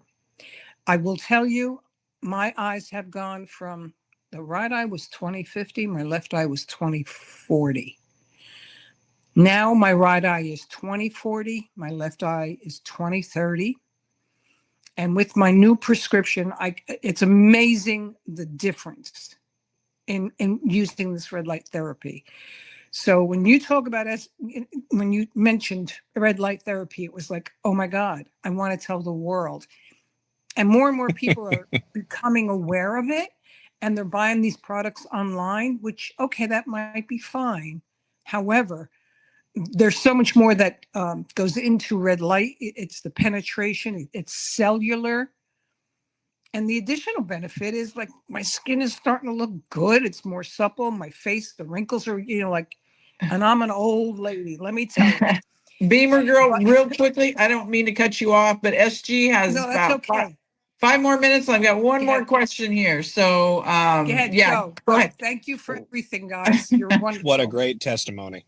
Yes, thank you for Thank that, you. Beamer girl. Appreciate it. And everybody, she's right. The red light therapy is a huge alternative. So, like you guys know me. I am always about alternative options. And Trump, he's been really pushing the alternative therapies as well. So, God bless you, Beamer girl. Thank you for that story. That's a great story. And everybody, if you have more questions on that, reach out to Beamer girl, and hopefully you'll come back on and you can tell more of that story. So I got one more question for you, SG. Miss S. Grand. I'll be Go happy to. ahead. Go ahead, Grand. Your mic is unmuted. Sorry, I didn't mean, if I hit it, I'm sorry. Sorry. Just enjoying listening. Thank you. Oh, you're good. You're good. All right. Well, okay. Well, Beamer girl, I didn't mean to cut you off then. No. That's okay. Were you finished with that story, Beamer girl, or do you want to? Well, I can you want talk to a little finish? bit more. I can talk a little bit He's more. got about 5 it. more minutes. Yes, she's got 5 more minutes. Okay. I'll confess to everybody listening here, but then, I'll have to track you down. I'm 77 years old. I have no arthritis. My skin is unbelievable. I use the oil on my face every night, and on my liver and into my belly button. But I even put the oil on my rims of my eyes. So for those of you who have dry macula or even just dry eyes, the castor oil in conjunction with red light therapy and some vitamins has been awesome for me. I mean, I know I'm blessed. I know God's hand is in this, but he also led me to what SG had said a while ago. And I checked it out. There's a facility in Wayne, not far from me, but this wellness center is even closer. And I'm telling you folks, if you have it available, use it. And what's important is the quality of the machine. Yes, it is huge. You got to be careful. Yeah. You got to be Yes. careful what you're getting out there, everybody. John Baxter will say a lot of times, if it's coming from China, run. Do not purchase it. So, thank you, Beamer girl, for your You're testimonial. welcome. That's a great story. Thank you so much. And You're SG, do you have any final thoughts? Well, actually, I think that story sort of encapsulates my final thoughts. The question earlier that got us more on the health, focus, and I agree with. I think her name was Grace. Our health is our greatest and really our only wealth, and that comes from someone who had lost function of his colon and function of his legs as a result of a spinal injury. You really can't have a quality of life. You could have $1 trillion in the bank, and if you can't, command the internal operation of your body or move about within this world and interact with this world, it doesn't really do you much good.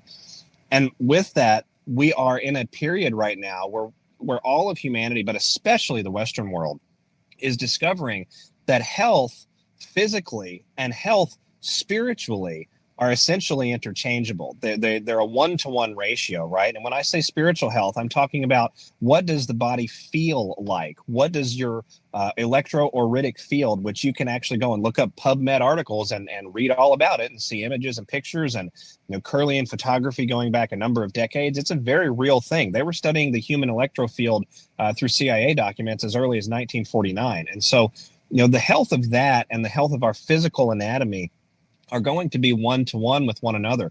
And as we correct the underpinning, as we correct the foundational component of what's happening with our bodies physiologically and anatomically, which that foundation is at a deeper level than just that physiology, right? And just that psychology. But as we begin to correct that and come more into balance homeostatically with who we are and with the world around us, our bodies will do what they were always designed and made to do.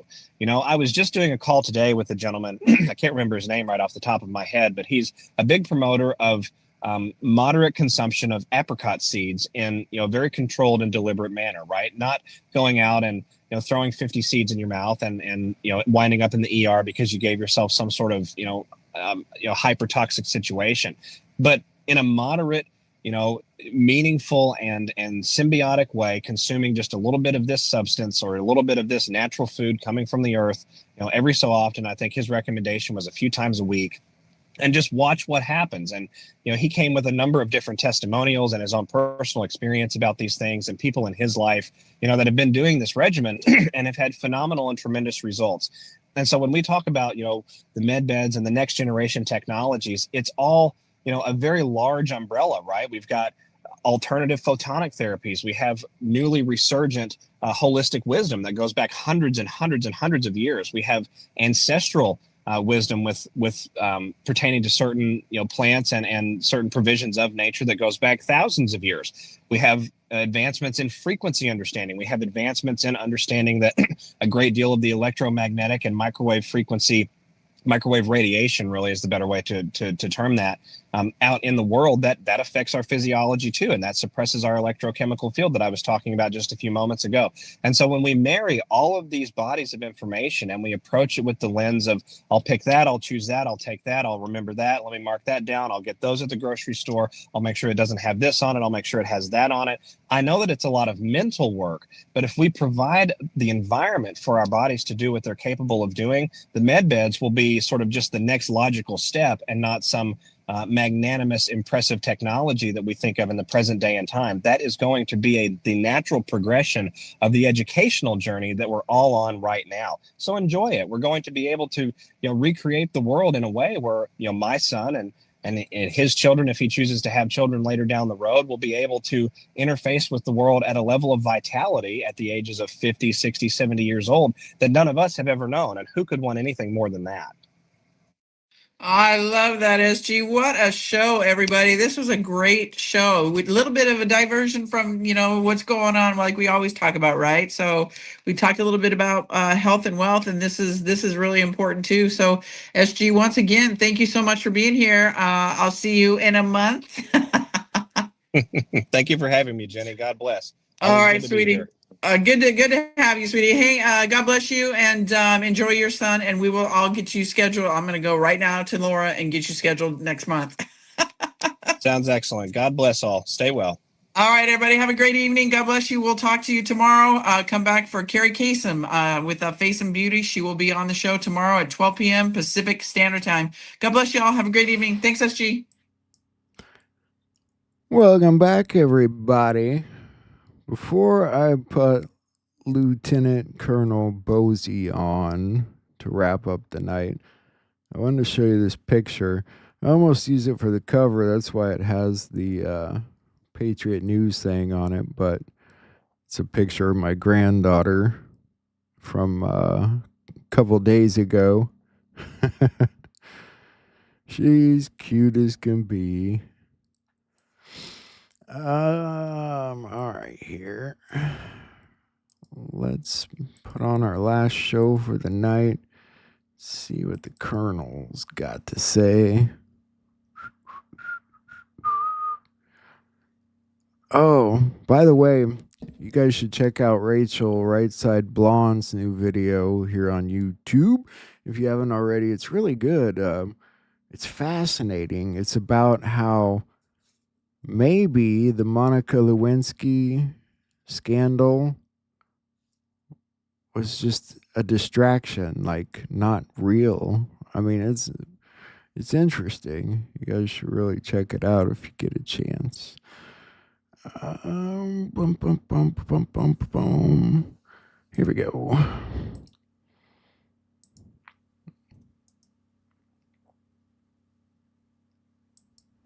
Good evening, ladies and gentlemen. My name's Sarah Yule, Chief Operations for Australia One, and welcome to the Green Room. Today is Wednesday, the 27th of August, 2025. We have our national leader, Ricardo Bosey, joining us this evening. He has a very interesting presentation to share with us, and if time permits, we will have questions at the end.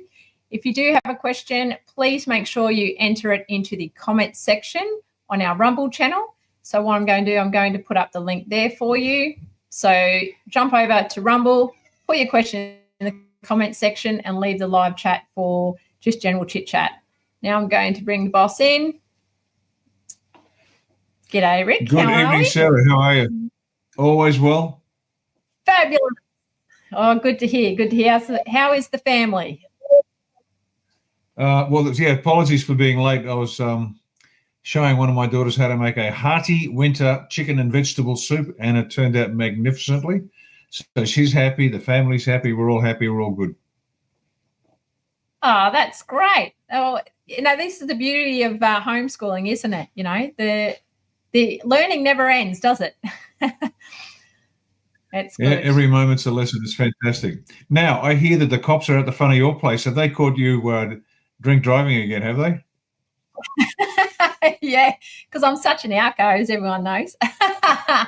Yeah, so apparently there's a tactical response group and they've got the sniffer dogs and everything just down not far from my place. It's just an everyday occurrence here in the Territory. One morning I went for a jog and I see all these people out on the road. It's really early in the morning and you've got the TRG, the Tactical Response Group, and they're all there in full force, and you've got there's some very unsavory characters that were throwing hot water and throwing instruments. It's just, unfortunately, this is just a regular occurrence, and I can tell you the Territorians, they are getting sick and tired of it. They're just sick and tired of the break-ins, the theft, the assault. It's getting tiring, and the Chief Minister really needs to pull her finger out and actually do something about it, because we've just had enough, just sick and tired of it. I mean, the Territory is so beautiful. I love Darwin. It's such a unique place, and it's really tarnished with all this, all the negativity that's happening, and the fact that our politicians don't give a damn and they're not willing to actually do anything about it. Yep, exactly right. Exactly right. All right. Well, let's get into it. Now, what else? Any housekeeping? No, just I guess general, be on the lookout for scammers, because not so much from A1, where I haven't heard so much that people are getting targeted. Scammers are targeting A1, but just in general, I'm hearing a lot of people are getting targeted. So just be on the lookout, wary of emails. I received an email yesterday that was from the ATO.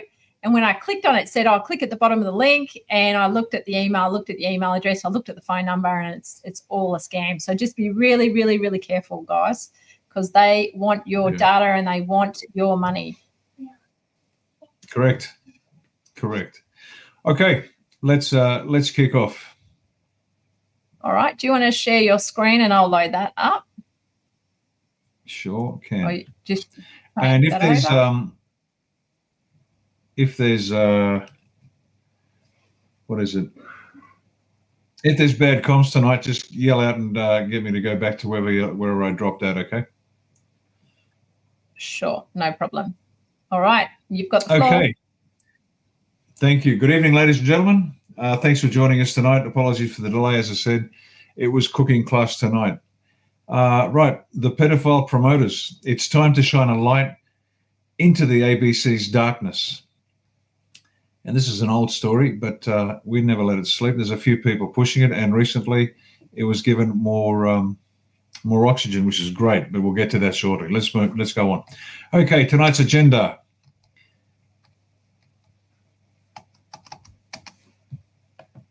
That's interesting.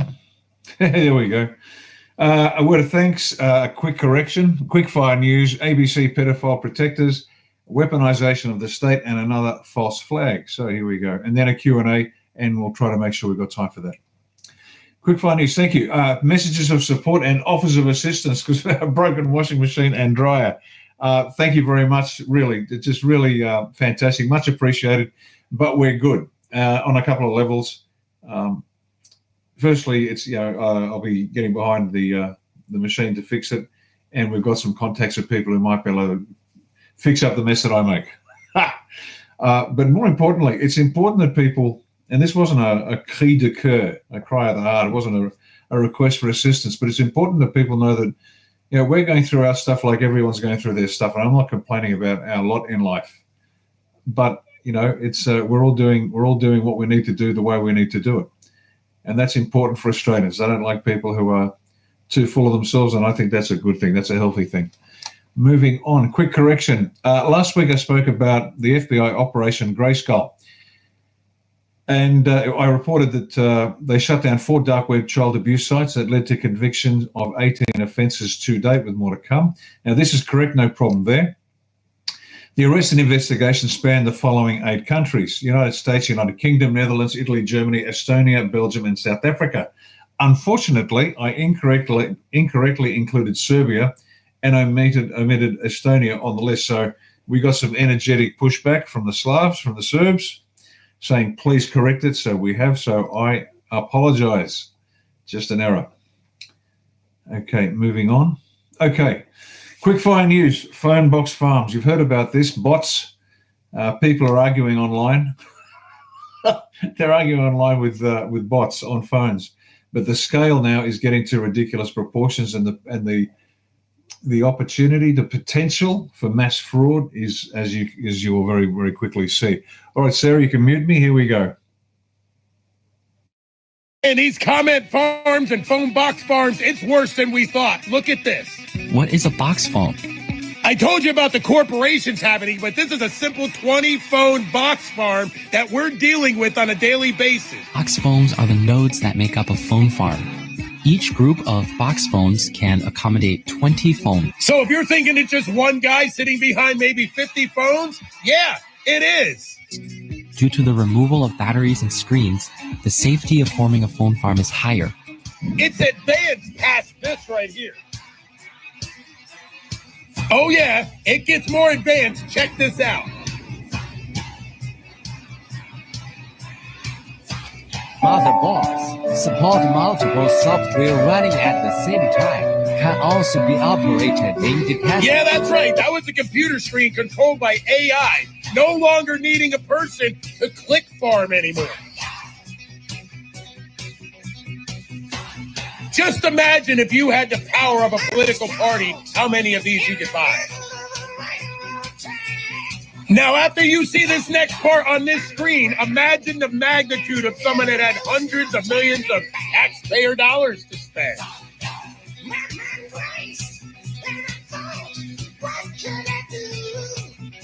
Is it sinking in yet? Are you getting it yet, what you're dealing with, and you're dealing with people insulting you on here?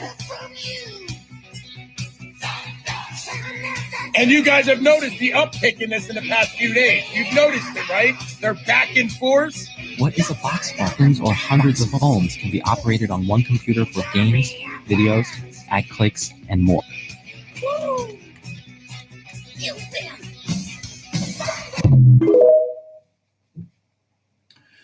Okay, so you can see that we're being played at every turn. Do yourself a favor. Don't get in arguments. Don't get in arguments online. Not worth it. You're being played. You're being brainwashed. You're being frustrated. They're leading you down the garden path. Okay, moving on. Medical cover-up. Now, board. So here we go with Dr. Lee Merritt. Okay, Sarah, you can mute me now. Parasites are clearly a problem that they went out of their way to subvert us from looking at. And I can tell you, from the time I was in medical school till now, they have changed the way we do medicine, and it really benefits not ever finding that. The second thing is toxins. Okay, so what a great scheme to tell us there are all these different transmissible viruses.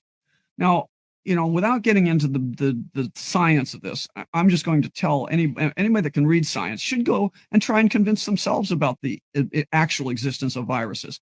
I always thought, I'm an orthopedic surgeon, it's not my field, I'll let those guys do it. I'm sure the virologists are doing this, until a virologist, Stefan Lanka, stepped forward and said, wait a minute, they don't exist. Okay. We know about the parasites, but viruses do not exist. Now, I was first told this by a mate of mine who was doing vet science, and I was visiting from the army in '78, and I dropped in on a lecture at his at the vet science faculty at Sydney Uni. So I just sat there and I sort of like just watched the presentation. It was interesting. But he told me that viruses don't exist. They're not a thing. They're not carriers of disease. They're bits of cells. That's all they are. There's no such thing as a virus. Now, if that's the first time you heard it, please go check it out for yourself. A virus does not transmit disease. It just doesn't. It's almost refuse, waste. But anyway, have a look at it. Convince yourself that a virus exists. Now, you'll be putting yourself up against every doctor there is, but there you go. Moving on. Okay, no design of children. Okay, Sarah, you can mute me now. You need to understand something the parents these days have long since forgot and are going to have to relearn again. Your grandparents knew this, but today's generation of parents doesn't seem to. And that is, you do not get to design your children. Nature would never have permitted that to happen. Evolution would not have allowed a generation of a species to be so influenced by the previous generation. It hasn't happened, and it doesn't happen, and it especially doesn't happen in children. You do not design your children. And yet we have the Mozart effect, the belief that if I play classical music to my uterus when I'm pregnant, I'm going to have a genius. The fact that if I can just put enough crib toys over his crib, he's going to have all these neurons exploding with synapses and be a brilliant mathematician. You don't get that degree of power. Does that mean stimulation doesn't matter? No, it means a stimulation environment is better than a deprived environment. But it doesn't mean that the more stimulation you add into the environment, the better it gets. It's a threshold. There is enough stimulation that every normal brain needs to develop. And once you're past that, which 98% of you are, the rest of it is out of your hands. What we have learned in the last 20 years of research in neuroimaging, behavior genetics, developmental psychology, neuropsychology can be boiled down to this phrase. Your child is born with more than 400 psychological traits that will emerge as they mature, and they have nothing to do with you. So the idea that you are going to engineer personalities and IQ and academic achievement skills and all these other things just isn't true. Your child is not a blank slate on which you get to write. The better view is that your child is a genetic mosaic of your extended family, which means this is a unique combination of the traits that run in your family line. I like the shepherd view. You are a shepherd. You don't design the sheep. The engineering view makes you responsible for everything. Everything that goes right and everything that goes wrong. This is why parents come to us with such guilt, more guilt than we've ever seen in prior generations, because parents today believe that it's all about them and what they do. And if they don't get it right, or if their child has a disability, they've done something wrong, when in fact the opposite is true. This has nothing to do with your particular brand of parenting. So I would rather that you stop thinking of yourself as an engineer and step back and say, I am a shepherd to a unique individual. Shepherds are powerful people. They pick the pastures in which the sheep will graze and develop and grow. They determine whether they're appropriately nourished. They determine whether they're protected from harm. The environment is important, but it doesn't design the sheep. No shepherd is going to turn a sheep into a dog. Now, that comes with it a profoundly freeing view of parenting. Because what it means is, although it's important to be a shepherd, recognizing that this is a unique individual before you allows you to enjoy the show, right? So open a bottle of Chardonnay, kick off your slippers, sit back and watch what takes place, right? Because you don't get to determine this, right? So enjoy it. It doesn't last all that long anyway. They're gone before you know it, right? But if you think that what you did in your house is going to shape the life course of this individual, you are sadly mistaken, right? This is a unique individual. Let them grow, let them prosper. Please design appropriate environments around them, but you don't get to design them. Interesting take. I don't entirely agree, but it's an interesting input because I believe that there are other inputs to your children. The environment is profoundly important. Whether a child is hugged is important. Whether a child is told they are safe is important. Whether they literally live in a safe environment. Whether you give them stimulation in the form of whatever you think is important, that will shape their skill sets. I've seen a baby, who watched his dad play pool from the moment he could sit up in his crib. And by the age of 3, this guy was a champion. Now, that's a set of skills. And there's the couple of other inputs to your children. Their capacity to imitate you. What you love, there's a chance that they will love too. But they will have their own predispositions to behaviors. They will have their own predispositions to responses to situations. They have a soul. So there's a whole lot more than what he says, but what he says is really helpful. I remember when my son was born, I thought I was God's greatest parent, because not once did I have to raise my voice. He was calm and rational, and when I explained things to him, no matter how young he was, put my hand on his shoulder, explained it to him. We had a peaceful household. Never once did he cause me grief. And then I had the two girls, and I really, I wasn't world's best dad. I was just lucky because the two girls are brilliant, but in their own way, not like the boy. So it's another input to how to raise your children. And why do I mention that? Because it's so profoundly important. Everything we do is for the children. Everything. We're saving the country for the children. We have to prepare them so they can take over this planet when we drop off. So there you go. Another really interesting input. Okay, trans truth. This is tragic, but here we go. We're going to see a lot of this. Again, this is not new for some, terrifying for others, because the parents who allowed this to happen are either going to have to face the truth that they have allowed their children to do, they've destroyed their children's lives forever. I don't know if med beds can fix that. You never know. Or they're going to put their head in the sand and pretend it's all good when the evidence is overwhelming that it's not. Okay, Sarah, can you mute me now? My name is Claire, and I'm a detransitioner. A week after I turned 14 years old, I was put on testosterone by Dr. May Lau at Cook Children's Hospital in Dallas, Texas. 6 months later, Dr. Alan Doolin with the American Institute for Plastic Surgery in Plano performed a double mastectomy on me. I was too young to get a tattoo. I was too young to drive. I hadn't even learned algebra in high school yet. But I was old enough to choose to have healthy parts of my body electively amputated. I was sold a product, medical transition, by professionals and institutions who told me that it would fix my distress and save my life. I was told that if I didn't do this, I would probably end up dead. But here's what they didn't tell me. They didn't tell me that taking cross-sex hormones and undergoing major surgery at 14 years old could leave me with pelvic floor dysfunction and urinary incontinence, problems I have to manage now as a young adult. I'm only 20 years old.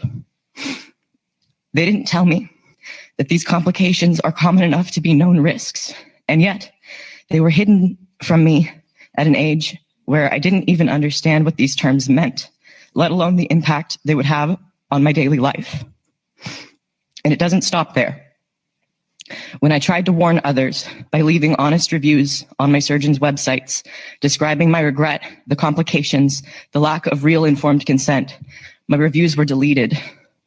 Think about that. A surgeon permanently altered my healthy body when I was a middle school student and then erased my negative feedback to protect his reputation. If that doesn't sound like fraud, I don't know what does. In any other context, selling a medical product in this way with half-truths and hidden side effects would be considered fraud. If a pharmaceutical company pushed a drug on children without disclosing the lifelong damage it can cause, they would be sued out of existence. If a cosmetic surgeon buried evidence of complications, they would be shut down. But when it comes to gender medicine, it's not just allowed, it's celebrated.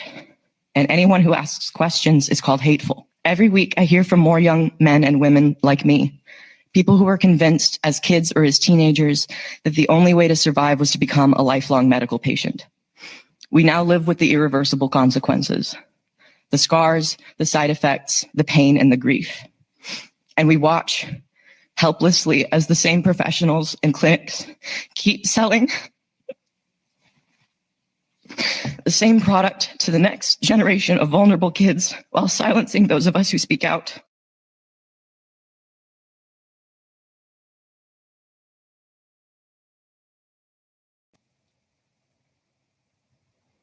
We can never let this happen again.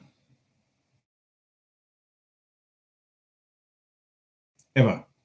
There are a range of things we've got to do. We have to look after those that have been damaged now as best we can, but ensure that the laws that we create, we the people, because all law derives from us. And as you know, our model, divine law, that's God's business, that's life. You don't muck around with life.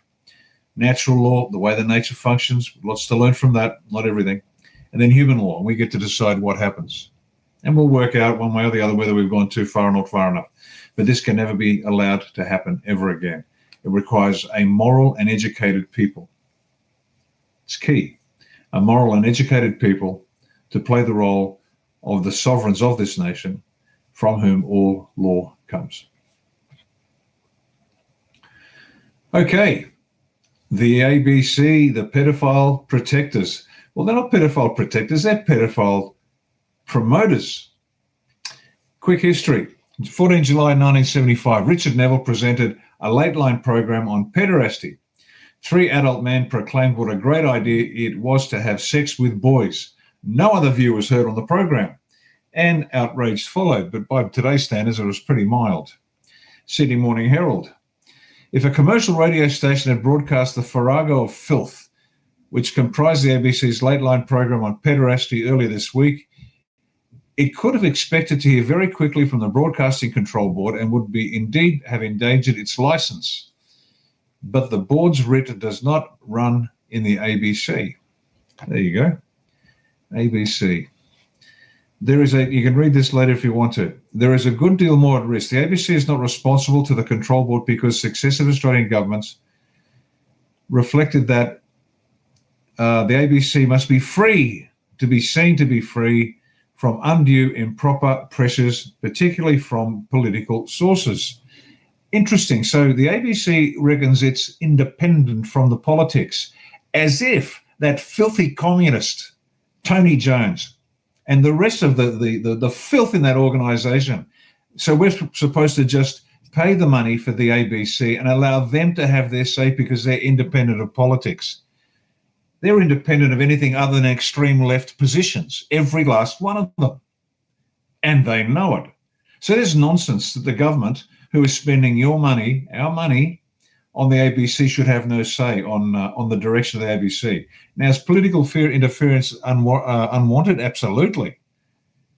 But that doesn't mean you give some Masonic filth, male and female, the prostitutes of the Eastern Star or whatever they're called, a free hand to say and do what they like, and you get to pay for it as they destroy our country. This is just insane. Moving on. Police got a complaint after this. Sex relations with boys. Parliamentary calls for public inquiry into the ABC. The Country Party spokesman on the media, Mr. Nixon, last night called for a public inquiry into the Australian Broadcasting Commission. Mr. Nixon said he continued to receive hundreds of letters emphasising the strong left-wing influence in the ABC and the general lack of balance and taste. He said the complaints had been particularly strong against some news and current affairs division. Well, nothing's changed since 75. Nothing's changed since 75. It's not that it's left-wing. It looks at every story from an extreme left-wing perspective. ABC head asked to resign. And there's a letter. Professor Downey's considered reply to criticism of the late-line program on pederasty clearly indicates that he's unfit to hold any responsible position in the ABC. Downing was the chair. And we'll have a quick look at Downing in a few minutes. To hear these perverts chuckle as they describe how they lie in wait outside school playgrounds, befriend young boys, seduce them, and perhaps transmit anal syphilis and later syphilitic heart disease, paralysis and insanity does not seem to concern Professor Downing or his cohorts at all. I asked Professor Downing to resign and yield to a person who will give the public genuine service which consists of discussion on any subject from at least two sides and presided over by a person with some knowledge of the subject and some standing in the community. Tape of the program for a vice squad. A spokesman for the State Police Minister Services, Mr. Waddy, said the Police Commissioner, Mr. Hanson, would be looking into the situation to see if it contained matters which would involve the vice squad. Well, of course it wouldn't, because the Masonic filth that run the police are brothers in arms and sisters in bed with the Eastern Star, with the ABC. It's got nothing to do with it. The vice squad, give me a break. New South Wales Police in the 50s, 60s and 70s. Corruption doesn't begin to describe the filth in blue as they were. Media Watch. Oh, Media Watch, there you go. They're the ones in the ABC that are having a look at the programs to make sure they do the right thing. Well, let's have a look at what Media Watch said. They spearheaded the attack over the question of four-letter words and community standards of values. But behind this lies the real reason, the desire to completely silence Lateline. They want to silence Lateline, apparently. But here's the defense. A program that has consistently given airtime to people from the black, women's, and trade union movements. Well, there you go. That's justification. Look at that. So let's talk about fucking little boys. Well done, Lateline. Lateline has been prominent in coverage of world events, especially in analysing the role of imperialism in Asia, Africa, and Latin America. Wow, there you go. You get a free hand to do whatever you want. This is Media Watch. The question for the left is one of support for the program. Now listen to this. Not just around the question of censorship, but in support of more ABC airtime for left and revolutionary ideas. One way to show support is by writing to the ABC General Manager, Talbot Duck Mannion, GPO Box 467, Sydney 2000, supporting the management to broadcast such material and calling for no action against Lateline and also direct to Lateline. So how about that, folks? They wanted the people to write to Lateline to give their support. This is Media Watch, the watchdog. Ah, sick. So let's just move on a bit. This is a screen grab of a web page of the Sydney Institute run by Gerard Henderson, an excellent man and an excellent writer. And this goes back to, I think, 2014. And I'll just pull out a section of this shortly. Yeah, 14 March 2014. There you go, Gerard Henderson. And he was writing in a very measured way. And Henderson is an extremely measured individual, not prone to fits of pique, whatever the subject. And he wrote this piece, Pro-Pederasty Past Deserves an ABC Apology. And we have followed up on that. A1's been following up for some time on this exact issue, as regular followers of A1 will know. But I just want to, that's worth a read. So you should go to that webpage and have a look at it. But listen to this. This is an excerpt from this piece. However, the most extraordinary intervention in the debate come from the then ABC chairman, Richard Downing. He said, quote, in general, men will sleep with young boys, and that's the sort of thing the community ought to know about. Well, it's a pity that Richard Downing died a few months after this. Apparently he had a heart attack. Maybe it jumped through his throat and choked him because he was such a fucking idiot. Maybe. In general, men will sleep with young boys, and that's the sort of thing the community ought to know about. Well, Richard's ghost, guess what? Men don't do that. And I've said this before, and I'll say it again. I've been really drunk, and at no point did I feel like hopping in a bed with Jacko. No, mate, you're a sicko. And everybody like you, Richard Downing, and the rest of you in the ABC, you're sick and you're cowards. In a letter to the Sydney Morning Herald published on July 19, 1975, Downing argued that the phenomenon of pederasty was appropriate for public discussion in a society which, if it is to be open, democratic and responsible, needs to understand the diverse natures of people who compose that society. Well, we know that the pederasts and the pedophiles would make excellent humps in car parks, or maybe fertilizer. See, this is where we come back to human law. We are allowed to make whatever laws we want for our society. And we don't have to listen to politically unfettered communists and pedophiles that work in the ABC and still work in the ABC. To finish off the quote, in other words, Downing stated that pederasty or boy love was an acceptable form of sexual behavior which needed to be understood. That's what Downing thought. As I said, he died later that year, heart attack. Good riddance to bad rubbish. So, this recording, actually, I'll let the people talk of themselves, but this recording hasn't been heard since 75, but some diligent people have been pursuing it, and this is their tape. This goes for about half an hour, but please listen and watch. It is extremely important because the ABC lied to the Parliament about the existence of this tape.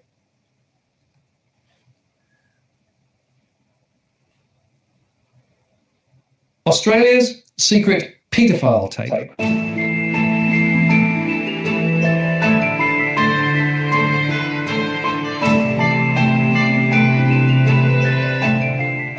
Martin North, John Adams, in the interest of people. John, we're back. Hello, Martin. It has been a while. How are you? I'm very good, thank you. Yes, it has been a while, but we've got some very important conversations to have on IOTP relating to what the government is and what the government isn't or not should be doing, isn't doing, is doing, and some very important conversations that we're going to have. Absolutely, Martin. So I want the audience to know is it's been about a year. We probably broadcasted in September 2024, so we're back. What I would describe as our new season. Last season was all about ASTIC. This season is all about corruption. And true to form, we're going to talk about real things that we can prove that are on the record and things that will be brought up in Parliament. And so people should treat these programs as extremely seriously because there'll be people watching this content and there could be, defamation risk and things like that. So, but we're not going to shy away from the big issues. And Martin, we met for the first time in 2018, and we started this journey looking at initially the economic debt bubble, and then we started looking at issues around banking and politics. And then COVID happened, and we looked at issues around those issues. And then I sort of took a different path down towards looking at corporate fraud and ASIC. And all I can say, Martin, is, and I'm being quite sincere, the more I dig into what's happening in this country, the more I come to the conclusion that we're drowning in corruption. There's corruption everywhere at every level of the government, federal, state, local, corporate corruption. And we have these so-called anti-corruption bodies that are not doing their job. And I think it's time that we inform the public as to how deep the corruption goes. And tonight's episode is perhaps a very good way to start because there is nothing more serious than pedophilia. And there's a very big secret that's been brewing for quite a while. And we're going to reveal it here. And in the next few weeks, this issue is going to be raised in the federal parliament as well. Yeah. And I do want to say, I think, John, I've talked for some time about the performative nature of politics in Australia. In other words, people are saying and doing things for the purpose of saying and doing things rather than actually for real purpose. And when you put that and the corruption together, you have a highly ineffective government essentially wreaking havoc on ordinary people and no accountability for what they're doing. And I think the accountability part of this story is also really important too. Absolutely.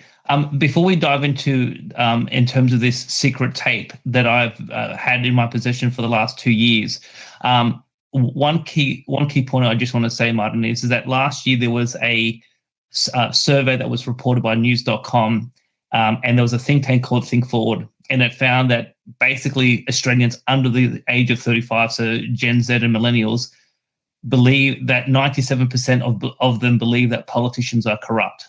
And it's not just that I think there's corruption. There is a general consensus among millions of Australians, particularly young Australians, that the system is not working for the common good. It's not working for the interests of the people. And there is endemic corruption right throughout this country. And people are getting extremely frustrated with the state of the nation. And that's why you see people embracing extremist ideologies, including in the last 2-3 weeks, 150 Nazis marching on the streets of Melbourne at 1 a.m. And singing and chanting as if this was the 1930s in Germany. That was a quite stunning display on the streets of Melbourne. But, while some people may point to racism, there's a deeper issue at play. And it's the state of the economy, it's the cost of living crisis, but it's also a non-responsive political system and people viewing the system as endemically corrupt and that they can't engage with our politicians. and the only way that they think that they can get their point across is to march on the streets and embrace Adolf Hitler, and that is the consequence of not getting this corruption issue under control. We're seeing a society that's fraying at the edges, and if we don't actually do something to restore confidence in the system, we're going to head to the country's going to go into a certain direction that could lead to very bad consequences. I think you're right, John. And my observation is this, that the main stream of narrative, from the ABC and everybody else doesn't really get into some of these critical issues. It's a bit too hot for them to handle. And what we are trying to do here is to shine that spotlight, to highlight what's really going on. But obviously we're interested in not just shining a spotlight, but also trying to wrought change. But step one is to raise awareness, and that's what we're doing with IOTP at the moment. Indeed. So I want to set the scene, Martin, because obviously the title of the show is quite provocative, but it's very, very real. There was some commentary about a decade ago about a broadcast by the ABC about pedophilia that was broadcasted about 50 years ago. So, Martin, in the last 20 years on ABC TV, there's been a program called Late Line. In the 1970s, Late Line was a radio program. In July of 1975, there was the most controversial program in Australian history, and that is when they interviewed when a host called Richard Neville, who was a pedophile, an admitted pedophile, interviewed 3 other pedophiles and a teenager, and it caused an enormous amount of controversy at the time. I learnt about this recording about a decade ago, and a couple of years ago, I was quite interested to see if I could get my hands on the recording. I had to go through an extensive process to get the recording, and I had to pay some money, fill out a form. I had to sign a legal document with the enormous restrictions as to what I could do with the recording. And I received it a couple of years ago, and the only person who I've shared it with is you, Martin. And it is the most evil and disgusting recording ever that I would say in the history of Australian broadcasting. And it's high time that we talk about this issue openly, because Martin, we've done a show in the past where Senator Heffernan talked about in 2015 about 28 people, 28 suspected pedophiles on a police document list. And that topic has caused enormous controversy, particularly on social media. And that's really gone nowhere. But this recording is something that I wanted to share with the public, and I actually wanted to play certain excerpts of the recording to our audience. And only last week did I write to the ABC and ask them to release me of those conditions, and they said no. And so, unfortunately, for the audience who may think that this is a made-up story, Martin, I think you can confirm that you've heard the recording. The recording is real. I've definitely heard the recording, but unfortunately, due to legal restrictions placed on me by the ABC, we can't actually show the audience this, the true history of pedophilia in Australia. Yes, I'm familiar with the recording, John, and I'm also familiar with the various dialogues that you've had with the ABC about it, and can confirm that this is completely real and completely shocking, frankly. Absolutely. So before we get into what was actually said on this particular broadcast, because I do want to actually go to some of the details so people actually understand what this secret recording was all about. Martin, if we can just go to slide 1. So slide 1 is the conditions I had to sign in order to get the recording from the ABC. And just very quickly, point 1, the first condition was that the above listed segment shall be used for personal viewing only in a private setting. 2, that the material shall not be broadcast or communicated to the public by any means, including but not limited to communication via the internet or any social media platform copied, shown to a paying audience, or used for any commercial purpose. And 3, that the material not be included in whole or in part in further publications, sound recordings, or media projects. So these are the conditions that I signed up to get the recording. I had no choice. If I didn't sign the document, they would have denied me access. And when and then as I was preparing for tonight's recording with you, Martin, I did go to the ABC via their lawyers and say, I did sign a document. I did sign up to these conditions.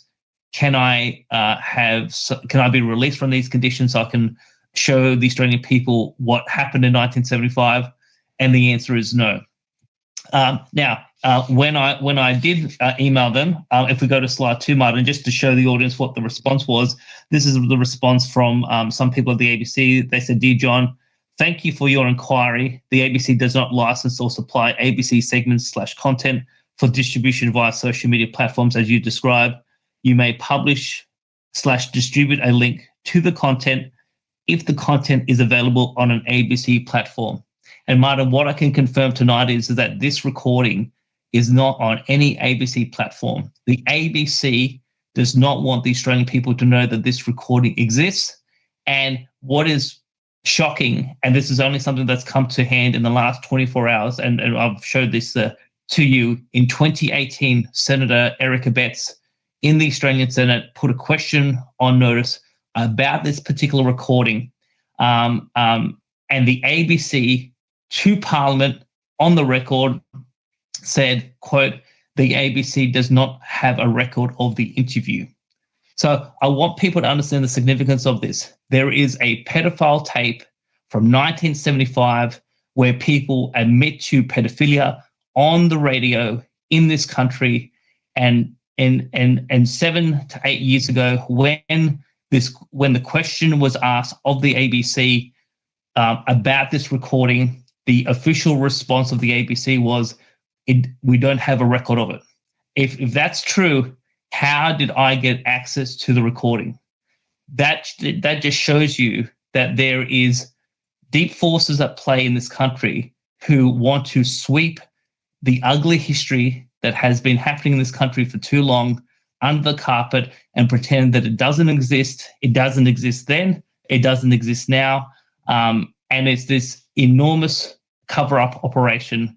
And the fact that they went on the record and said they have no record of the recording. I fell off my chair this morning when someone sent me the document, and I went to the Parliament's website to confirm its existence. But that is the official position of the ABC. They don't have a record of the interview, and yet I was able to obtain it from the ABC after signing a legal document. And the fact that this has been denied, this is going to be coming up in early October when the ABC will be facing the Australian Senate and taking questions.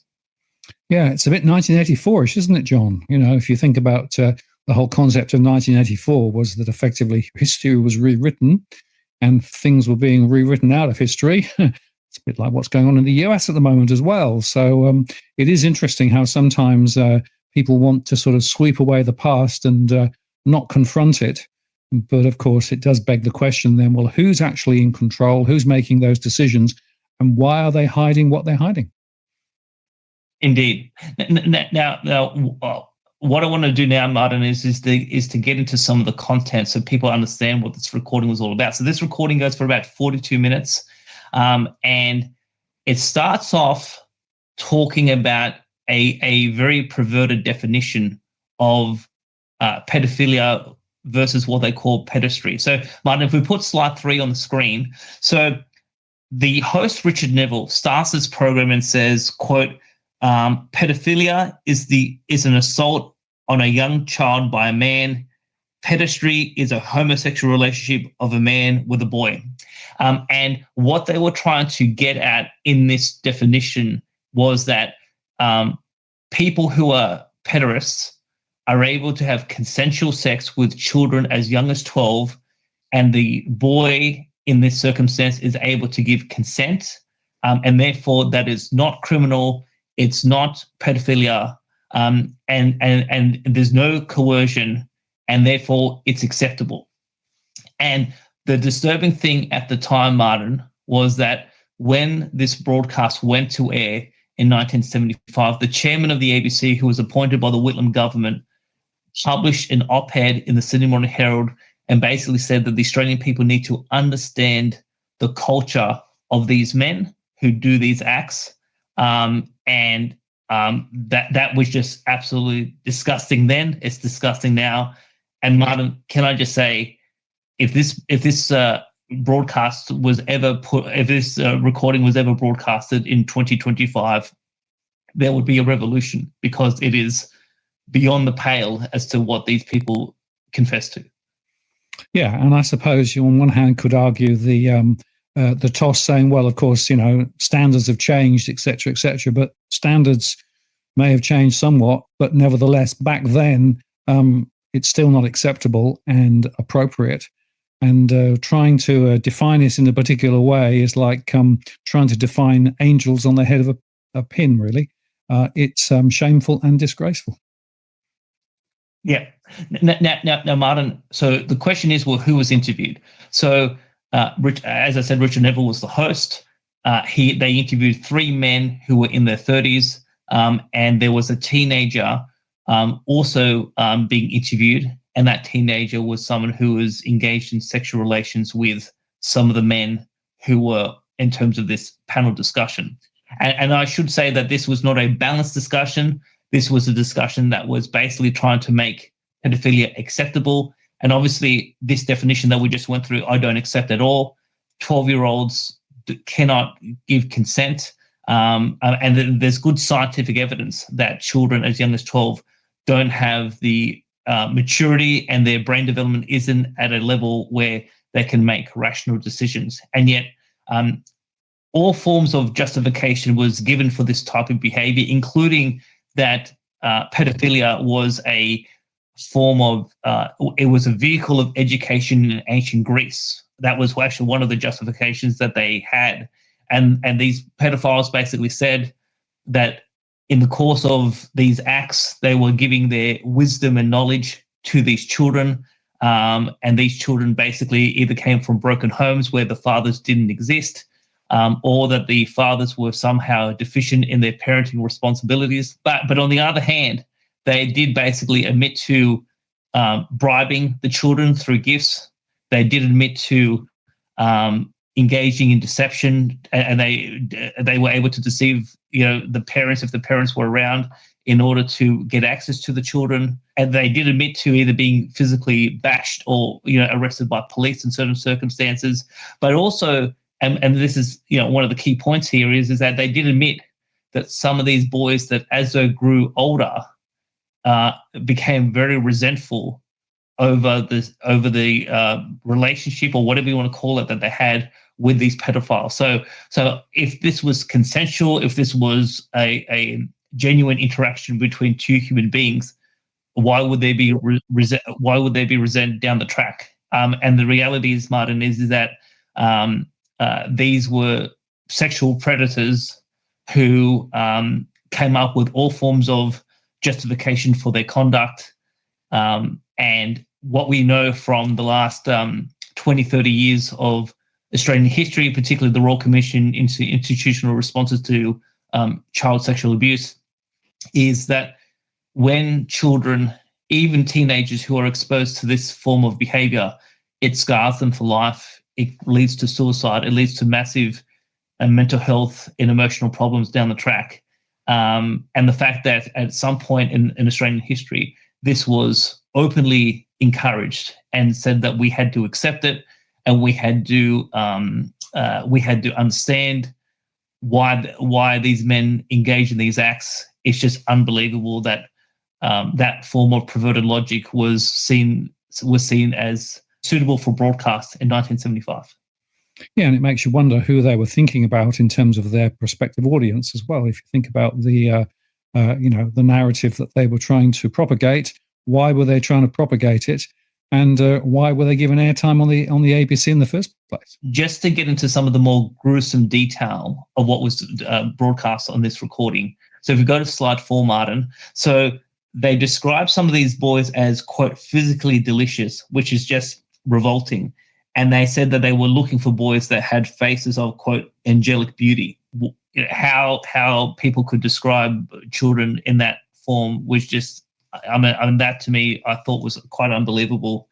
The thing is that, so some of the other detail that they describe in this recording is one of the pedophiles basically said that he was seeing about 12 boys at any one time and going through some form of rotation. When it came to how they were acquiring these boys, they admitted that they were roaming around schools, high schools, acquiring some of these boys. And then they also admitted that they were actually accessing some of these boys from other pedophiles. So, i.e., there was a network of pedophiles in operation in New South Wales in particular, where they were sharing these boys around. And that's very consistent to some of the commentary that Senator Heffernan made back in 2015 in terms of the 28 people on that particular list. So there was a time where this sort of behavior was quite rampant, and it was so rampant that it made it onto the public airwaves. Yeah. So, John, I guess I'm trying to sort of get my head around all of this, and some of the language and some of the ideas that actually are being pushed out through this particular thing, I find remarkable. What do you make of it? Why did they do this, and why did they actually allow this to go on the ABC in the first place? Well, I mean, the thing is that, I mean, in terms of why, I mean, the host basically said that one of the pedophiles who was interviewed, they came up with the idea, and it was worthwhile to communicate some of these ideas to the audience. But Martin, can I just say that the most disgusting, revolting, and evil part of the recording, of all the 42 minutes, the one thing that stands out as the most gruesome is that one of the pedophiles in their 30s started being a pedophile when they were 12, and they admitted to abusing their nephew who was only 3 years old. And when he said that, everyone laughed. I kid you not, Martin. Now, no, Martin, is that I have a 3-year-old boy. He's the love of my life. His name's Thomas. Love him to bits. I couldn't imagine anything happening to my son at 3 years old. And yet, in 1975, people talked about abusing 3-year-old children, and they laughed about it. And that's why the ABC doesn't want people to know about the history of public broadcasting and what they used taxpayers' money for, because at that time in the 1970s, there was a sick culture at the ABC, and there was certain political people being controlled. There were certain people at the ABC who were in charge, who weren't basically acting in the public interest, and they were promoting this. They were promoting this clear criminal behavior. And one thing that I'll confirm, Martin, is that I spoke to a retired police officer this afternoon, and they tell me that the statute of limitations hasn't. There's no statute of limitations for this conduct. So the people who were on the broadcast 50 years ago in their 30s, they'd be in their 80s now, if they're still alive. And the teenager who was on the broadcast would be in his 60s. Now, the host passed away in 2016, but if any of these people are still alive, if the police want to do something with these people, there is no limitations of the law. And the one thing I'll say, Martin, is before we get into some of the specific quotes, is that when this was broadcast in 1975, the Reverend Fred Nile referred this to the police, and to the best of my knowledge, the police did nothing. So there was no charges, there was no investigation, and it was all swept under the carpet. And the fact that that could happen then, and for 50 years, nothing has been done about this, and the ABC basically has pretended that it doesn't exist, and has even told Parliament that this recording doesn't exist. It just speaks volumes to the depth of the corruption happening in our country. Yeah, and this is the point, isn't it? That corruption can touch a number of different entities, and they almost mutually reinforce each other to the point where What it means is that corruption can go on, and everybody just looks the other way and says nothing to see here. And that, of course, is the problem, because what it means is that effectively rules are broken, the law is broken, and nobody looks to the right way. Everybody looks away and says nothing to see here, which is not acceptable. I just want to give a bit of a taste of some of the other shocking statements that were made in the recording. So when it came to the issue of gifts, and they basically admitted they gave gifts to the boys, and the boys basically returned the favor with sexual gratification for the men. The quote that one of the pedophiles made was, quote, "Boys that age are naturally commercial in this society or any society." So this is the sick, perverted logic that they were explaining, that why were they offering gifts and why were these boys participating in these sexual activities? The justification is that boys are naturally commercial at 12. Martin, I know that you've done a lot of work in terms of small business, and obviously you run your household surveys about mortgage stress and housing finances, etc. I would be surprised if you could confirm whether 12-year-old boys are naturally commercial or not. Well, it's a question that shouldn't even be thought about or asked, is it? It's ridiculous. This is beyond the pale. Absolutely. Now, Martin, if we go to the next slide. So the question was asked of some of these men about whether they were causing trauma in terms of these other individuals, whether they were causing trauma to the boys. And again, one of the pedophiles said, quote, "The boy is going to be traumatized by society and by the family anyway." So basically, the teenage boy is going to go through trauma.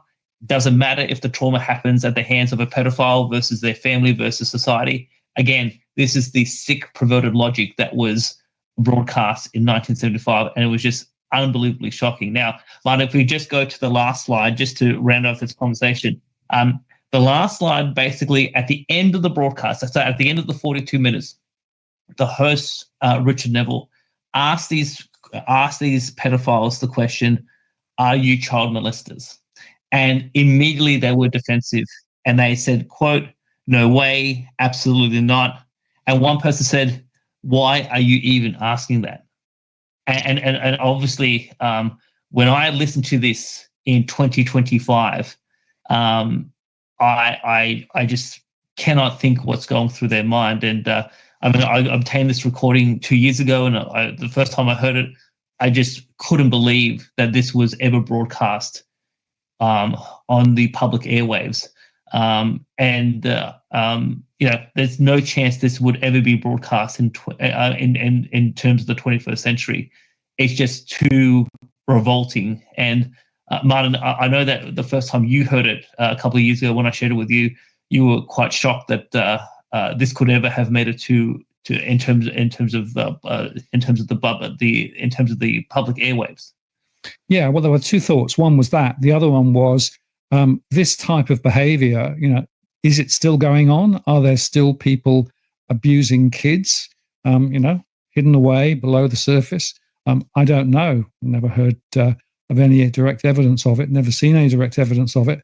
But it does make you wonder, doesn't it? And it makes you wonder what's going on down in the gutter somewhere.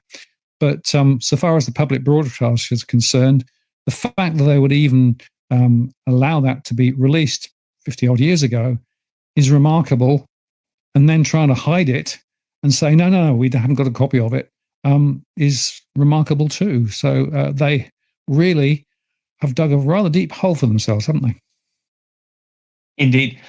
Martin, I'll finish off with this. So your question was, is this still happening now? What we can say in terms of what is on the factual record, the former member for Kiama, so obviously, I'm here in the Illawarra, in the Wollongong area, and you used to live here before you went back to the UK. So the member for Kiama was recently convicted in the New South Wales court for rape and child sex abuse. And that involved, in one case, one person under the age of 18. And there is also another state MP, the former member for Pittwater, who has been charged with pedophilia. So even in the current environment, there have been members of the New South Wales Parliament in the Liberal Party who have been either charged or convicted with child sex abuse, rape, etc.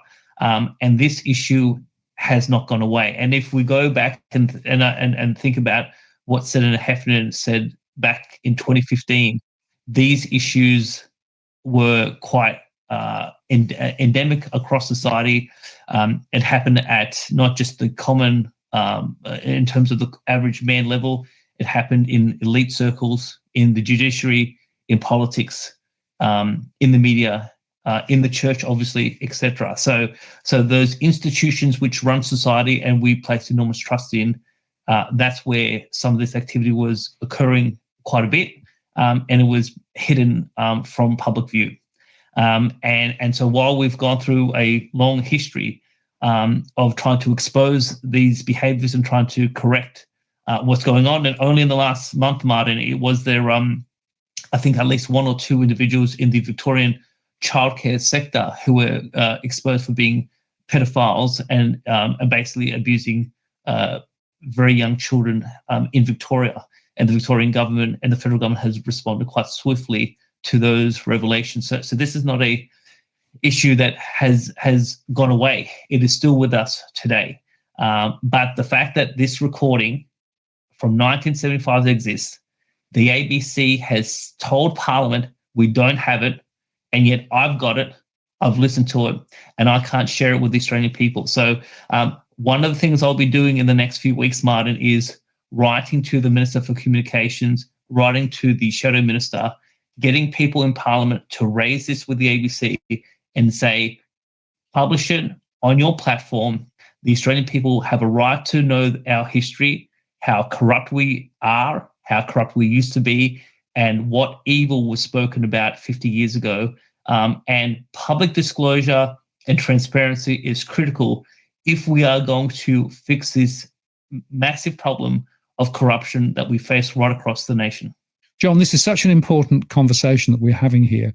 It's a very worrying conversation. And I think, every Australian should be asking some very serious questions about our public broadcaster, about the way that issues are handled, but more broadly about this whole issue of how kids are handled and how they're brought up and what protections are in place. And if, in fact, this isn't something that can be discussed within the public discourse because the ABC chooses to hide it, then I have a major problem with that. That I would agree with you, Martin. And this season of the interest of the people is to talk openly about corruption, to expose it, and to basically call on our viewers and the broader public to take action so we can push back against the system. And Martin, I should say we've done it in the past. We pushed back and stopped the cash ban from coming into law. We pushed back and got an ASIC inquiry. We have done work on other issues behind the scenes, regional bank closures, etc. But the big issue of our day, while the housing crisis and the cost of living crisis are big economic issues, and immigration, and people are talking about foreign conflicts in Gaza, etc. The biggest problem that Australia faces is systemic corruption across the country. And if we don't get on top of this, the country is going to be lost. John, thank you very much for this. It's been a very provocative but very important conversation. I look forward to having more conversations with you ahead. This is Martin North and John Adams in the interest of the people. We'll see you next time.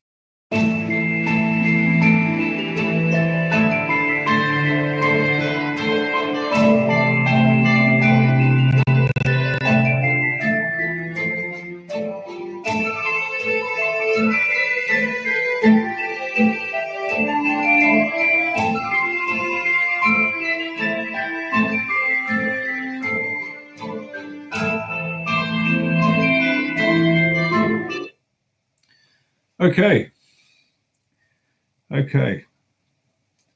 Before we move on, this is incredibly important. As they said, this is a wonderful opportunity to finally hold people to account that have been hiding for years.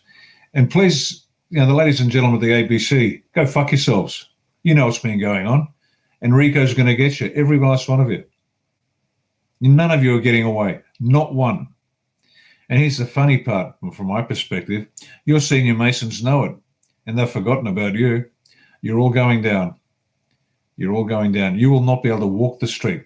And when I said that pedophiles would make good fertilizer or humps in car parks, that was not incitement to violence by any stretch of the imagination, because we intend to change the laws so pedophiles are charged, and if found guilty, will be executed.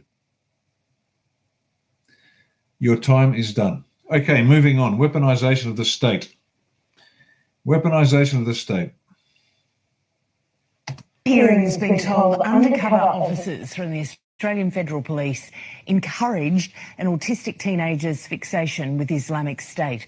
The 13-year-old was arrested on terrorism charges before a Victorian Children's Court magistrate dismissed the case. Under questioning yesterday, the AFP Deputy Commissioner Ian McCartney defended how the case was handled. The person was on the path to radicalisation long before we became involved, long before Victoria Police came involved. It was the AFP who recommended he become a sniper and a suicide bomber. Senator. It was the AFP who put that in his mind. A 13-year-old boy with autism with an IQ of 71. Is anyone held to account for this? This obscene abuse of power and authority. Well, the Greens Senator there, David Shoebridge, joins us now. Senator, good morning. Welcome to News Breakfast. Yeah, morning, Leslie. A lot of viewers and listeners would have heard this coverage on Weaponization of the state. And there's that fat fuck from the Australian Federal Police, that useless Masonic piece of crap, just pushing back. Oh, well, you know, we're the AFP. Well, no, he was already on the path. Isn't it fascinating? The Australian Federal Police and ASIO can't find one Islamic terrorist. Not one. Not one. And yet they'll manufacture crime. This is the weaponization of the state. This is corruption at the highest level. This is the Masonic filth and the harlots of the Eastern Star working hand in hand to crush you, the people. Weaponization of the state. Let's have a look at weaponization. Types of weaponization. Physical weaponization. This involves modifying or transforming physical entities into weapons. Well, that makes sense. Chemicals and pathogens, turning poisonous chemicals, disease-causing bacteria or viruses into weapons. Well, we know viruses don't exist, but there you go. Space and infrastructure. Placing weapons in space or using conventional infrastructure like water energy systems to cause harm during conflicts. Okay, that makes sense. Weaponize something. We get it. So what do we mean by weaponization of the state? Well, there's abstract weaponization. This involves using intangible or non-physical elements as tools for harm. Information and language, using false information, fake news, or manipulative language to attack a group, undermine trust, or promote a political agenda. Oh, there's the ABC right there, the weaponized ABC to brainwash the Australian people. Legal and professional systems, manipulating legal or professional codes of conduct to inflict harm or pursue political goals. Well, I was recently on the receiving end of that, using the legal system to attempt to cause me harm. Digital systems, using information systems to disrupt political processes or spread damaging narratives. The polity, the bureaucracy, the judiciary, the constabulary, the military, you name it. Every organ of state has been weaponized against the people. COVID, think about it. Think about how every organ of state and professional organisation was weaponized against the people. And then that imbecile Prime Minister of ours at the time, Scott Morrison, said, well, nobody was forced to take a jab.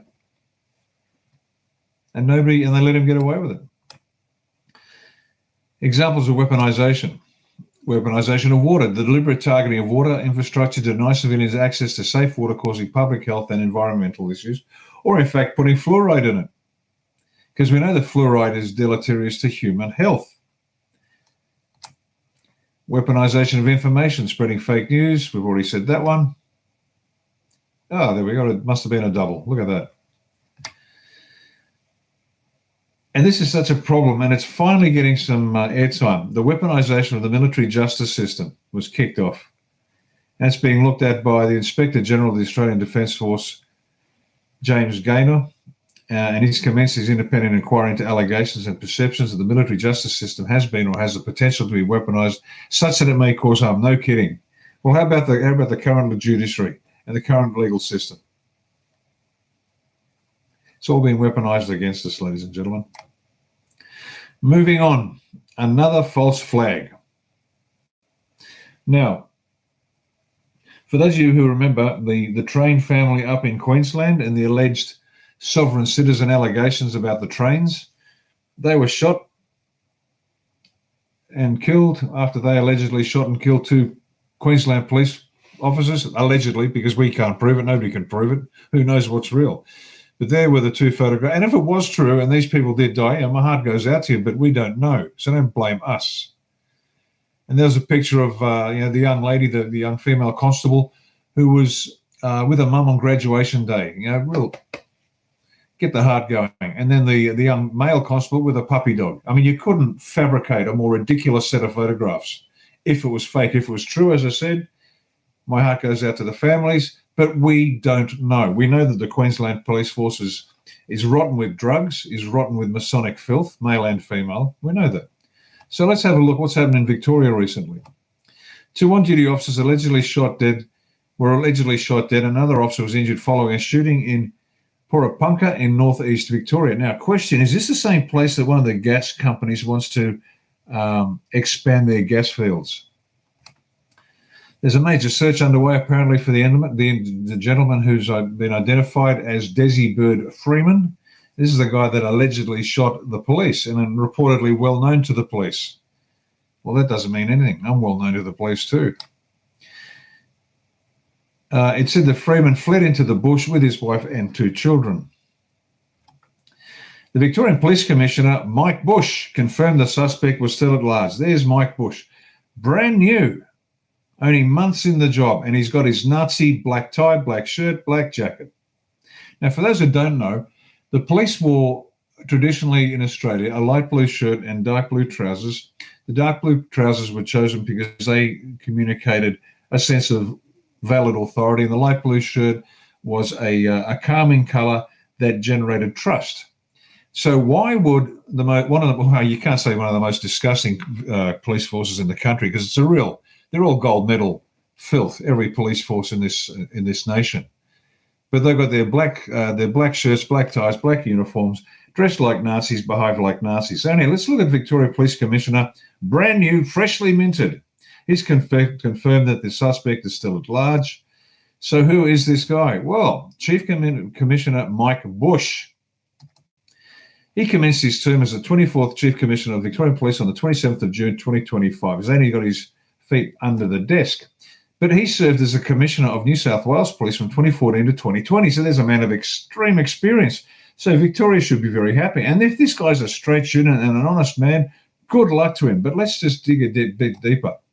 As Commissioner, he also led the New Zealand Police response to significant incidents, including an earthquake, the Christchurch terror attack, red flag there, another eruption, and the COVID-19 pandemic. Now, let me ask you this question. If anybody was following the Kiwis and their bloody awful travel through the COVID scamdemic with the cocaine-sniffing Prime Minister of theirs, Ed Hearn, and this is the gentleman that saw them through it. Now, as I said, Mike might be a good bloke. Mike Good Bloke Bush. He might be an absolute champion, a hard-working, honest copper, never fucked a goat in his life, never took an oath, and he just worked hard to do the right thing by the people. And he didn't have the sense to see what was happening with the COVID. I'm sorry, and you might be honest, Mike, but my God, I wouldn't want you looking after my cat. Now, who remembers Police Chief John Pelletier? Well, you might not, but he led the response into the 2017 Las Vegas mass shooting. Wow, alarm bells there. And the 2023 Maui fires. Oh, here we go. Oh, wow. Is this the playbook? Is this what they do? Now, once again, all these people could be honest. Is it a coincidence? You've got to ask yourself the question. Is there a pattern forming? Are we being played? Ladies and gentlemen, when do we take control of our country through legitimate means? When are Australians going to take an interest in politics? When are you going to take an interest in who says what, why, when, and how? When are you going to stand up and say enough is enough? See, they're bringing people in because nobody in Australia is going to do the work, because you won't get involved. You won't say enough. So they're going to bring as many people as they need to bring in. And they can bring in military and police from foreign nations under the Defence Enhancement Bill, which Craig Kelly said, nothing to see here, all good, no problem at all. But they can bring anybody they want into to crack scones. Ladies and gentlemen, when are you going to stand up? When are you going to do something? And that's it. That's it for tonight. The Green Room, the pedophile promoters, and all the rest. So there you go. It's a bit of a problem, and we have got to do something about it. Thanks very much for that, Rick. Very important message. How are we going for time? Oh, look at that. We almost got time for questions, I think. Yeah, we can squeeze a few in. A gentleman has actually asked, when you play those videos, is there any chance we can put those links to those videos in the description of the video? So wherever you find those videos, he wants to know if that's something that could possibly be done the next time you put those together. Just on that, they're also, most of those we put up on our social media. So go to our Telegram channel, go to our X feed and other social media, and you'll find those videos on there. So just scroll through our feed.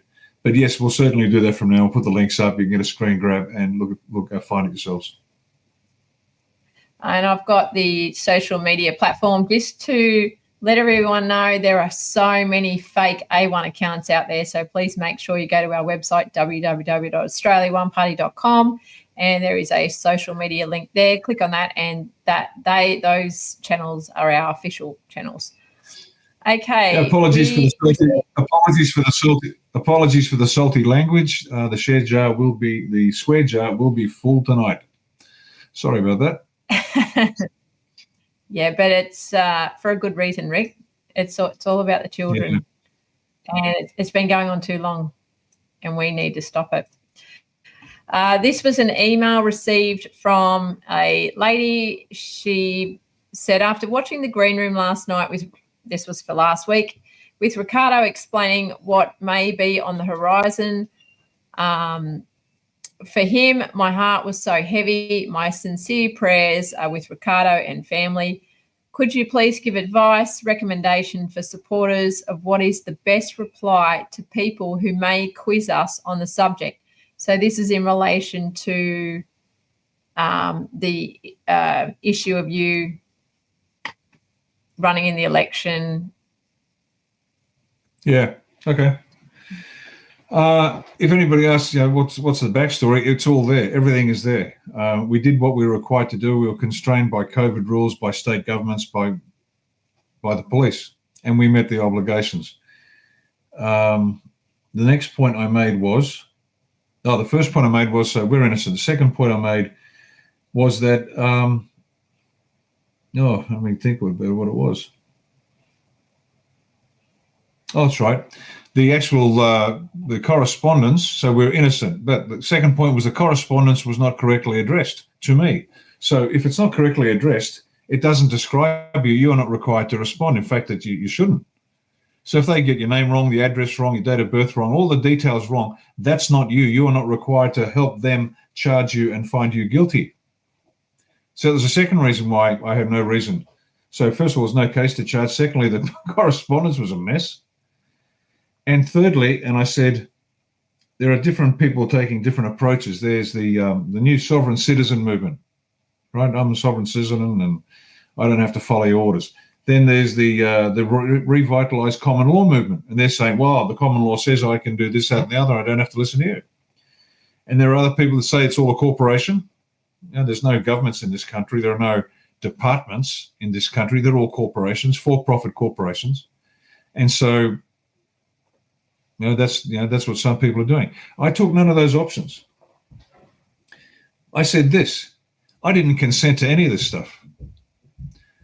See, the evil, the cabal, what do you want to call them? They have this silly rule: if they tell you what they're going to do, if they hide it somewhere, oh, well, I told you. If they convince themselves they've told us something and we do nothing, then that's our consent. Silence is consent, apparently. Which is about as ridiculous as me sitting here quietly in my office with the door shut saying, from now on, anybody who gives me grief, I'll blow their face off. Oh, well, I warned you. I consented to none of this, and I refuse to take a knee to anybody or anything. This country hasn't been in the hands of the people since forever. It's always been in the hand of the Masons. We have never had a genuine country of our own. And I'm just crossing that line and saying, I don't care what anybody says and does. You may kill me if you want to. You can try. Not advised.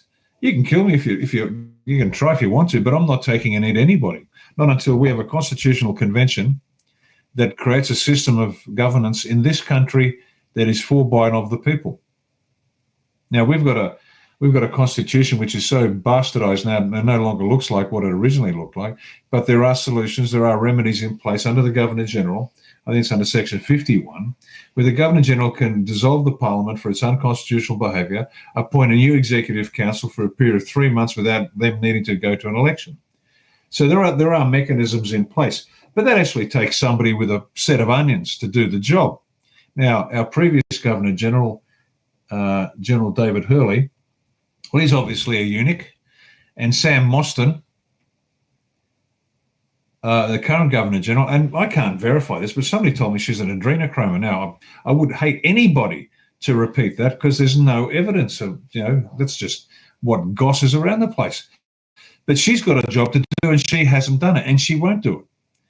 So this is that moment in history, folks, where you stand up, you cross that invisible line and say no more. That's all it is. I've just said no more.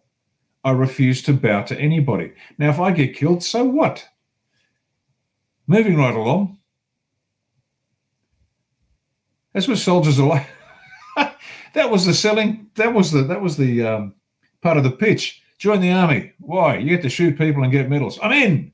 The downside is you might get killed. Oh, well, that's okay. You take the good with the bad. It doesn't matter, folks. There are worse things than death. What do you want me to do? Tell my son and 2 daughters, oh, sorry, kids, I was too much of a wuss to do what I had to do to save the country. I'll leave it to you. But, Dad, we're not you. We're just young children. Oh, well, tough. Suck it up, kids. Are you kidding me? Is this what Australia has come to, where the men don't have balls and the women are so fucking stupid they can't stand up, see for themselves what's right in front of them, and do something? Is that what Australia has come to? Well, it obviously has. It just is. Why do you think we're saying the military is the only way? Look what they have done to our children. Look what they have done to our land. Look what they have done to Australia. Now, you all turned up in Canberra for the COVID thing. And as I said then, I know what's going to happen. They'll wind back the COVID restrictions. You'll go home and go back to the footy and the mortgage payments. And here we are years later, exactly as I said it.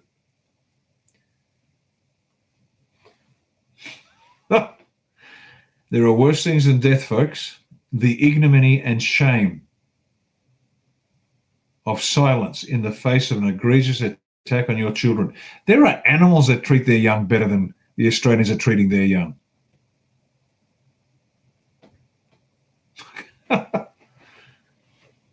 So, I've made my decision. If they come and they try to arrest me, I won't fight. I'll go under duress. Reluctantly, I won't accept it, but I'm not going to cause a fight. Give them an excuse. I'm not that stupid. If they try to touch my wife and kids, that's a different story. Bring the body bags. But they can come and arrest me. They'll put me in handcuffs. They'll frog march me off to court. I'm not going to say anything because it's a pantomime. It's a show. They have no standing. They'll lock me up. I'm not going to eat or drink. Hunger strike. So what? Moving right along. Done it before, do it again. Folks, there's more important things in life than what people apparently think is important. That's a really long answer to a short question, which is what I normally do. But you've got to get it into your heads.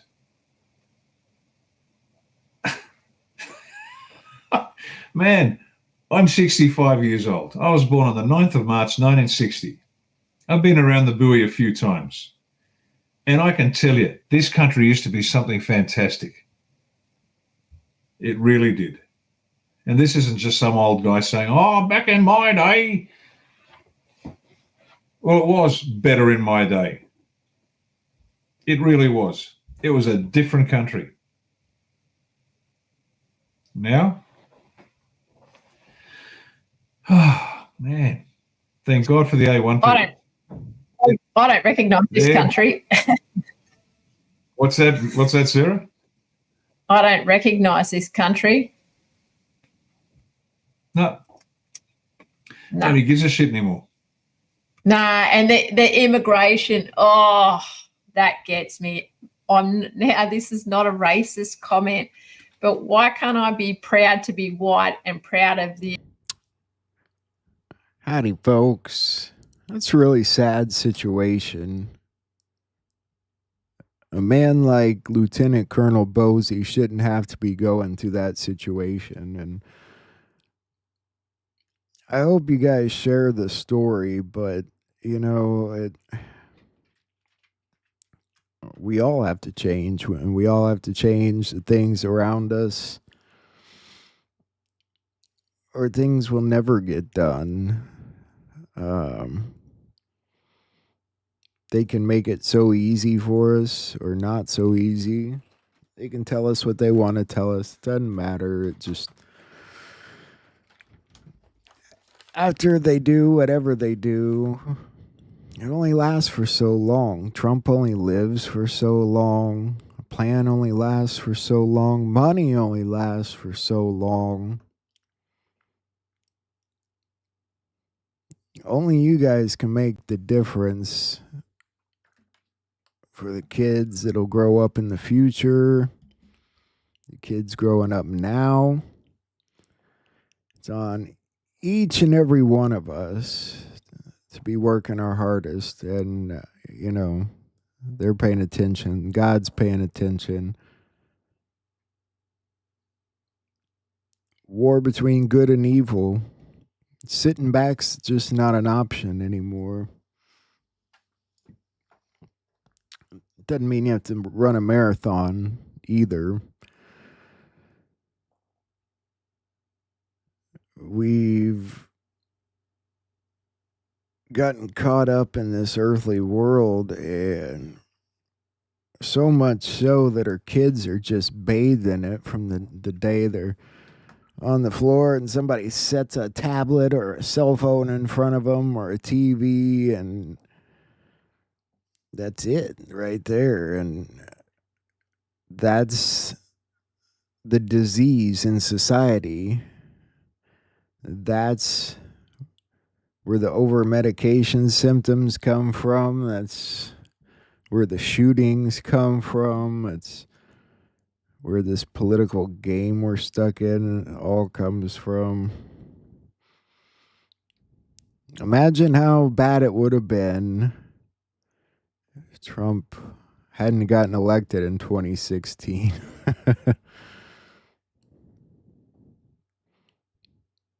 If we'd even exist at this point. We can do this, guys, and it's going to be great when it's done. Even if it's money that it does take to get some of us back on our feet. What are you going to do after you get it? How are you going to position yourself with that money to make the world a better place somehow? That's what you got to think about. Don't be greedy anymore, even whether you ever were or not. The world's got no place for greed anymore. Got a lot of changes to come. That's what concerns me every day and every night.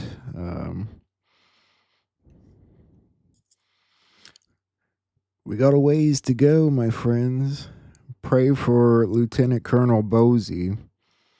Share his story. Like I said I would do, I'm going to cut this so it's just the news too. I mean, this episode will still be up, but I'm going to cut the other stuff like I've been doing too. Et cetera, et cetera. But God bless you guys. I hope you know when this is, we're on this little journey together. It's something special. We're going through something special together. We're doing something special together. And I hope there'll be a day where I can position myself to come meet some of you. Maybe we'll do more work together. Maybe we'll make the world a better place together after this, after the show, after the plan. Who knows? Who knows when? Who knows how?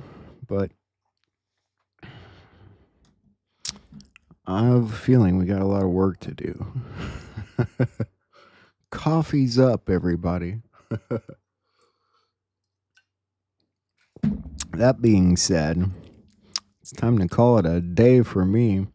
The weekend's here. I'll be on tomorrow.